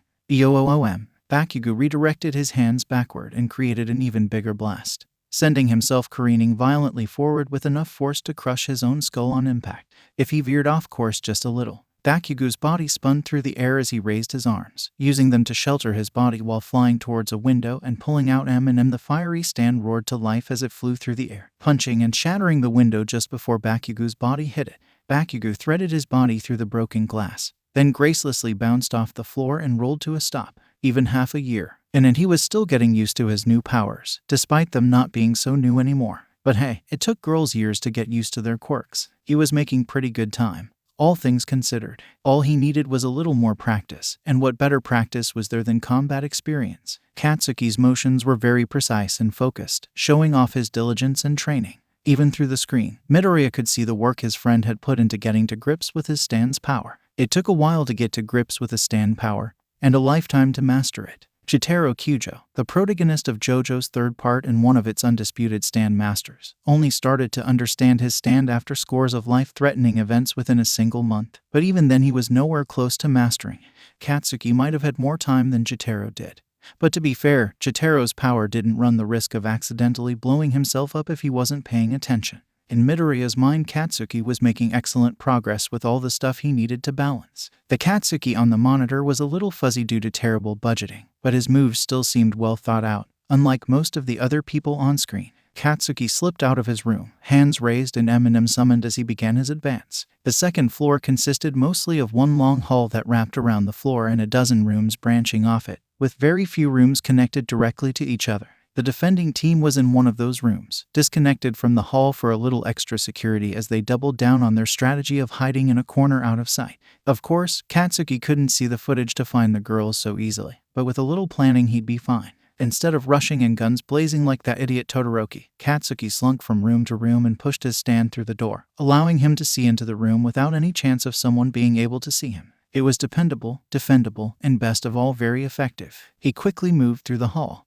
M&M flying from door to door as he quickly narrowed in on the girl's location. In fact, it was a little too effective. From the perspective of a non-stand user, Katsuki just walked down the hall, barely glancing at the doors, then stopped exactly in front of the door that would eventually lead him to the girls. Even if you couldn't see Katsuki's stand, it was obvious something was going on, you just couldn't tell what. Katsuki was being so suspicious, but he hadn't even started fighting yet. Man, if only the female stand and her user were this obvious. Finding them would be a cakewalk then. Bakugo was as subtle as he could be as he pressed his ear against the door, pretending to listen intently while sending M&M through the wall to double-check what was going on. He was standing in the corner of the long hallway on the second floor, just 2 rooms over from the defending team.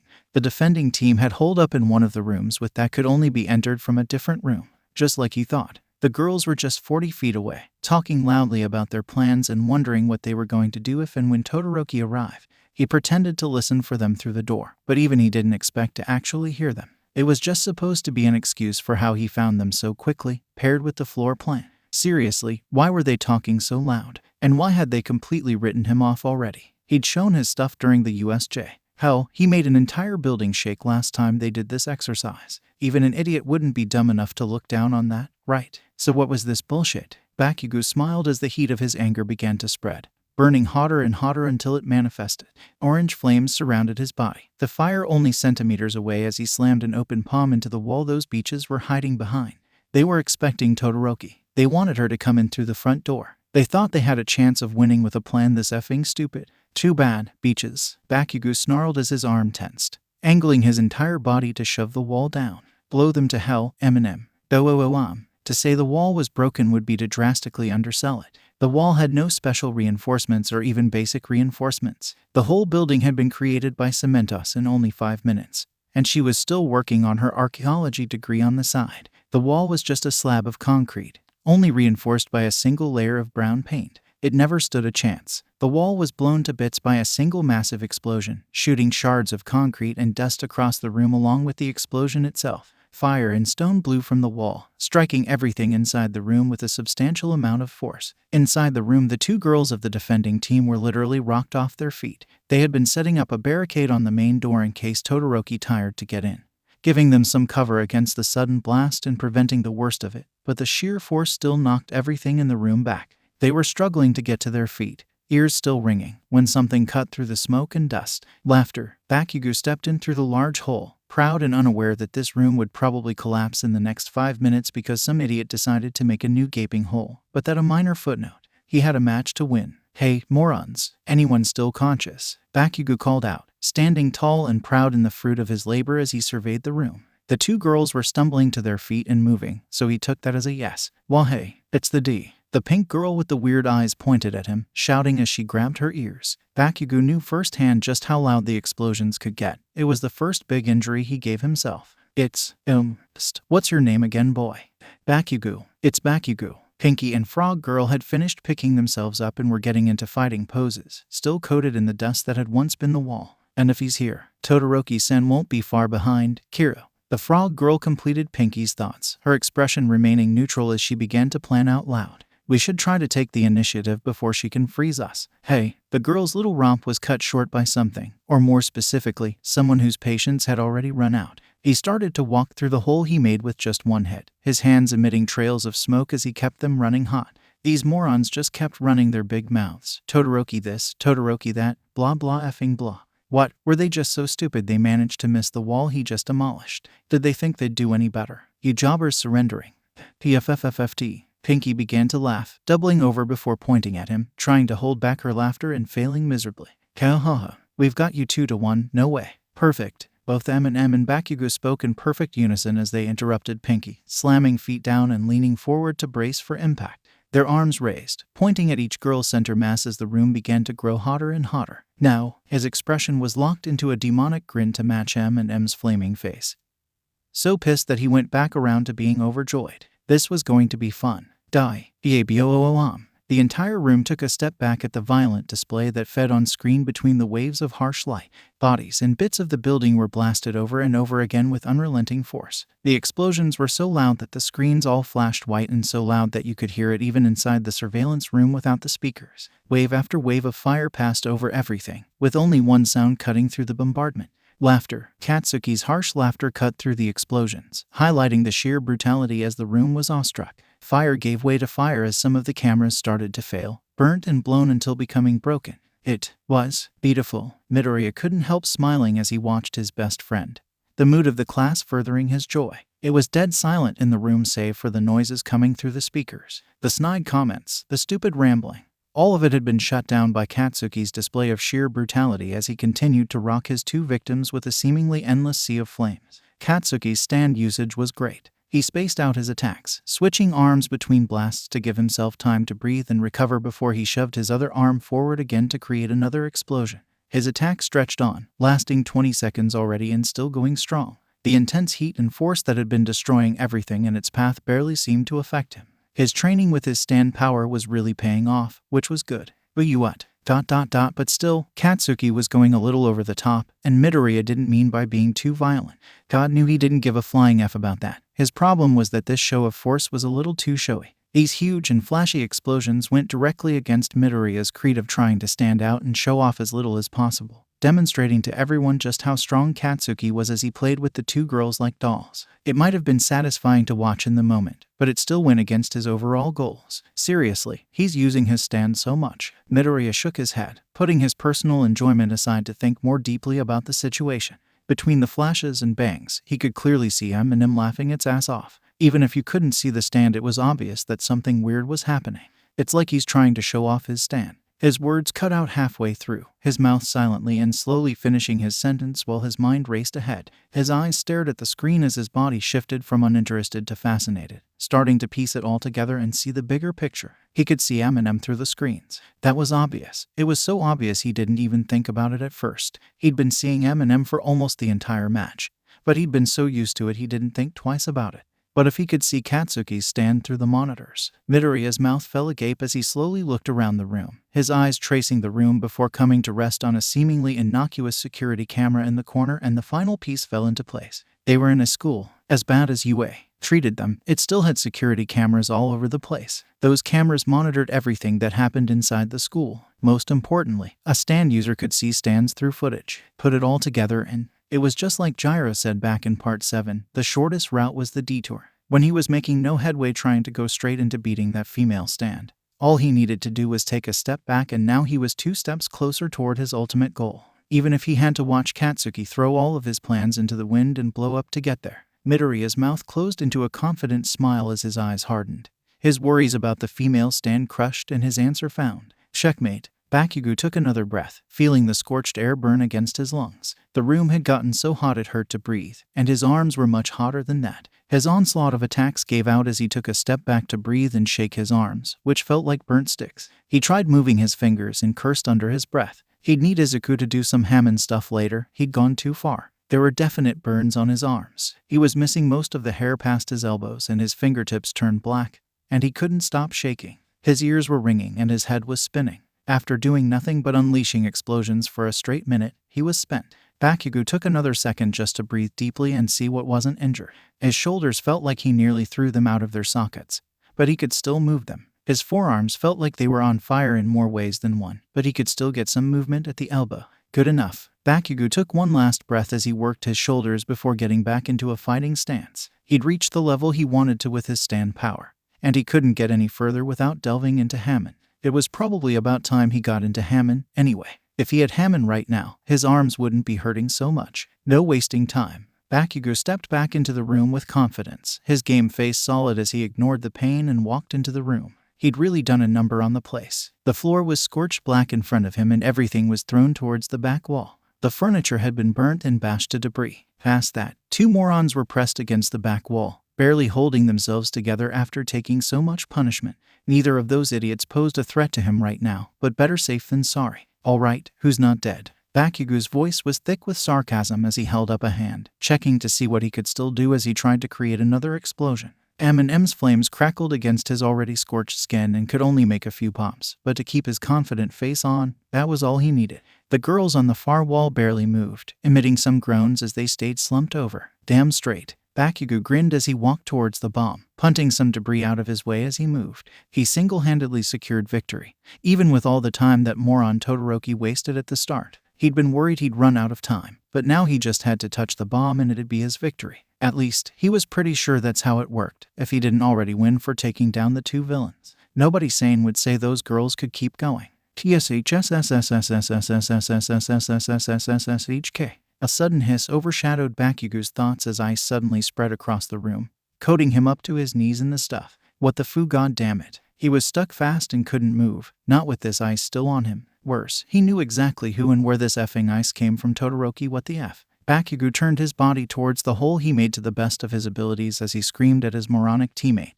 But she wasn't there. Todoroki was instead standing in the normal doorway, having made the stupid decision to take the longest route possible to get here and accomplish F all. The fight was already over, damn it. Todoroki calmly walked through the debris, barely paying any attention to her surroundings as she slowly moved in, her expression as blank as ever. I told you, I was going to unfreeze the hallway, find the bomb, then freeze everything. I did, and now I did. Her tone and expression were deadpan as she stepped over a piece of chair, which only served to piss Bakugo off even more. Impressive, since he was already so pissed even he thought he was at his limit.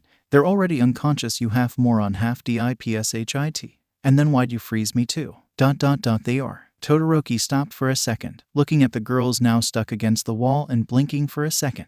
Ho. Whoops, effing whoops, effing whoops. Bakugo was beside himself as he strained against the ice, M&M heating up and going from a dull red to a blazing bright yellow as his fires got hotter and hotter, helping him shatter some of the ice on him with sheer anger and heat. The pain in his body was completely forgotten as Bakugo began to break himself out, ready to throw hands with the moron he had for a teammate. The small pops of earlier turned into real effing explosions as Bakugo burned more of his skin as fuel to blow up the ice on his legs. What the F are you thinking? No, F that. Are you even thinking, you dumbass? Do you even know how to aim, or do you just effing throw ice at all your problems? Bakugo snarled as he wrenched his legs out of the ice, taking heavy steps as he raised his arms to fight one more time.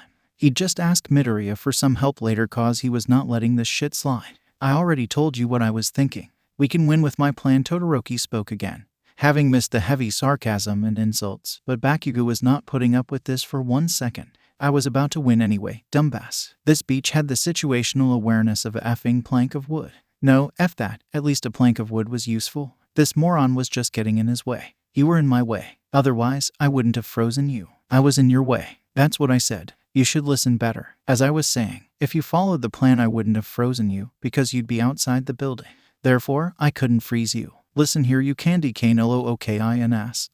Just as Bakugo was about to literally explode, the scene was cut short by the intercom. Time. Over. Villains. Win. It was as if time froze. The entire room was silent as both Bakugo and Todoroki slowly turned towards their opponents, the villains. The girls. The morons whose only strategy had been to close a bunch of doors, which would have failed even if Bakugo didn't run it.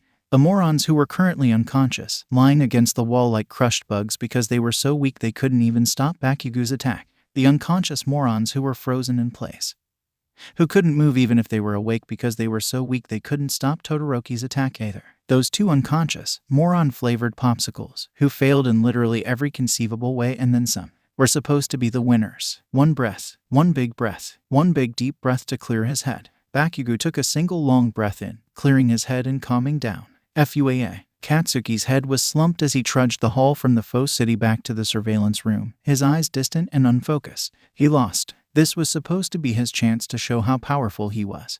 But instead, it blew up in his face, fitting for his power. But stupid-ass jokes didn't change the facts, like the real important stuff. This little heroes versus villains shit wasn't important, it was just supposed to be training. a chance to cut loose and get used to his power. But if he couldn't even beat some girls who he literally had on the ropes, how the F was he supposed to beat that female stan? The fight was definitely bullshit. Anyone with a brain could tell the villains were done every way to Sunday. It should have been his win. No, it definitely was his win. But they'd stolen it from him. Even he didn't think the discrimination would be this obvious. Didn't you, have some standards to keep or something? It was ridiculous, seriously. But before he could wonder if Izuku was really right about this shitty system, who but Izuku himself pulled Bakugo from his thoughts by grabbing him with a big hug, having just ran down the hallway from the surveillance room as fast as he could. Katsuki, you did it. Izuku switched his grip quickly, beaming from ear to ear as he wrapped an arm around Bakugo's shoulders and shook him slightly. You really did it. What? You whoops, sorry about your arms. Gimme a sec. Izuku took a step back and grabbed Katsuki by the shoulders, taking a deep breath to start his Hammond breathing and to sort out his thoughts before he shot off again. I figured out how we're gonna track down that person, the stand user. Izuku looked around suspiciously, even switching to talking through his stand for that last part, but it was pointless. The enemy team had been carried straight to the nurse's office by robots, and Todoroki had walked far ahead with her longer stride, so it was just them. Nobody could overhear them. Izuku, no one else is here. It's just us. You'd think so, wouldn't you? But you'd be wrong. Midoriya shouted with a smug expression as he pushed a small amount of Hammond through Bakugo's body, gently guiding his buddy towards the wall, leading him back to the surveillance room as he suddenly got very quiet. And that's exactly how we're gonna catch that stupid stand user in one fell swoop. What? Katsuki moved his shoulders a bit more comfortably as the pain ebbed away, replaced by a dull warmth that gradually spread through his whole body. Even if his body felt better, his head still hurt as he tried to keep up. His ears were still ringing a bit, so he might not be hearing Izuku right. I don't get it. Don't worry, the plan's as simple and stupid as those morons you just fought. Let me explain. As soon as he said those words, the intercom blared to life. Teams C and D, please make your way out to building now. I repeat, Teams C and D, please make your way out to building now. Katsuki wasn't even surprised. Timed out twice in a row. You're going to wait until your match is done to explain now. Yup. You're gonna wait because you think it's funny. I don't think, I know it's funny. Hilarious. Katsuki lifted one of his arms to his head and fumbled with something on his head, fumbling. His arms felt better and could move better than burnt matchsticks at least. But Midoriya and his Hammond were gonna have to work some serious magic to get him back into fighting form. That would also come after the match though. He pulled the earpiece out on his third try and tossed it to Izuku, shaking his head as he started to walk back to the surveillance room just as the other girls started to come into the hall. FM up, mother fia. I will, Bichigo. Izuku called out as he began to make his way towards the practice city, shouting over his shoulder as he ran ahead. And that nickname's still shit. Midoriya made his way out of UA's giant halls and into UA's giant streets for a faux villain fight in a faux city that had way too big of a budget for its own good, squinting as he made his way into the light. Seriously, did UA have to build an entire city so some kids could beat the shit out of each other while playing capture the flag? Was one building too simple, or was UA's budget going to get slashed if they didn't find a way to waste all their money? If Midoriya knew, he was just nitpicking everything that came across his head because he didn't want to focus on what he was doing in the moment. Midoriya was going to go play an overdressed version of Capture the Flag. He was going against two oversized morons, whose identities he had no clue of and cared even less than he knew. Top on all of this wonderful situation that he was going to be stuck with some giant Nimrod. And now you had a recipe to piss him off. Midoriya didn't want to do anything of this. These little play fights weren't very helpful. They dragged on and weren't close to the real deal at all. For all the budget and time it wasted, this overly complicated game didn't matter. What did matter was stuff like the female stand and her user. There were, as far as Midoriya knew, at least 3 people in UA who could use stands. Midoriya knew 2 of them, and whoever was the third user was a huge threat until her identity got revealed. This third user knew who he was. He didn't know who she was. Pretty self-explanatory. He already thought this over 1,000,000 times. No need to repeat. Knowledge is control. Control is power, yada yada. None of that mattered though until he got through this stupid game. So he had to get through this game as fast as possible. In this Capture the Flag game, he was on the defending team. Now, because he was surrounded by women who didn't understand how stands worked, he didn't want to show off his stand and arose suspicion. This also cut off his ability to use Hammond.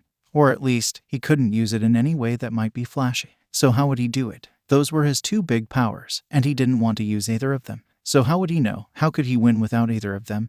And win quickly at that? Well, that was simple. He wouldn't win. He'd lose. Midoriya smiled as he played the plan one more time in his head. He was on the defending team, meaning if his flag, or in this case bomb, got captured, he lost. The fastest way for this game to end was for the bomb to be found.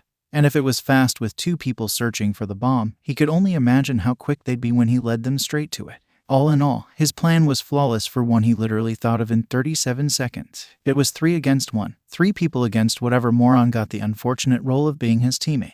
With Todoroki out of the picture, the only girl Katsuki thought was important enough to talk to him about, his plan was a guaranteed success. Nobody in his class of Super Zeros was strong enough to pull a 3v1, especially if they didn't realize they were going against 3 people. Sure, he had to make it look like he wasn't throwing the game, but that wasn't hard at all. Everyone assumed he was going to lose already, and girls only started paying attention to him after he broke at least one of their bones. So he was fine. He'd go under the radar, go all saboteur on this shit, and finish the game before people even realized it had started. He was playing to the people. People expected him to be useless, so he would be. They expected him to be weak, so he'd appear weak. Hell, they might even think that he'd get in the way, and for once they were totally right. Midoriya felt a little bad for whoever his teammate was as he stopped outside a large building. He wasn't heartless, and they could be someone who hadn't done anything to him that he was dragging them down with him, but it was for a greater cause. There'd be more stupid games in the future that they could make the points up in any way, so no real harm done.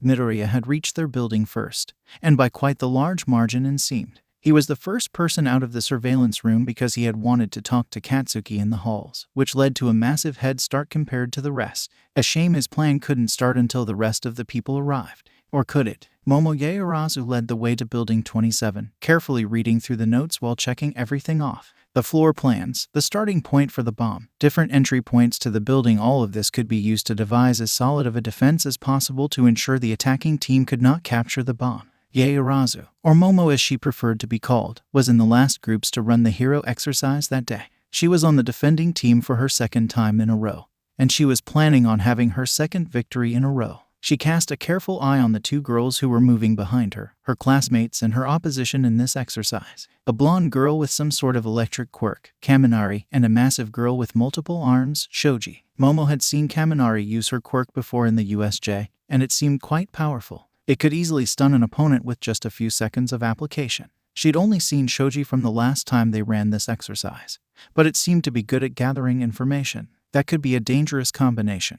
One to find the bomb and the other to disable it. And on her side, she reached Building 27 fairly quickly, but he was still there ahead of them all somehow. His apparent traits weren't much. A short boy whose green locks barely reached her hip, who always seemed to be smiling and moving. At a surface glance, he wasn't anything special. Still, hey everybody. The green-haired boy had been leaning against the building but jumped up with their arrival. His face lit up as he looked at her, and he enthusiastically waved his arm in greetings, seeming to bursting with energy as he moved, already excited to get going. Let's all do our best. All right, you better believe it, kid. Kaminari responded with just as much enthusiasm, giving the boy a big thumbs up. Just watch. Kaminari, he's the same age as us, Shoji muttered from the back of the group as she adjusted her mask. A Mark II true, in spite of his obvious physical disadvantages. Momo nodded along to Shoji's words, both to agree and to remind herself. This boy had somehow gotten into UA. He had earned his place here just like most of their class. Even if she couldn't tell how, the sight she just saw was etched into her mind. But now wasn't the place to inquire. Villain team, time to head in and set up the bomb.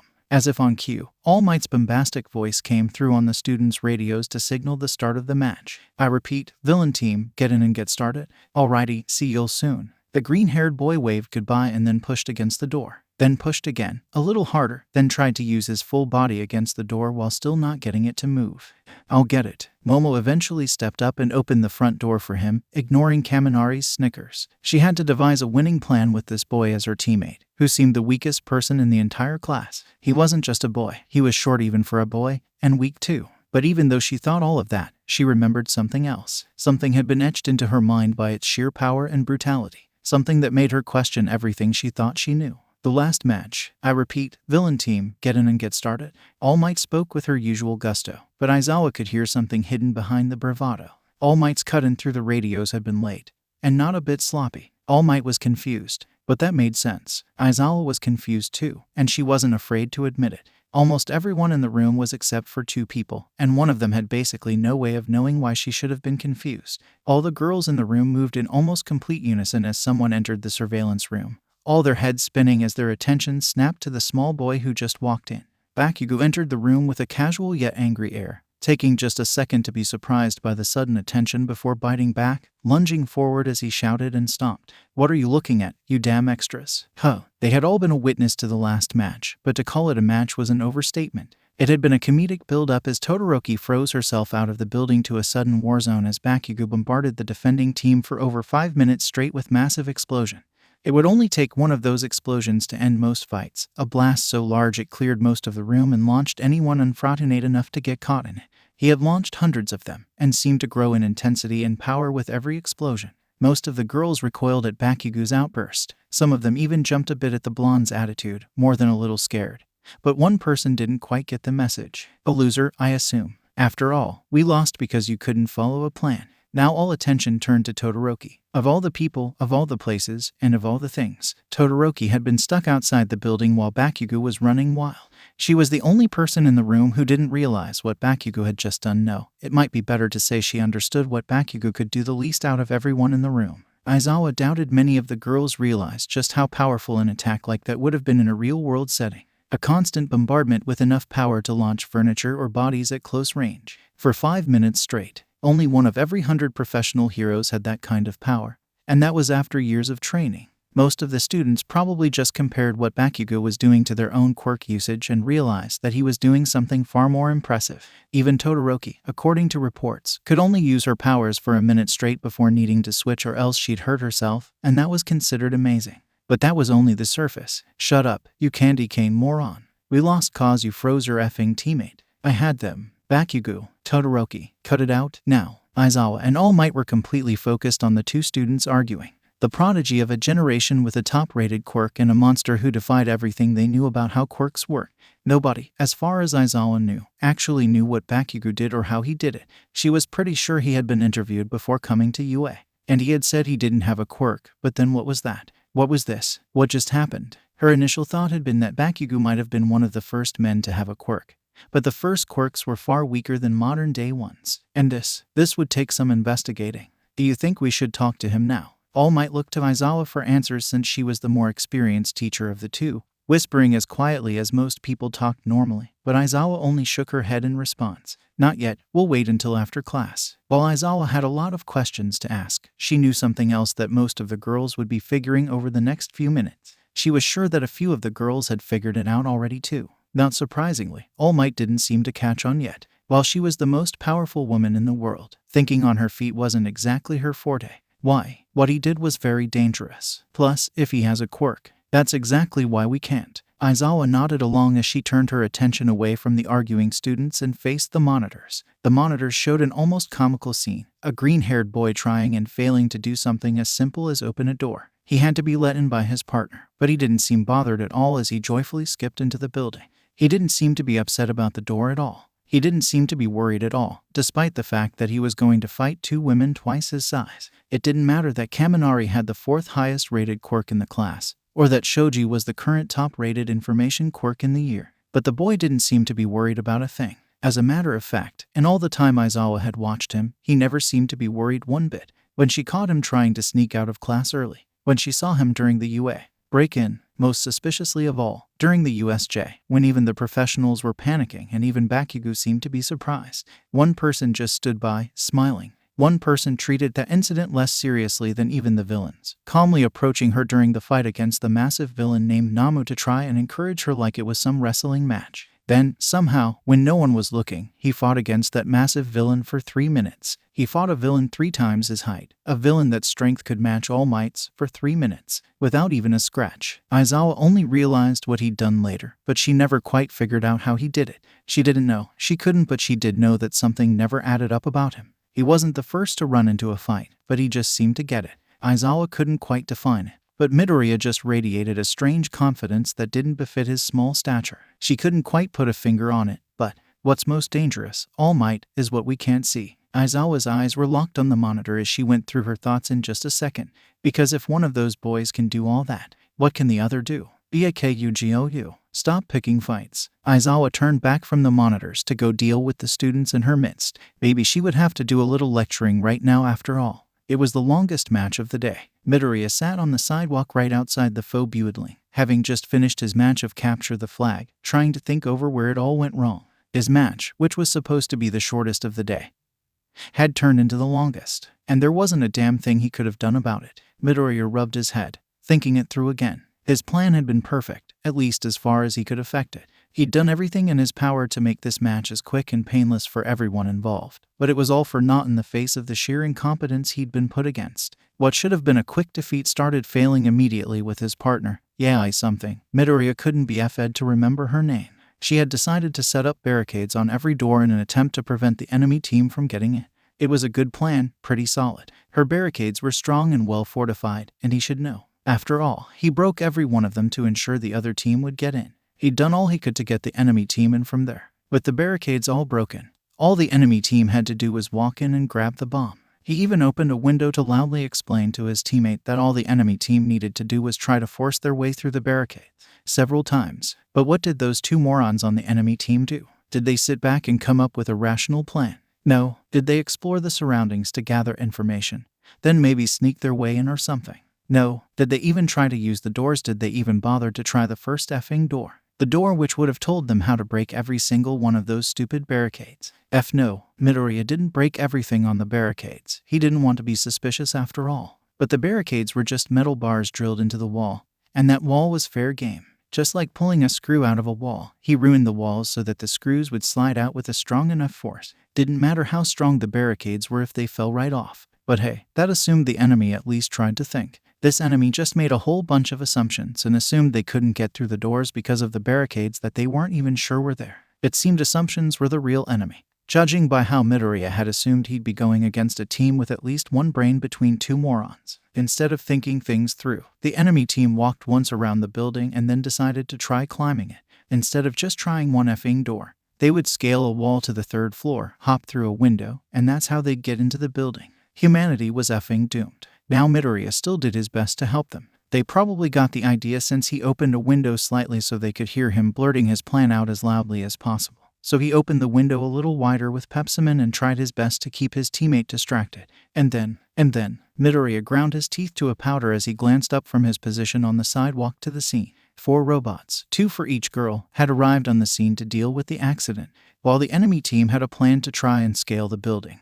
It was nothing in the face of their own incompetence. One of the girls could stretch or grow her limbs, while the other could emit electricity. The stretching girl had stayed on the ground and lifted the other into the air, checking each window, until they finally got to the right one, the one he opened, and Midoriya pushed off the curb, dusting off his pants as the robots got moving, placing the giant morons onto stretchers. One of the girls had fallen from the 3rd floor, and the other had gotten hit by a girl falling from the 3rd floor, then both were electrocuted by the first girl. They were now limp as rags, probably from the first girl's amazing fall. Because of all these consecutive bad ideas, the hero team had been stuck with the morons until the medical robots arrived to make sure these dipshits didn't manage to hurt themselves anymore. Seriously, how the hell do you accidentally electrocute your partner? They were going to lose anyway.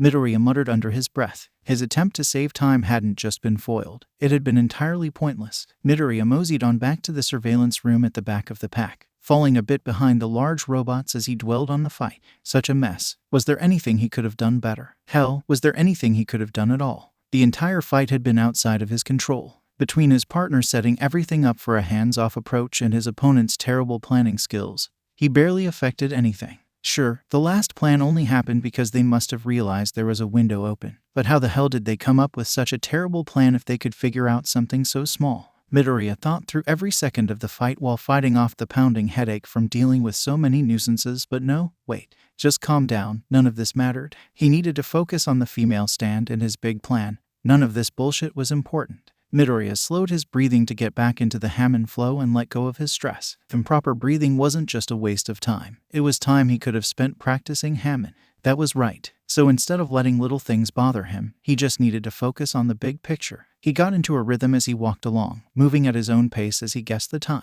He had to stay on site after the girls injured themselves. So maybe if he was lucky, the class would have pissed off to the locker room by now. If he wasn't, and he usually wasn't, they would all be there and he'd need to wait just a little longer to set his big plan into motion. He needed to get back to that surveillance room without drawing anyone's attention, so this was a great opportunity he couldn't afford to lose. Wow, that was really boring. In Midoriya's coveted surveillance room, his worst ideas were being realized as the entire class had, in fact, stayed behind to watch and discuss the match. Not that there was much to discuss in the first place. Yaoyorozu really just repeated her tactic from the last match. Kirishima crossed her arms and shook her head in defeat. It might have won, but come on, that's so lame. At least try something a little cooler. Hey, if it works, it works. Zero laughed it off, leaning on Kirishima casually as she spoke. What do you expect her to do? Throw the match. It totally crushed the villain team. Sure enough, it had been an exact repeat of Yaoyorozu's last match. A whole bunch of barricades then just waiting out the clock.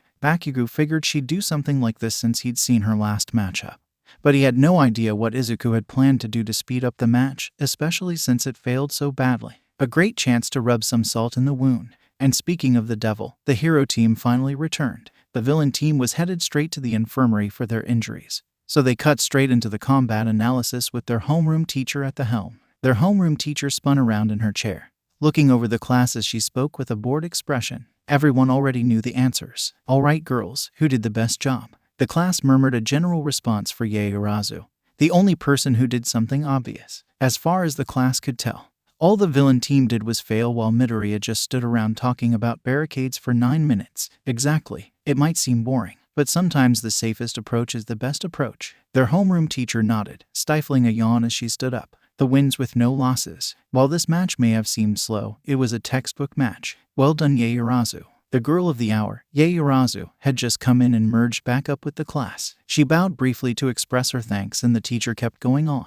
We're already over time, so everyone hit the lockers. You've got art after this, and midnight is way too excited for anyone's good. The homeroom teacher stretched briefly, then glared down at the class. So get moving. Yes, ma'am. Most of the class started running for the halls at her glare while Bakugo hung back. For all the fun this hadn't been, he was still waiting on Izuku. Izuku had made it seem like he had some big flashy plan before he left, and Bakugo was kind of interested to find out what it was. Midoriya came into the hallway back inside fashionably late. He was hoping that, by taking as much time as possible, everyone would forget about him and leave. Judging by how quiet it was, it seemed even he could be right some of the time.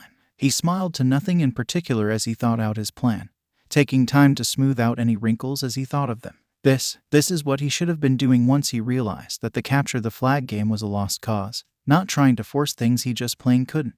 The hallway echoed with their steps as Midoriya and Pepsimon strolled in unison. Things were already looking up for him since, about 5 minutes after he was supposed to be back, no one was looking for him. Man, being ostracized really had its perks if you knew how to milk it. He stopped before the doorway back into the surveillance room, checking the coast with Pepsimon before confidently tossing open the door and walking in. A huge room designed to fit at least 30 women seemed gargantuan to a man, and Midoriya wasn't even fully grown yet. The place had an echo about it as the door banged on the wall and swung closed behind the confident kid, who waltzed in as he owned the place right until the door swung again and clipped him in the back of the head. Oh, you little shit. Pepsimon smacked the door and nimbly dodged the rebound as the inanimate object took another swing at him, while Midoriya played it off by continuing to walk forward while rubbing the back of his head. It was fine to let loose his real emotions once in a while, right? At least he checked beforehand that only one person was there to see him being a dumbass. PFT. There was only one person in the room besides Midoriya, Katsuki. He was still hanging by the back of the room, out of the way where nobody had probably noticed him staying behind.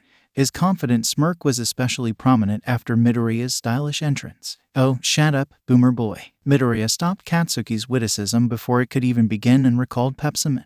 Where is everyone? Lockers. We're still in class, remember? Katsuki gestured towards the door out. They left a couple of minutes ago. Where the hell were you? Got lost in your machinations again. Hey, I don't have machinations. Midoriya blew it off, deciding to tell some of his machinations to Katsuki later. They're just elaborate plans. What's the difference? Who cares? Look, we gotta focus. Midoriya snapped out of the back and forth and moved quickly to the surveillance system. Did you see my match? ... You called that a match. And the smirk was back as Katsuki's gaze fed up to the screens. They were still showing frozen images of Midoriya's so-called match. The blonde girl on the villain team, slipping as she tried and failed to grab the window. The huge girl on the villain team with the mask, panicking as her grip failed from someone's thrashing and dropped her teammate.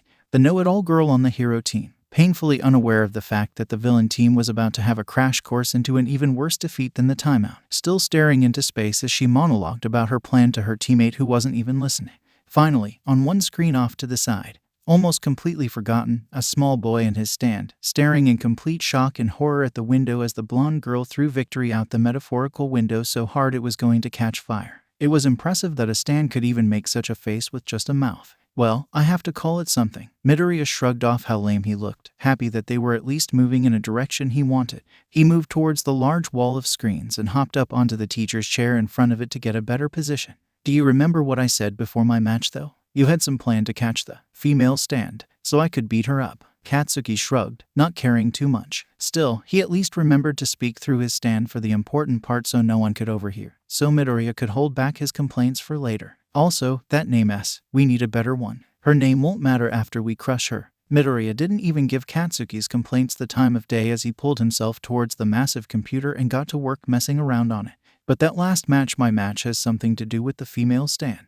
Midoriya glanced down from the computer over his shoulder to Katsuki, trying to gauge if any of this was getting through to him. Any guesses what? Genius. Katsuki thought over it for a second, but Midoriya didn't have high expectations in the first place.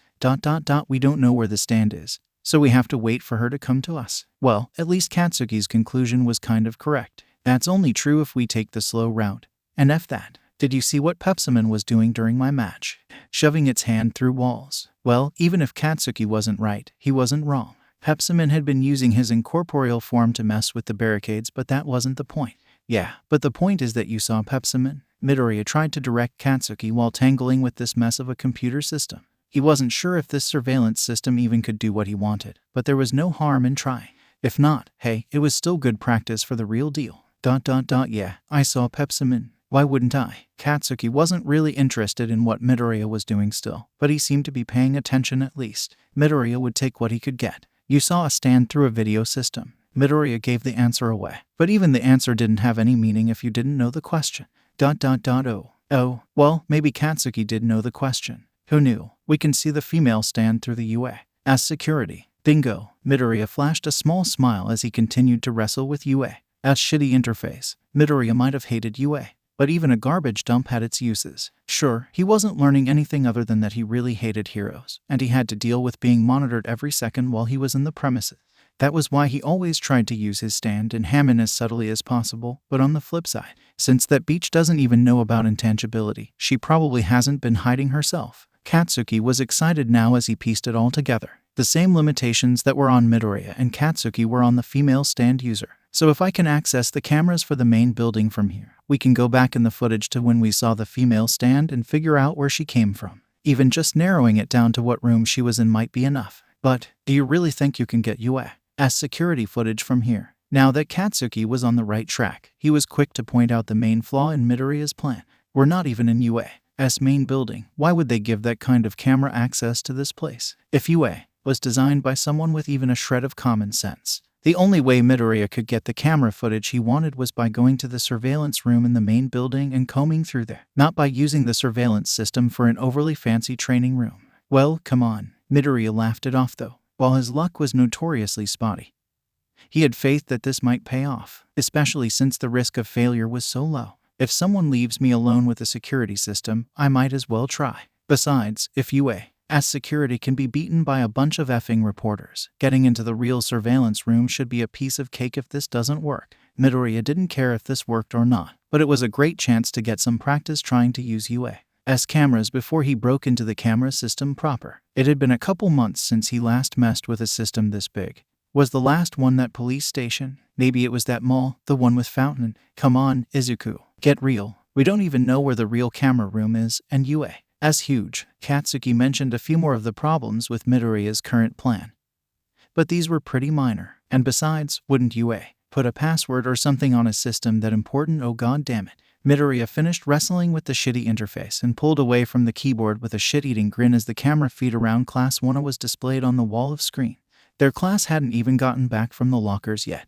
And there wasn't even a sign of that stripper who pretended to be a hero. There was no way anyone even noticed they were gone yet. There are only a few people in the room, and with the pace that people would be trickling in, it might be 5 more minutes before anyone even started to think that something happened to the boys. Off to the side at the front of the class were 2 empty seats crammed into the space of one, a spot so small you couldn't even see it on screen. Hell, even if the boys were there, Midoriya doubted they'd show up on the screen. They were just too damn short. Why would someone Who the F designed this? Katsuki grappled with who on earth would leave all this security equipment so poorly protected while Midoriya bit down on his laughter. God, I love UA. Midoriya jumped back in, maintaining his overly confident smile as he now tried to find the previous video logs. He had checked the camera system just to try and quickly figure out which camera led where. Now that he knew, Midoriya quickly backed out to the desktop to try and find where UA stored old records. UA probably kept all the camera records in the same place for ease of access. Somewhere in the file directory should be a path to some kind of file list, or a drive, or Katsuki and Midoriya stared at the main screen, right above the keyboard, just on the left side of the screen, in a folder for all to see. Security logs. Midoriya and Katsuki both stared at it for a second before Midoriya stepped up to defend himself for taking so long to find it. I mean, yeah, it was stupid of me not to check. But in my defense, this is even dumber than I could have anticipated. Katsuki didn't even bother to respond, just rubbing his face in annoyance. They have some sort of security check, right? An alert to tell them when someone's using their stuff, something. There's only one camera in here, and I covered it during your match. Midoriya nodded back without glancing, still wrangling the controls of the massive keyboard and terrible user interface. Up on the ceiling was a piece of paper covering a fisheye camera, stuck in place with what may or may not have been rapidly dried Pepsi. Truly, a good use of Hammond. How the F is UA? Still running. Even Katsuki's patience was starting to fray at this point, but Midoriya was starting to kind of like it here. Dude, a bunch of reporters broke in. Effing reporters. That alone said everything you needed to know about UA. As security, if UA couldn't stop reporters from getting in, let alone get into UA's main building, there was no way they could stop someone who actually had a past of breaking and entering. They also left their computer on with no password. Katsuki rubbed the bridge of his nose, unsure if he was trying to defend UA or tear it down more at this point. He opted for the third choice and bailed, focusing on the screens. So, you found the file. Yup. Midoriya switched tabs back to the camera feed to find the camera's name, then scrolled through the files while breezing over them. The female stand had shown up 2 days ago, and even in the same week, so there was no time to clear out any relevant data. It was only a matter of time until, and got it. How long did this take? 3 minutes. I must be setting a new record. Midoriya pulled up the video in question, a 12-hour feed of the area right outside their classroom. Now, we just skipped to the time around when the stand showed up, then backtracked to see where she came from. Katsuki moved towards the computer, eyes on the screen. He glanced up towards Midoriya, thinking something over, then decided to get it off his chest. Hey, this footage only shows the camera right outside our class, right? Yepperoni. I'll pay you to never say that again. Katsuki looked towards Midoriya, then back to the screen. Midoriya had skipped to the end of class and was now slowly skipping ahead a few seconds at a time,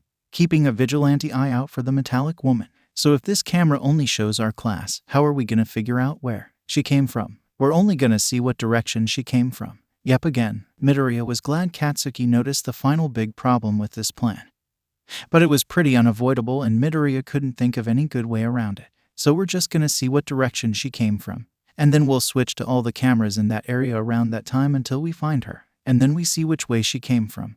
And then we check all the cameras around that area at around the same time. By now Katsuki was starting to realize just how long this was going to take and slumped his head against the interface. God damn it, won't someone notice that we're missing or something? Have they noticed yet? Midoriya brushed it off without a second thought, but for once he was being serious. Messing with UA's security systems was almost definitely illegal, and was probably going to lead to suspension. At best it would be expulsion or jail time, but since Midoriya had no plans of sticking around Japan, neither option was particularly bad. But that was normally. Midoriya couldn't wait to leave this giant shit stain pretending to be a school. But all that changed with the introduction of the female stand. Midoriya knew that stand users were attracted to each other, but this seemed ridiculously fast at first. It had only been a year since he got his stand, and for that first year, he didn't so much as hear anything about the world of stands or Hammond or spin. Then, in the second week of high school, a stand user appeared. This place, as much as Midoriya was loath to admit it, had its uses. Not for training heroes, no, but for training stands. The security system was garbage. This meant he could practice with his stand at all times in a semi-safe environment. Loser villains break in every week. Real combat training, with numbers that even the police could only dream of. Practice targets that no one, not even the police, would look at too closely if he didn't hold back enough. The tests and homework were a joke that Midoriya could cheat through his stand, so all in all, it was a great place to form his base. If other stand users were attracted to this place too, then it was for the better. While UA wasn't a great environment, it was a controlled environment. Midoriya could use that kind of control to get an edge on the competition easily, especially when compared to trying to find and fight stand users on his own. Using a trick like these security cameras wouldn't be possible if he was on the streets. All in all, UA was fine as long as he could use it to his advantage. While he was still training his Hammon and stand, it was practically perfect, surrounding him with a shield of wannabe heroes and giant morons on all sides. But it probably wouldn't last long. Midoriya could only imagine that taking around a year, tops, since most people learned what their stand could do just after a month. Sure, that was just the basics and he was going for mastery, but he was still behind the curve. Once he caught up, though, finally, Katsuki squinted at the screen, trying to make sense of the low-res image. Where is that? Not a clue. Midoriya zoned back into the real world. They'd been camera hopping for a bit, opening all the videos in separate tabs and switching wildly, but they finally backtracked to where the stand started. They were lucky she took such a straightforward path, otherwise this would have been a real pain in the ass. The female stand had come from one of the other towers of the UA building, still on the first floor. The footage started all the way back in a classroom that seemed identical to theirs, room 1 degrees Celsius. Looking across the room, nothing really stood out. 13 students packed their things, with the rest already gone. Some of them would be heading to 1A's room in a few minutes, some of them would be heading straight home, and one of them was the enemy stand user they'd been looking for. 1A was abuzz as the students trickled back in from the changing room. The students made little effort to move towards their seats as they talked about their matches. Although it was only the second week of classes, the hero versus villains matchups had been the third hero Y thing the girls had done, and they were still very excited about it, chatting about it all the way to class. Almost all of the matches had been pretty exciting in some way. With all the powerhouse students shoved into the last 2 matches, most of the rounds had been fairly even, creating much closer competitions as the students fought tooth and nail to come out on top. But that was only almost all of the matches. Hey, we did our best. Kaminari cut in, seeming oblivious to the slightly burnt smell she was still giving off from electrocuting herself.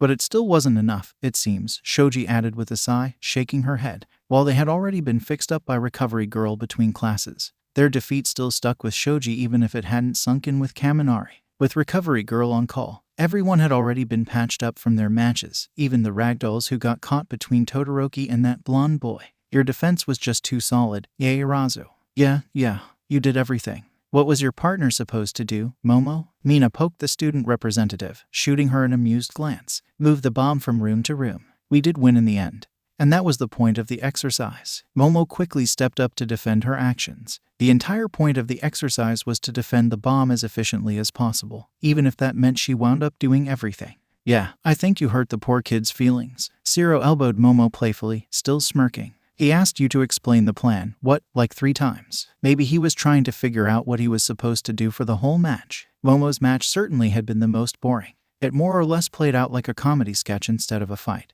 with the villain team failing while the hero team didn't even notice. Worse still was that only one of the heroes got to do anything, while the other just sat idly by. Some might have complained that the boy was getting free full points for not doing anything, but the boy had seemed so antsy that it became obvious that he wanted to do something. He'd been moving almost the entire match, anxious yet strangely determined. It was cute to watch. By now most of the students had come into the class. Despite Aizawa's words, their current teacher Midnight was running late as usual. Nobody really noticed, and they'd all get settled down eventually, so there was no real harm in talking a little more. Everyone, please take your seats. We must be as on time as possible, representing UA. And all, not that you could tell by the way Ida preached, despite not even being one of the representatives. Most people moved towards their seats while continuing to chat. Mina kicked back in her chair, laughing. I kinda thought that Greenie would be like that blonde bomber, but it was so boring. While one of the boys had completely dominated his match, the other had been stuck pathetically waiting on the sidelines for a chance to do something that never came. The contrast was made even worse since the matches were so close, driving home the difference even harder. I figured if he could do something, he'd tell me. Momo used that as an excuse for her actions, although she wasn't quite sure why she felt like she needed an excuse. They had the easiest win of the day, after all. Besides, everyone was a little curious how the smaller boy had got in.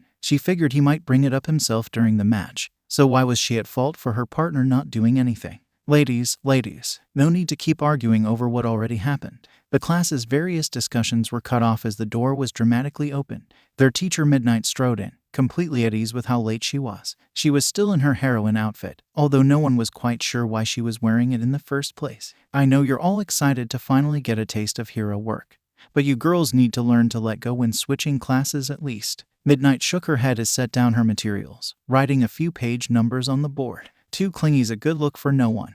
And speaking of looks, we're going to continue our discussion on hero costumes from last week. Get your books out. Yay, Arazu, you seem pretty talkative today. Mine starting us off at the top of the chapter, darling. With the class representative taking head, the class quickly fell into form, forgetting their matches in favor of focusing on their new work. The students who still getting changed would be expected to catch up on their own time. After all, so it was better to try and stay in the moment than lagging behind. Besides, while those matches had been their third real hero work, it was only the second week and nothing compared to the USJ. While a few things lingered in a few students' minds, they felt like there were much more pressing matters than the strange boy whose quirk literally tore his match apart, let alone the other boy who just stood around, who had time to wonder about the blank spots at the front of the class when they were already drowning in work just a minute into class. Midoriya kept a careful eye on the screen and switched the playback speed to 25%.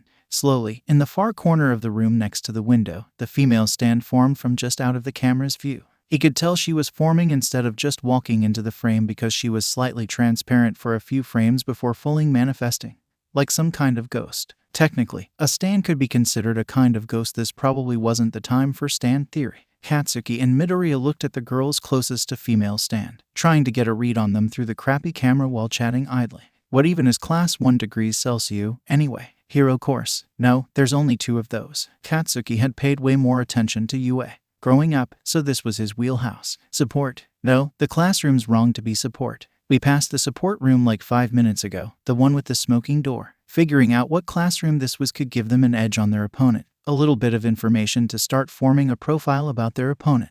Problem was that Midoriya didn't pay enough attention to figure out anything useful. It bit him in the ass during his match, and now it was biting him again. Midoriya swore that he'd memorize all his classmates' names tomorrow, at least. But that was then and this was now. Midoriya cast another appraising look over the students closest to the female stand, trying to get a read on any of them. They were big, dumb-looking, the kind of nuisances he beat the shit out of every other day back in middle school. Just the sight of their slightly inhuman features got his nerves, like staring into the uncanny valley. We'll just have to swing by that place later. Midoriya shrugged it off. He'd have to go to 1 degrees Celsius eventually to fight the female stand and her user. And he couldn't beat the shit out of them without getting close. Might as well do it soon and bring the element of surprise, attacking them while they were off their game.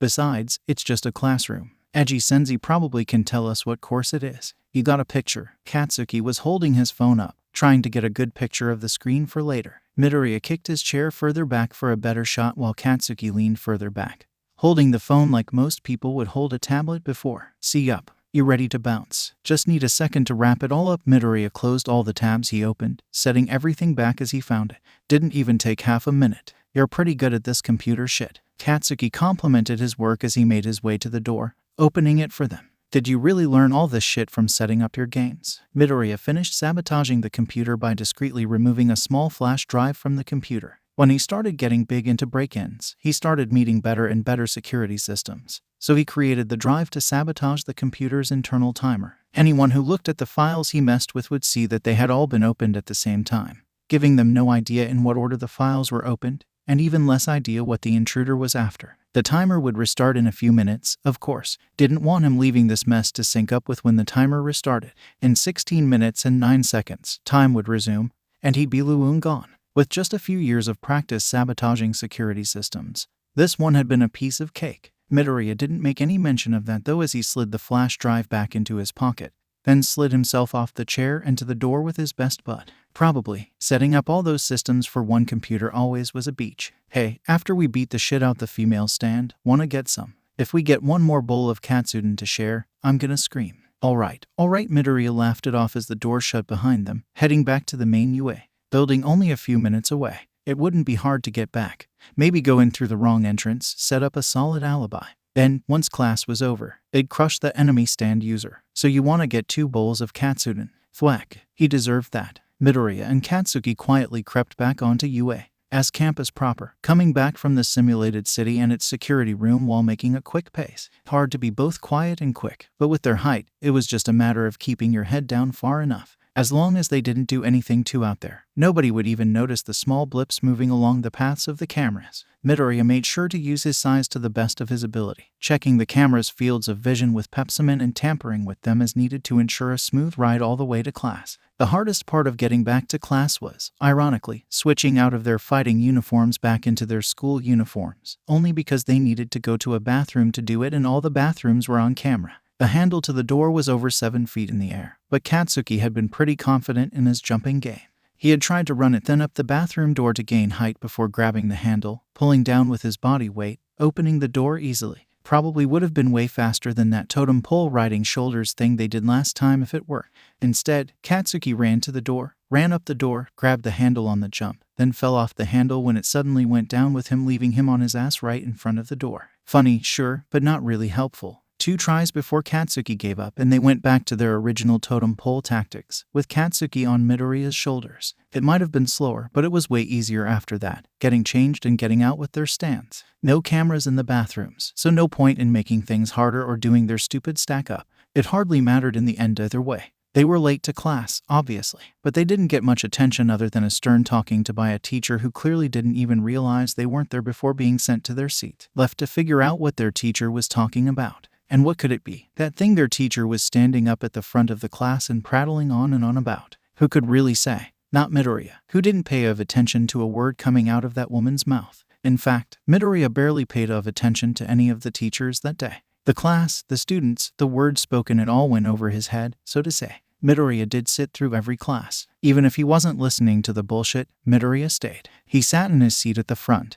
and yet still barely noticeable. He sat with his very best posture, his back straight and his eyes up front, throughout every single lesson. He sat through all the bullshit with a genuine smile on his face as his pencil worked across the paper, unable to hide his joy. After all, the female stand user was just a few classrooms away. He couldn't go straight to her. No, that was too suspicious. He made it his mission not to stand out, so doing something so sudden like skipping class was the last thing he wanted. Plus, there would be damage caused by his fight with that stand user even if the staff at UA couldn't see the fight itself. They would be able to see the damages. Then he would wait. He would wait as long as it took for his chance, which as fate would have it was coming oh so very close. The hours were ticking by as the end of school approached. With the classes over and done, every student in the school would be on the move. A perfect cover for some quiet commotion. While damage appearing from nowhere to a stand battle would raise suspicions.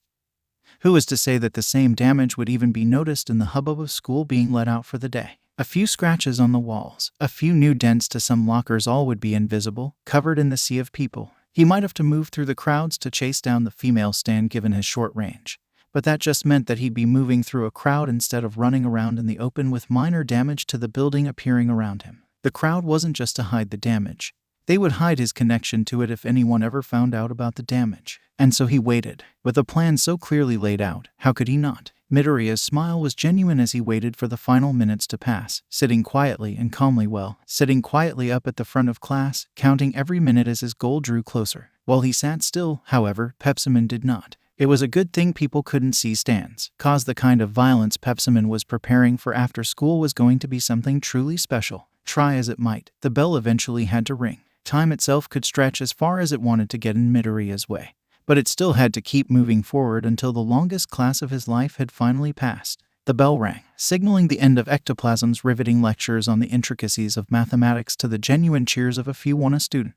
"Order class, order," Ectoplasm said, waving the class down to their seats with a stack of papers in her hand. "Everyone needs to grab a paper before they leave." Midoriya was sliding out of his seat the moment the bell rang, flying past Ectoplasm with a running jump to snatch a piece of homework on the way out. "MK thanks, bye yai." Ectoplasm barely had time to turn heel and face the green blur before a second boy jumped up, snagging 2 papers instead of 1 and being forced to toss the second one to the wind as he tried to keep up with his speedier friend.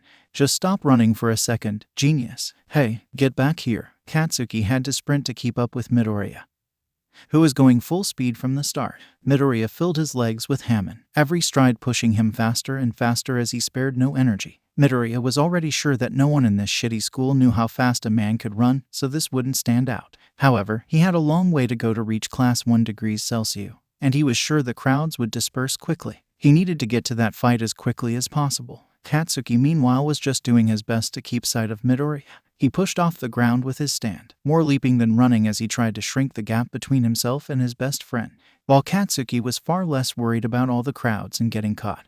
He was worried about getting left behind since he wasn't fully sure just where class 1 degrees Celsius was. It didn't take long for the halls to fill up, but by then Midoriya and Katsuki were well on their way to 1 degrees Celsius. It was in the opposite tower to 1A, so they had to run across 2 bridges to get there. But while students rushed, they had almost nothing on Midoriya's hunger to get to the bottom of this stand business. When most students were just starting to get out of the door with their friends, Midoriya slid to a stop inside 1 degrees Celsius tower, stopping around the corner from the classroom itself. He leaned against the wall, seeming winded from his sprint, but in reality, he leaned to try and hide his body as much as possible while leaning ever so slightly around that last corner. He could see her. Katsuki was just a moment behind, but his lean on the wall to catch his breath was genuine. It seemed he had found another reason to try and learn Hammond breathing as he gasped, glancing up at Midoriya and trying to speak between heaving breaths. Izuku, she's out front. Katsuki's body went rigid for a moment before he forced himself to stand, naturally beginning to pull out his stand as he looked to Midoriya for clarification. She is. She stood right in front of 1 degrees Celsius. A little past 11 feet, metallic skin, with no mouth but clear red eyes, standing blatantly in the open. It was the female stand, guarding class 1 degrees Celsius with no motion towards hiding. Her red eyes scanned the halls slowly, making Midoriya grateful for his caution. Midoriya was still used to using his stand on normal women, who with their shitty quirks couldn't even see his stand, let alone fight it. His first instinct had almost been to send Pepsimon into the room to scout it out, forgetting for a moment that the enemy stand user was probably the only person in UA.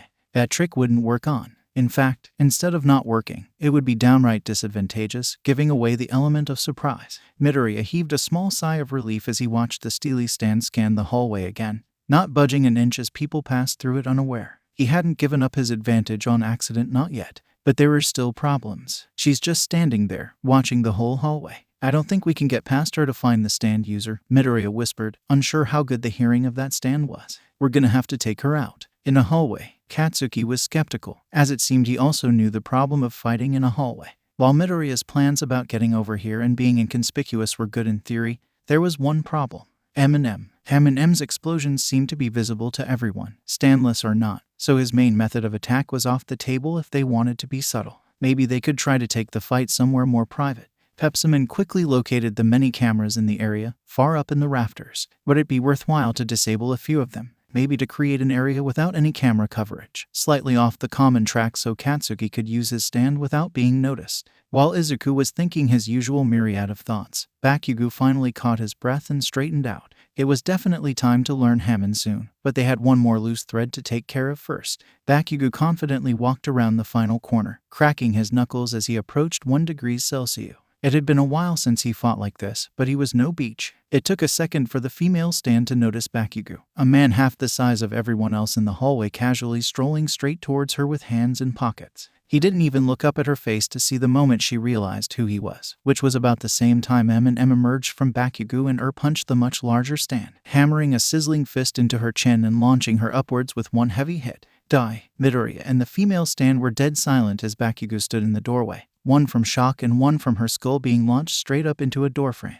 Bakugo barely spared a glance up at the female stand before trying to take his first step through the doorframe.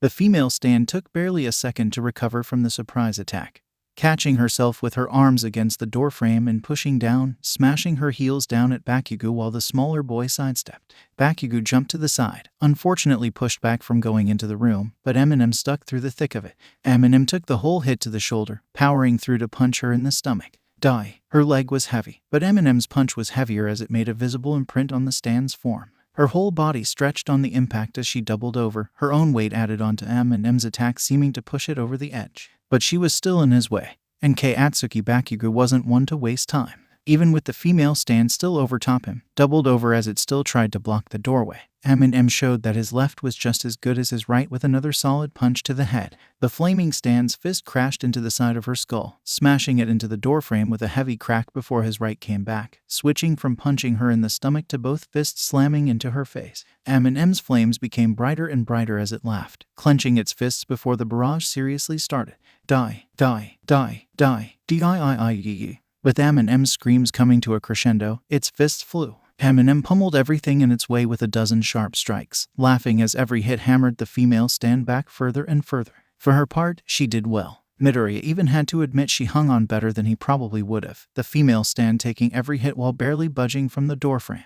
But as her strange boots slid across UA's tiles, it was clear she couldn't hold on forever. The female stand didn't even try to fight back, instead grabbing the edges of the doorframe to try and hold on a little longer while M's burning barrage only got more severe. The fiery stand only gave pause to wind up a massive attack, its smile encasing its entire face as it pulled back its right all the way behind its head before leaping forward with gusto to dislodge this annoying extra in its way. The female stand tried to avoid him, leaning further back into the room, but it would take a real step to avoid M's arrogant assault. The female stand leaned far back, feet seemingly stuck in place while M closed the distance and decked her with a clothesline, fiery hand connecting with her skull and launching the enemy stand skyward. The moment her feet left the ground, all her staying power disappeared. The female stand was thrown into the ceiling, hitting it hard like a base. Her body crashed into the room's rafters, painfully wrapping around the metal bars like a ragdoll before gravity retook her. The female stand dropped to the ground limply, barely even bouncing as Izuku finally scooted into the doorway next to his friend, giving his analysis far too late to be helpful. A programmed stand. Maybe it can only follow orders like to guard a door, so it can't dodge to save its own ass. Bakugo cut through the riveting lesson on how some stands worked, pulling M close for a better defense while surveying his punching back.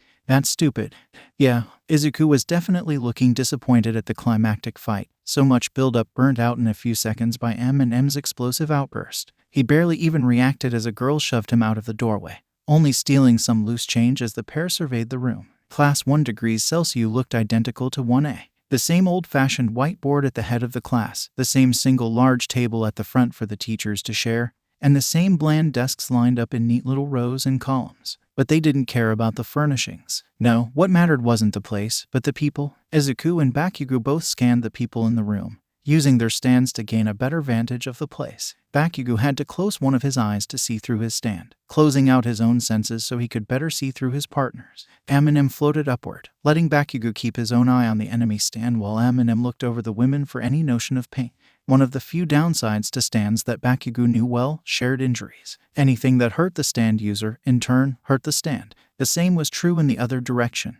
Therefore, the simplest way to figure out who was an enemy stand user was to grab the stand and beat the shit out of it, then check everyone's reactions like he and Izuku were doing now. That was why the duo didn't care about anyone walking past them. Anyone who could walk right now couldn't be their stand user. Almost anyone would react to the complete ass-wiping Bakugo just gave that stand.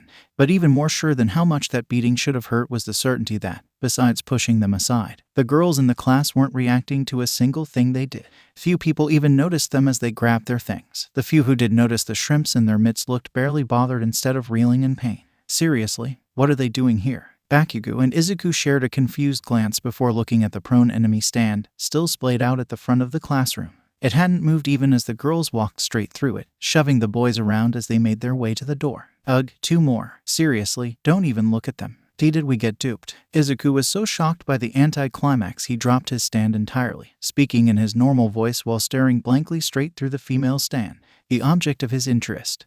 Then stand he thought so much over the last 24 hours, now resembled a squashed bug. Oh, how the mighty had fallen. Looks like she ain't shit when she isn't running like a beach. Bakugo crossed his arms, feeling a bit more confident in himself after their last encounter. He went from not even remembering how he lost to single-handedly curb stomping her. This was definitely how it should have gone last time. No tricks when she's not ambushing you, huh? But even his sense of victory was feeling a little deflated now that it was just two guys standing over the female stand's best impression of a doormat. Got one rat, you get two more. Izuku finally slunk his shoulders, giving in to his ramblings. Nobody reacted. She's not here. The user just left her stand here to lure us, to make us look stupid. And we totally do.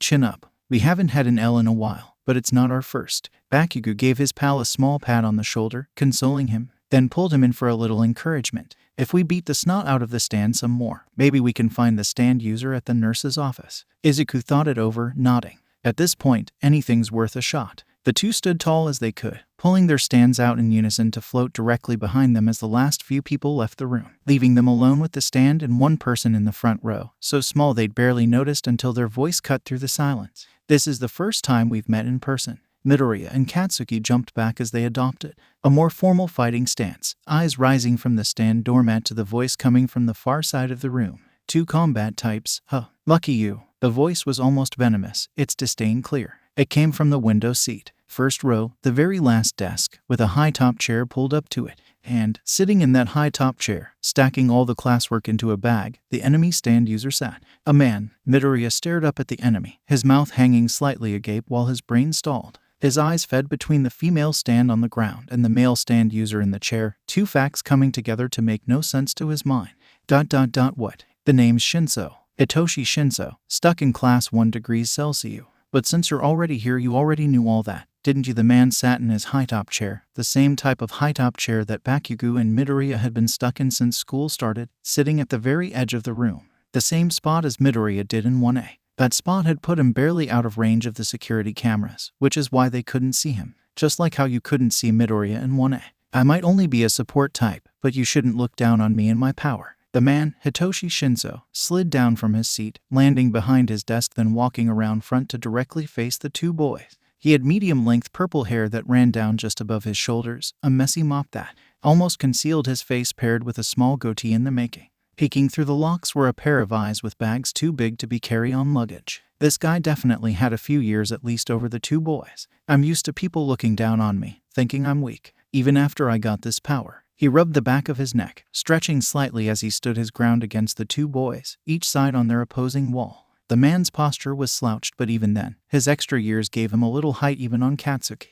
more as he straightened himself out. But I'm not. The female stand furred then faded out of reality, recalled back into the stand user as this Shinso guy stood upright, his back giving a few cracks. He looked like he should be about to graduate, not in his first year. And how the hell did a guy have a female stand? Katsuki was still in the moment, his head in the game as he pulled M close, both pointing an accusing finger at the enemy. That thing is yours. So you were the one spying on us. Spying? The man glanced down at them, his expression neutral as he kept a hand on his neck. I didn't even know you guys existed until I checked out 1A.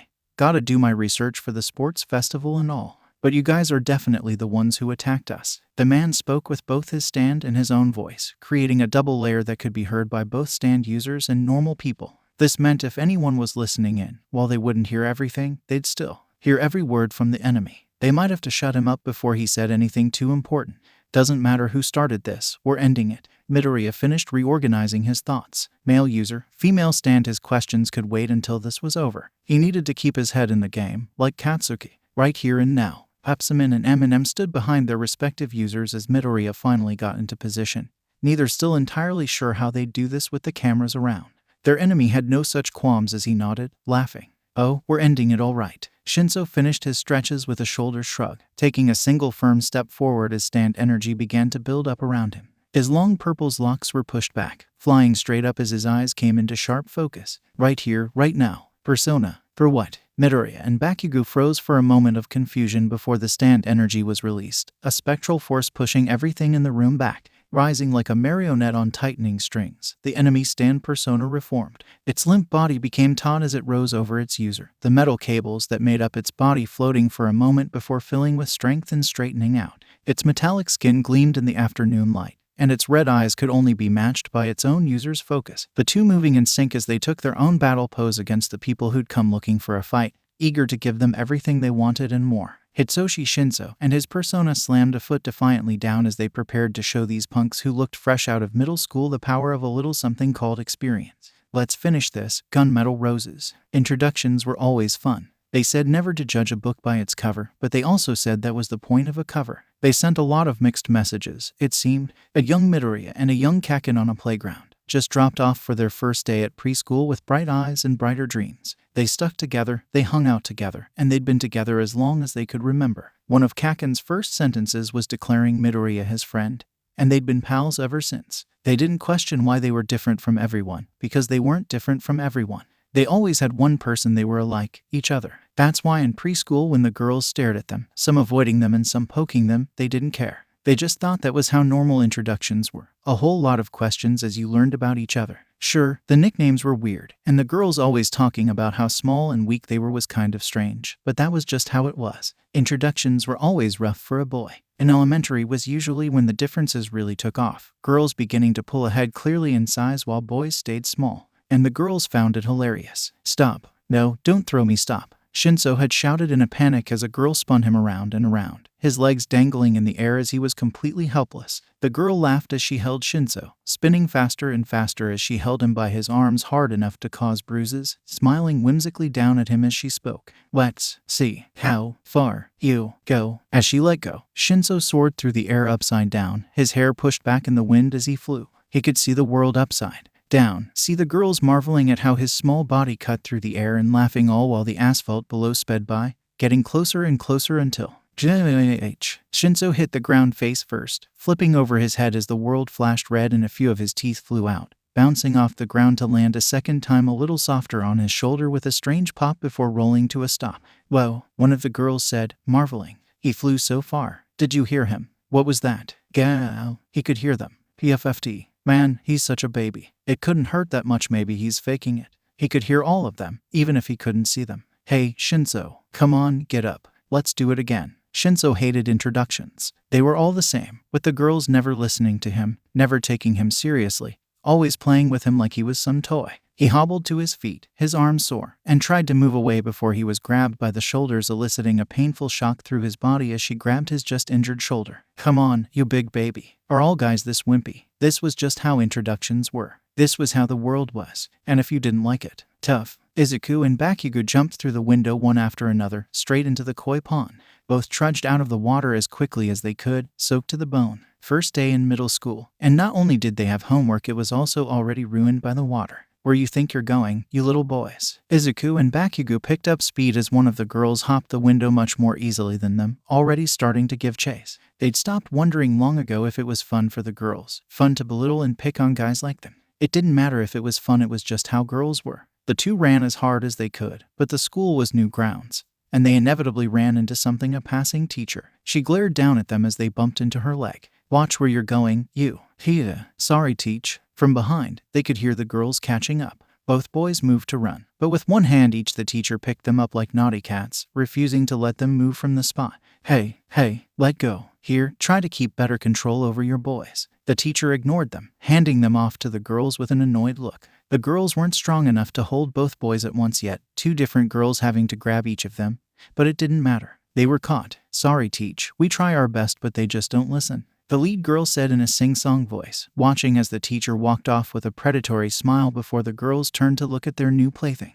"Now then, I think I owe you two a hit for making me run, don't I?" "You sure can try," Izuku snarked back, smiling confidently before he was thrown straight into the ground by a 9-foot girl, and then punted into a wall. He rolled a bit before splatting against the wall, then peeling himself off while spitting dirt and blood out of his mouth as he bounced back onto his feet. "That the worst you got? Seriously? What the hell is with you punching back?" One of the girls laughed. "You just keep getting up. And I thought this would be boring. How else am I supposed to look up your skirts?" Another girl kicked him, sending him staggering to one side as he was interrupted, a bit more blood flying out of his mouth. Bakugo wasn't doing much better, pressed against a wall by his neck and punched in the stomach until he threw up. He did kick off the wall, headbutting the beach, but compared to his dignity and the ass whooping he just took, who gave a shit? Probably not the girls, and certainly not the boys, who had stopped caring a few years ago. This was it. This was normal. This kind of stuff just was what an introduction was. Every year, meeting new people who hated you for some reason you couldn't control, beating the shit out of you because they could.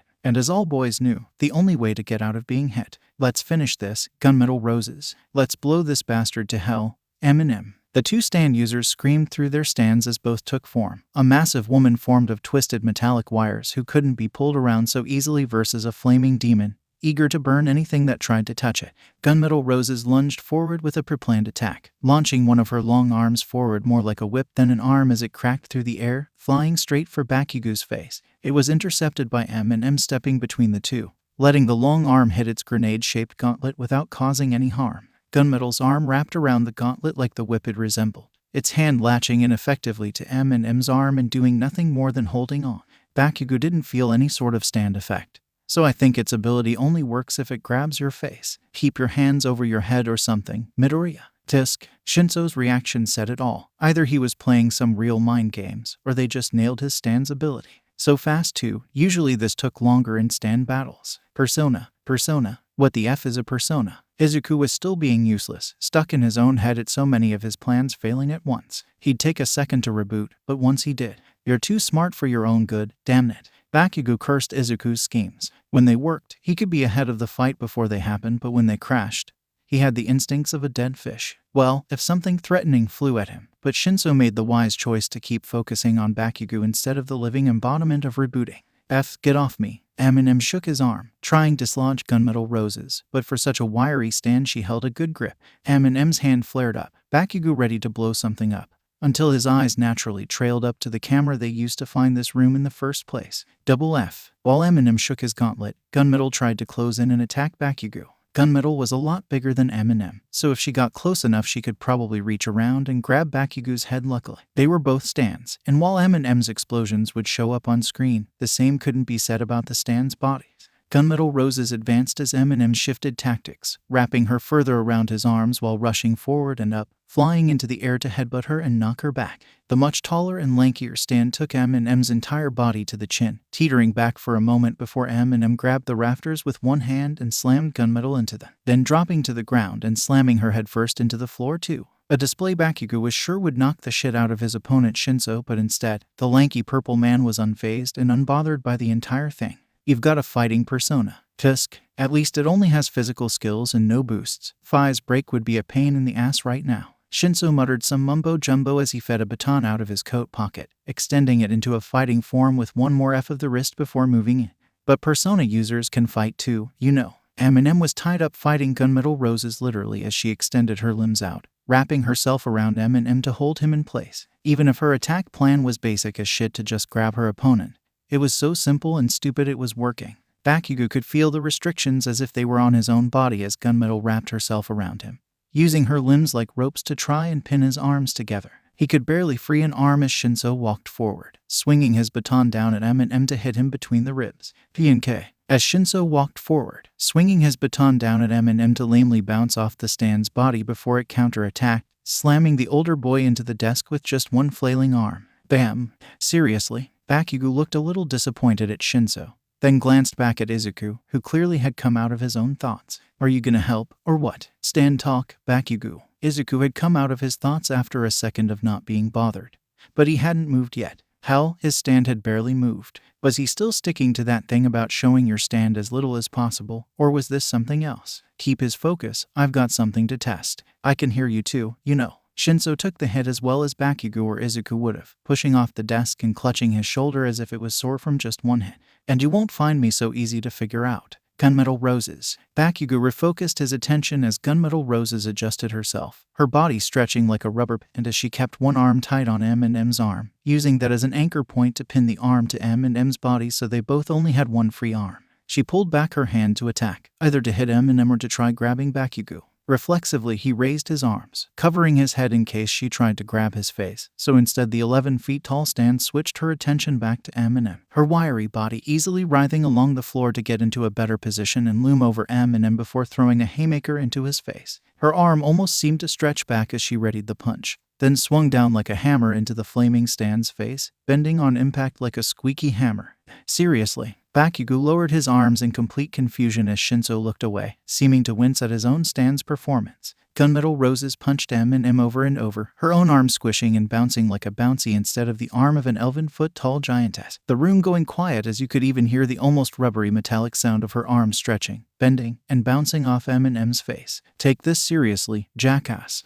Shut the F up. I am, dumbass. Like hell you are, jackass. Now this is a real effing punch. Eminem launched itself off the ground with its one free arm, reversing the hold and hammering into Gunmetal Roses, showing her a real punch as it pulled back its free arm before railing her head straight into the ground, and watching as her face deformed, like a toy squished by a child's hands before springing back to normal condition with Eminem's hand flying off and nearly hitting himself in the face. Her head wobbled to and fro for a moment like a bobblehead before straightening out, the two stands forced to stare at each other as they were filled with their respective users' embarrassment.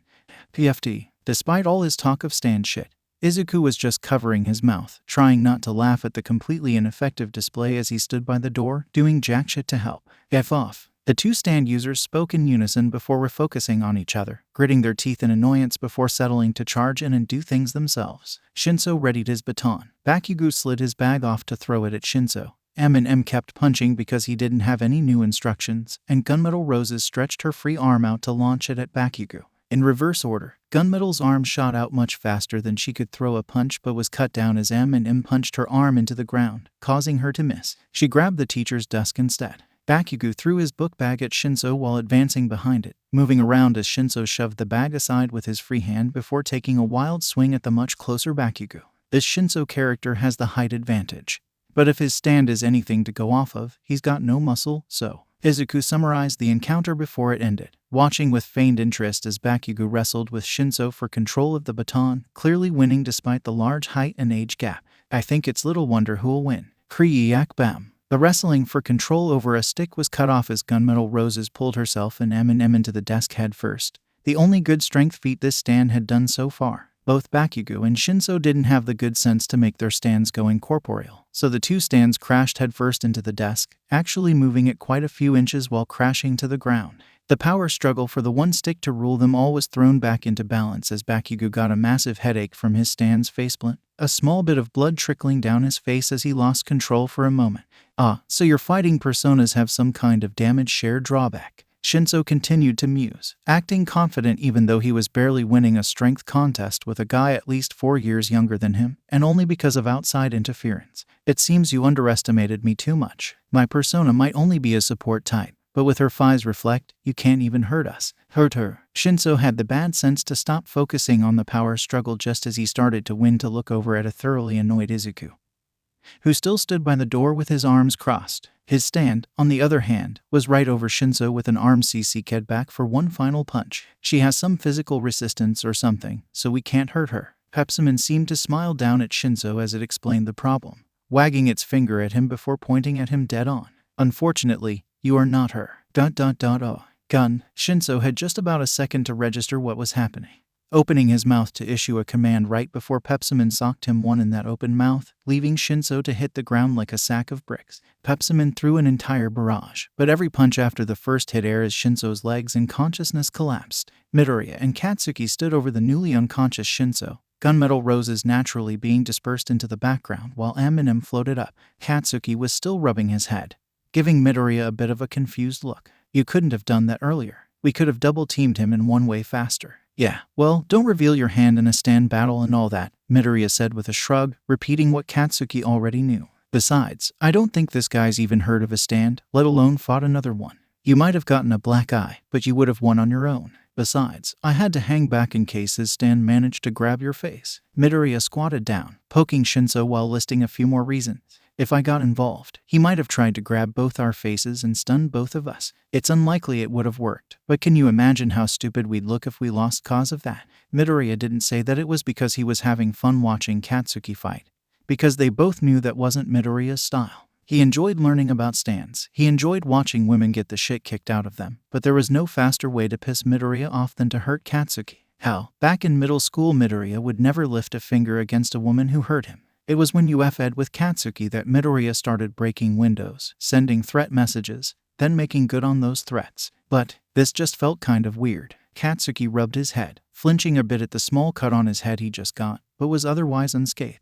It hurt, definitely hurt like a beach, but shit, this is lame. Midoriya finished, him and Katsuki sharing a massive letdown over their first stand battle. They both looked down at Shinso's crumpled form as he began to stir, their disappointment almost ambient in the air as they looked down at him. You know, I thought he'd be a lot tougher, with such a weird monologue at the start and all. Yeah, and when he fed out this baton thing. Katsuki looked over the baton in his hand, then down at Shinso while shaking his head in pity, still not really thinking the fight was over. I mean, his stand is like 11 feet tall. Am I crazy for thinking this would be a lot harder? It's never this lame in the comics. Midoriya was shaking his head in sheer disbelief. He couldn't believe this was real. He refused to believe it was real. Was it ever? No. Even the fake-outs were cooler than this. And longer, too. Katsuki poked Shinso with his own baton, getting a quiet groan. What was this? Like a minute? Didn't know I was supposed to be keeping track of the time. Midoriya muttered as he checked the time, but sure enough, this whole fight couldn't have taken more than 3 minutes. A short, sorry excuse for a fight, in only 3 minutes. And thank God, otherwise someone might have walked in. But we should probably leave. Oh shit, you're right. Katsuki and Midoriya stood up at once, honestly a little rattled by the fight that they won by all accounts. None of the fights they took part in were like this. When fighting a girl twice your size, the first thing you learned was to never hold back. A girl's skull for complicated reasons was about 3 times as thick as a guy's. So if you wanted to give some damage, better swing for the fences. They figured the same applied to stand battles, so when Pepsiman hit this Shinso guy, he really hit him, combining Hammond with a haymaker straight down into this guy's face and practically throwing him into the ground with how hard they hit him. In hindsight, it might have been a bit of overkill. In addition, in all the fights they took part in, nobody gave a shit if they left the girls beaten up. They were always in a small, shitty school, broken buildings, or abandoned alleyways, places where nobody gave a shit. But this was UA, the biggest school in Japan. Neither boy was sure if the school would give a shit about their victim. But if they got caught, it could be a lot more than a little slap on the wrist. Shit, Katsuki glanced up, eyes on the only camera in the room. For some good news, the camera was positioned so poorly that there was no way they were caught. The camera was designed to catch the heads of the first row, then most of the following rows, barely able to look at the teacher. That poor camera positioning was the reason they didn't realize Shinso was the stand user. They couldn't see him when he was sitting in his own damn seat. For some bad news, these cameras were all over the place, and one of them probably caught the 2 boys heading this way. Plus, someone would come to this classroom eventually. If just to clean it, they couldn't stay here with Shinso, but they couldn't leave him. He knew too much to be left alone, but he clearly knew too little to understand exactly what was happening.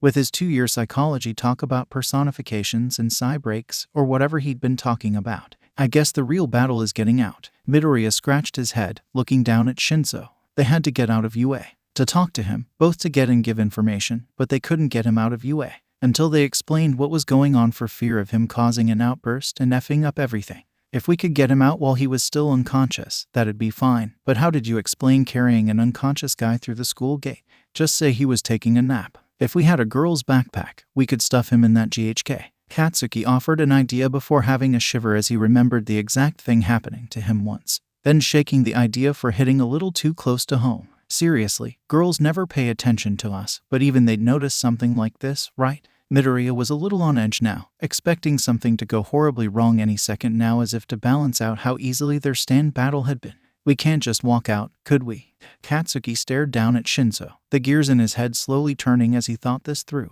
Midoriya's big ideas were always pretty good when they worked, but you know, sometimes it takes the right amount of stupid to make something work. I don't like where this is going. Oh, you're gonna punch yourself for not thinking of it, Katsuki said with a grin as he summoned M&M. Now help me lift him up. We've got an escape to make. And so, Bakugo, Izuku, and Shinso walked out arm in arm, moving through UA halls as quietly as they could, 2 of them smiling big as they moved to hide their nerves. This is beyond stupid, Izuku said through gritted teeth, too nervous to think to use his stand to talk as he scanned every room and hall on the way to the front gate. There's no way this works. It's so stupid it has to work, Bakugo replied through equally gritted teeth. The irony thick as Bakugo was a lot calmer than Izuku but looked leagues more stressed. His poker game was nowhere near as good as Midoriya's. And ironically, Midoriya's tendency to always smile when he was pissed was really helping him look happy and peaceful, but not as peaceful as the guy between the two.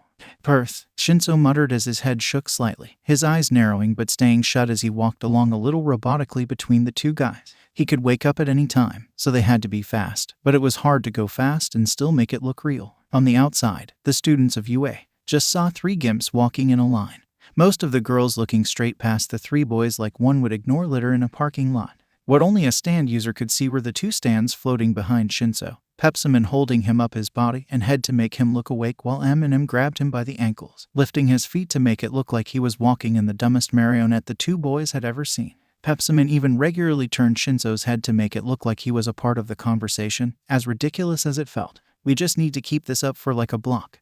Then we can throw him over a shoulder and book it, Katsuki explained for the 10th time to try and soothe Izuku's nerves but with his whole body on high alert.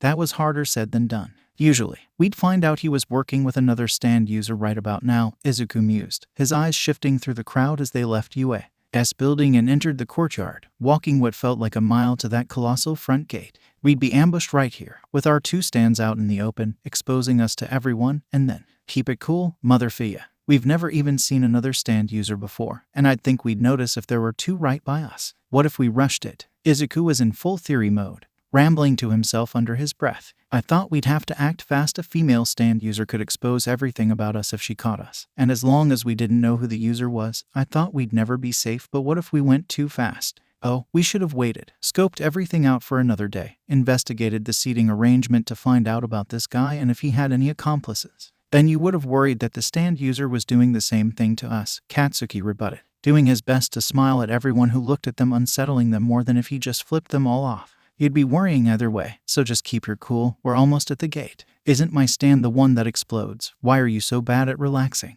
The question went unanswered as the boys and their puppet wobbled their way to victory, getting out of the gate before breaking into a run with M&M and Pepsiman, trying to keep the facade going a few blocks longer than they probably should have before flopping Shinso over Midoriya and Katsuki's shoulders, the two carrying their energized enemy away like a ladder while Shinso was slowly waking up. The world was wobbling, or was that just him? Shinso hadn't felt a pain like this in his head in days. He could feel the old ache in his shoulder flaring up. Instinctively, he grabbed his old injury, flinching for a moment but blearily opening his eyes. He was staring at the sky. The sun was still in the sky, flashing in his eyes, but he wasn't lying on the ground. Something was holding him from below. He grit his teeth, focusing through the pain washing through his head as he forced out his other self. GNML, RSS. Muted shouts came from below him as a massive metal coil wrapped around him, gently but firmly lifting him into the air and free of whatever had been holding him. He came face to face with his persona, Gunmetal Roses, before being spun around and pulled back defensively. As his persona placed him on the sandy ground, Shinso pulled his arms off his head and shoulder to look around,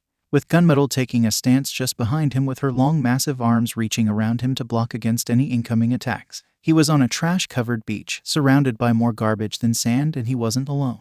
Between him and the junk were two guys, both seeming younger than him, one with green hair who could have been anywhere from 12 to 15, and the other blonde one who could have been anywhere from 15 to 18. Shinso had seen them both from the first time through his persona as the two guys in UA's hero course, but he'd seen them a lot more recently when they were kicking his ass around his own homeroom.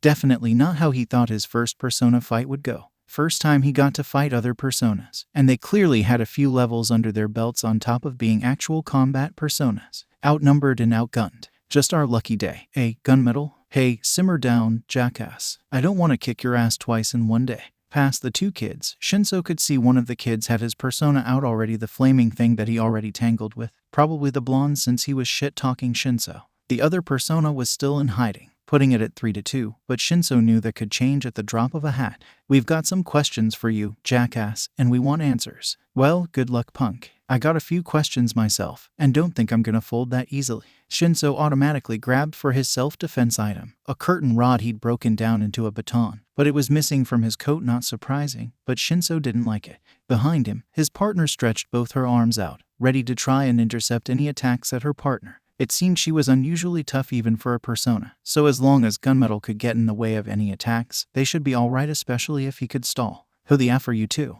That's what we should be asking you, said the younger boy through closed eyes. The younger one with green hair was smiling softly, but there was an undeniable tension about him as he sat on a partially buried box. No, a refrigerator that someone had beaten into the sand. Shinso had a sinking feeling he was looking at the culprit of that little caper. Who are you? The greenie didn't let Shinso's attention wander for long, opening his eyes slightly to stare at his taller and lankier form. You're in UA, but there's no way you're a student. You're at least 18. And you keep calling stands personifications, plus you have a stand. ... So you call personas stands? Shinso squinted at the boy, while Gunmetal kept a watch over the other older guy. That is a stupid name. What about a giant floating person says stand? The small one's smile got a little bigger as he shrugged as if he didn't have the answer. Instead, he gave a few answers for Shinso to chew on. I'm Izuku Midoriya, part of UA's horror course, 15 years old. This here's my pal, the guy who'll beat the snot out of you if you grab that television to throw at us. Midoriya, if that was his real name, gestured towards a seemingly innocuous TV that Gunmetal had moved to grab, a nice big projectile to lob when things got sticky. And we call our thing stands for complicated reasons. Let's just get through pleasantries and stay pleasant, K. We met with you chasing my persona across school.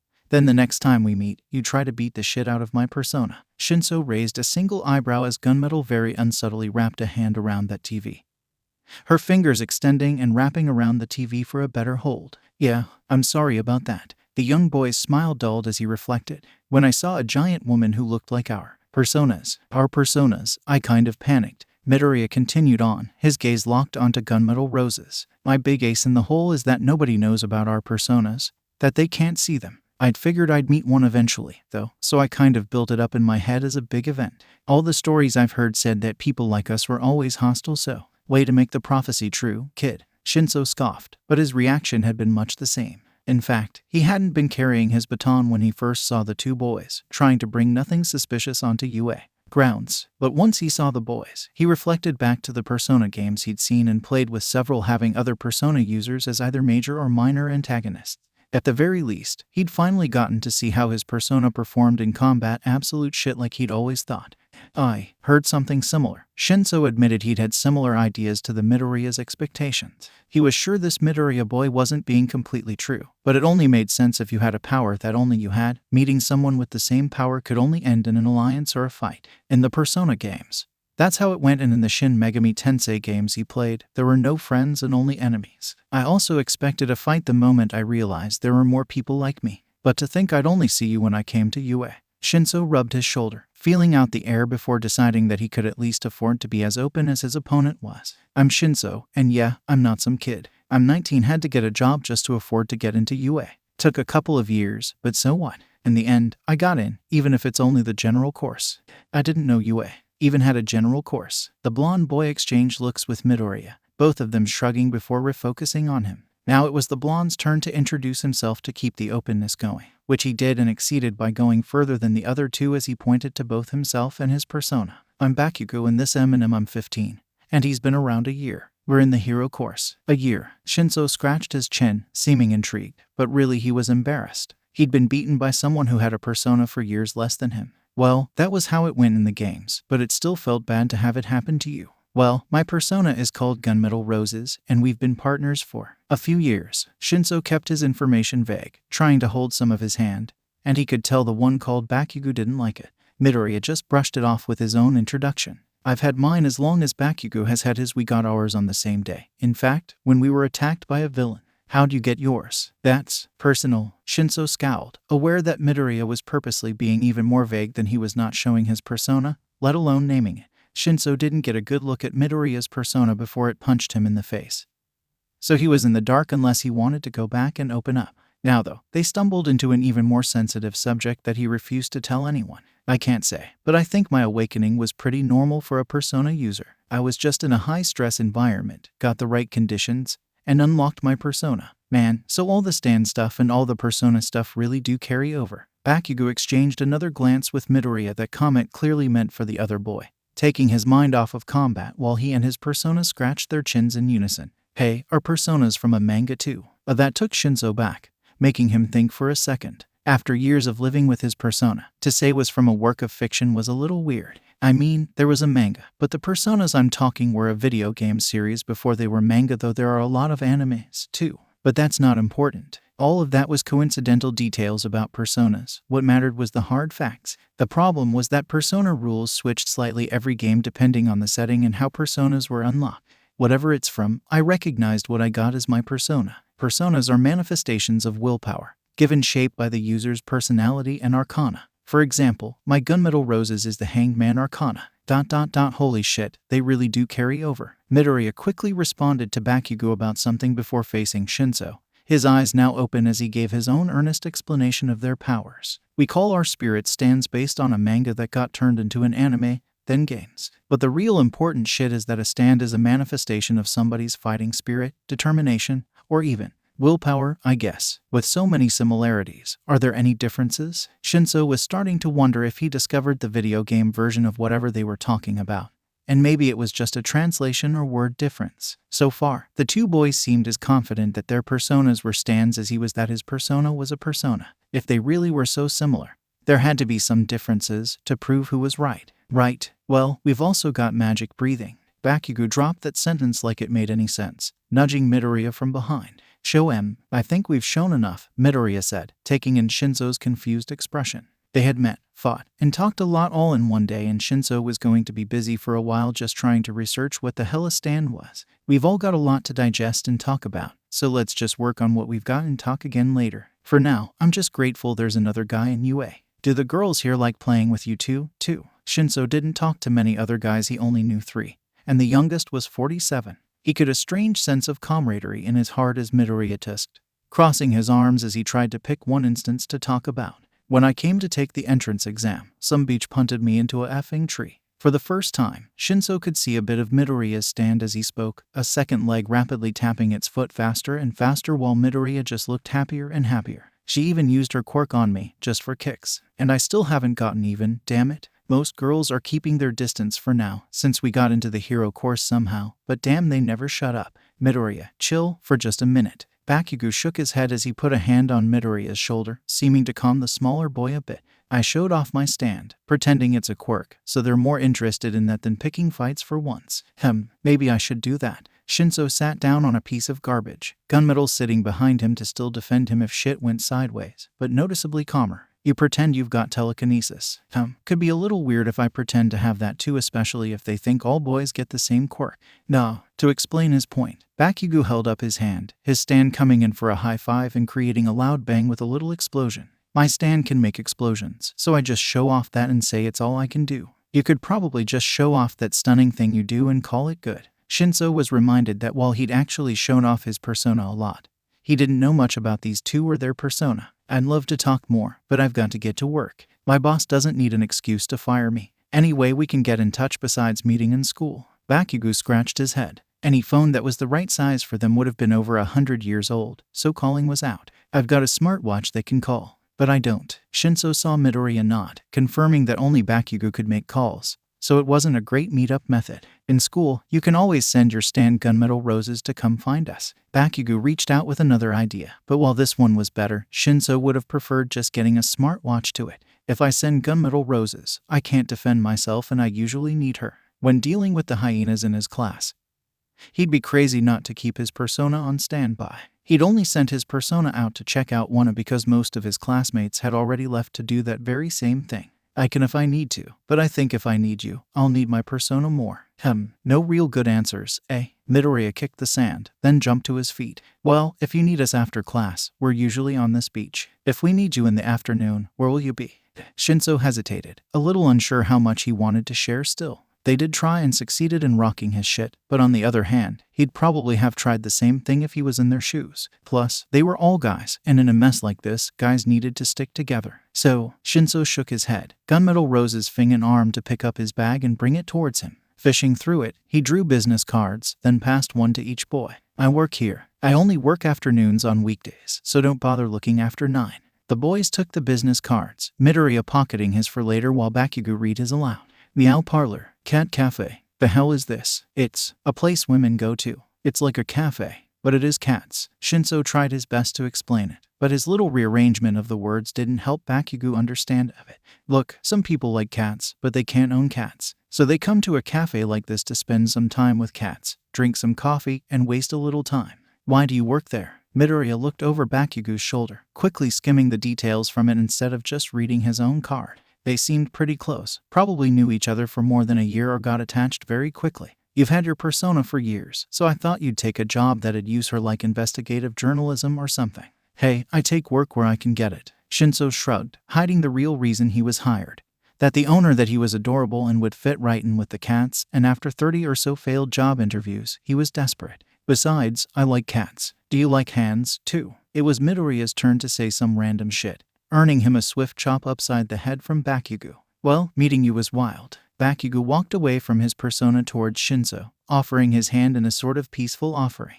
Hope to talk to you again. Shinso was a little less peaceful, staying well within the range of his own stand but still taking Bakugo's hand. Same, and to think 2 guys would be enrolling the same year as me. I would have missed you entirely if I had just waited another year. Yeah, Bakugo agreed, giving Midoriya a strange look. Like we would have missed you if we flew off to Iceland for a month. It's Greenland. Whatever. Bakugo smiled at Shinso before moving away with his friend Midoriya, the pair giving Shinso one last wave. Gunmetal Roses waved goodbye while Shinso shook his head, still having a ringing in his head from the punch that punched his ticket. 2 more persona users in the second week? Shinso glanced up at his persona, who glanced down and gave a small shrug. What are the odds? The odd pair walked through the garbage off the beach, Shinso more talking to himself than his partner about his plans. He'd wanted to try getting into the heroics course with his persona, but if there were 2 users already hiding in there, we need to comb through the school again. Midoriya and Katsuki glanced back at Shinso as he left, chatting up his stand like it was a separate person, not even using it to walk through the garbage faster. We're lucky that Shinso was just a guy, but we'll need a better plan next time. If there is a next time, Katsuki replied, seeming not to care before giving a pretty good assessment. We'll need to confirm who they are and confront them outside of UA. Seriously, that place has way too many cameras for that shit. Yeah, Midoriya smiled. Glad his friend had already seen the problems in today's plan, but that was who Katsuki was. He might not seem to think much, but he was just focused on his own things. If only he wasn't wasting his time on heroism. That Shinso guy seems alright. Katsuki adjusted his bag as they climbed the stairs out of the beach's staircase so old it hadn't been enlarged for modern women and still fit them. Think he's trying to go for the heroism course like us. Like you, Midoriya autocorrected, relishing climbing a stairwell he didn't have to jump up. Probably. He was checking out 1A, just like the rest. He seemed pretty cautious, so I don't think he'd waste time with his stand. Yeah. The two went into an uneasy silence, both of them having a question they weren't really sure if they could ask. It felt a little rude, but, hey, Midoriya, do you, any guesses why his stand was? The two boys spared a final glance at Shinso and his stand, the two easy to find from Gunmetal Rose's towering height. A male stand user and a female stand. Well, a stand is the manifestation of one's soul. Maybe he's gay. Midoriya shot off a random guess, but there wasn't much evidence for it. Didn't even take Katsuki a second to point out the flaw in that one. Izuku, it's JoJo. Effing everyone's gay. Shit, you're right. Midoriya nodded along, turning away as Shinso and his stand moved out of sight into the city. Could they get an answer out of Shinso himself? Was there even an answer to get? Either way, Midoriya smirked as he d his chin. Still, a male stand user and a female stand. How? Midoriya, don't you dare. How bizarre. Bonk, I deserved that. Okay, sadly the chapter is over. And if you enjoyed the video, just leave a like and subscribe with post notification. So when the next chapter is ready, you will be notified. Okay, see you in the next video. Bye.